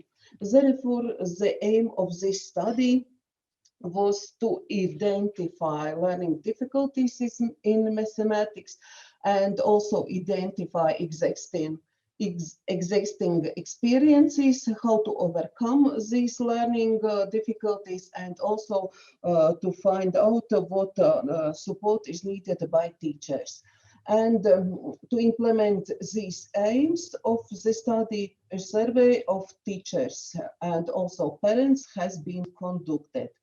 And it should be noted that this study is a part of Erasmus Plus project. The research methodology is based on types of dyscalculia, which were identified by researcher Kuss. And you can see here different types of dyscalculia. And the questions were designed taking into account the characteristics of different types of dyscalculia. And it should be noted that both questionnaires for math teachers and also parents included questions that provide answers to questions about the difficulties of learning mathematics for students at any age. And some results from teachers' survey. As you can see in these charts, solving mathematical problems is the most important problem for students, school children in Latvia. Also, more than half of students have a problem understand the mathematical concepts, and solving arithmetical calculations also a problem in Latvia. To sum up teachers' answer, the most pronounced type of dyscalculia in Latvia, it's operational and also practical type of dyscalculia. That means inability to perform mathematical operations and do calculations. Verbal and dyslexic disorders are less important, but so-called graphic disorders, which mean transcription of mathematical signs, are least important in our country. And speaking about mathematical anxiety, 3 questions were asked the teachers. And as you see here, primary school pupils more often get easily frustrated and unnaturally upset when they complete math problems. Basic school students present nervousness and agitation before facing math tasks, but secondary school pupils are more determined and persistent while completing their mathematical tasks. Only 3 questions were asked teachers to characterize math anxiety in schools. And some results from survey of parents. Of course, parents are more optimistic about their children math learning difficulties. They think that children are able to understand the mathematical problems according to their age, and also they can handle with everyday situations, for example, use money, time, make comparisons, and so on.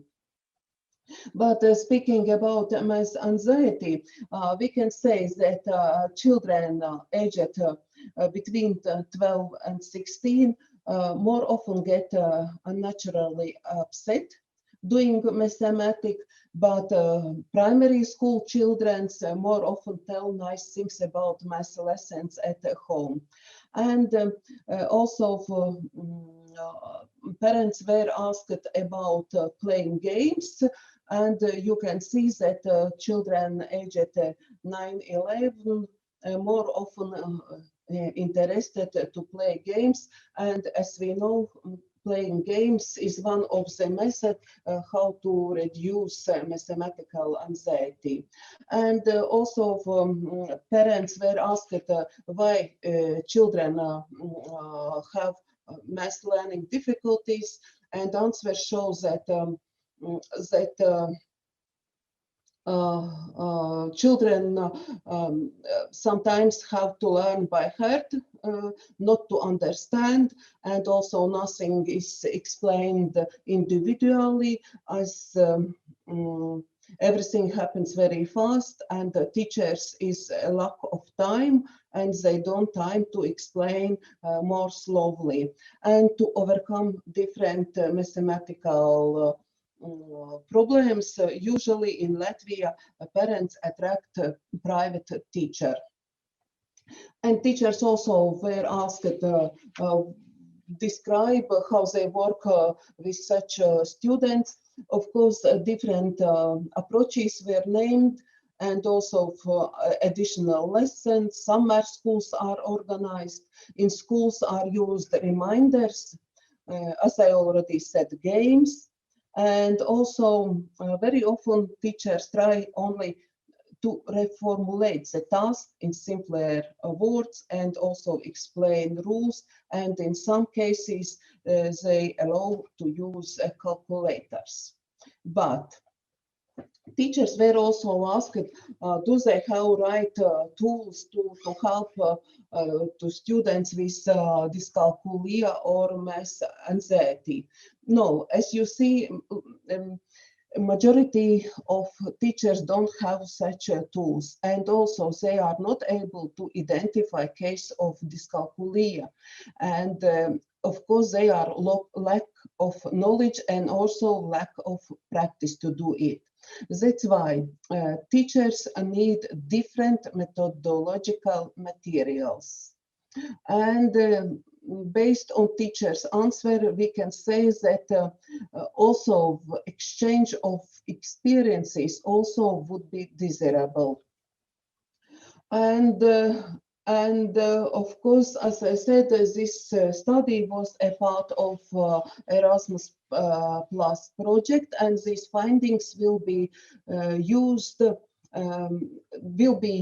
as basis for development methodological materials, taking into account types of dyscalculia which were identified within this study. And conclusions. About 1/5 of students have signs of dyscalculia, and 1/4 of students have mathematical anxiety. It's based on parents and mathematics teachers' answers. And according to Math Teachers Survey, only 7% of students have no mathematics learning difficulties. And according to Parents Survey, it should be noted that parents associate their children's learning difficulties with the organization of learning process and also with teachers' attitude. It's all from my side. Thank you for your attention. Thank you very much. Really interesting. I have a kid at home, and also the didactics of mathematics are important. And we sometimes enjoy looking the animation films where the numbers and figures are, and then it's easier, the concept, how to understand. Playing Monopoly or watching the animation, otherwise it's too abstract. And I think the part of the problem is also that when you see the page, let's say you was on pandemic free time, and then you come back to the school and you haven't been at 2 lectures, and then new symbols has came, you lose your orientation at the same time, and then the brain just switches off. So it's a very common didactical problem in any science. It's not only mathematics, but mathematics are especially important because it's the same as the information technology and programming. If you miss some part, you cannot go further anymore. It's not like you change the module. When I was younger in the school, also when I missed something, in the next module in geometry I was okay, but then the previous one was difficult. So it's very important that the teacher also, and this pandemic time is especially difficult for all this stuff. So maybe some questions from other participants, please. Thank you. So now I give the word to closing the conference, and I hope that next year we'll be present not online but on site on 11th anniversary for me. Thank you very much. Very huge thank to Juris as a chairperson, and especially as a honor participant of our conference. Juris, as he said, it is a 10th conference he participated. But in this session also Giedre Vavičiūtė participated. How many years you participate? I forgot. Of course, it is an honor participant of our conference. Very thanks for very interesting discussion. Thanks for very interesting presentations. And I would like to announce to you that we have already your certificates, and you will receive your certificates as I wrote you on emails, and I will send you scanned certificates. Thank you for your join to our conference, and as Yuri said, we will be very happy that you will participate on 28th of our conference. And I hope it will be in present here in our nice Jelgavas Castle, in our main building. You are welcome. I would like to thank you from all organizing committee, from Nadezhda too.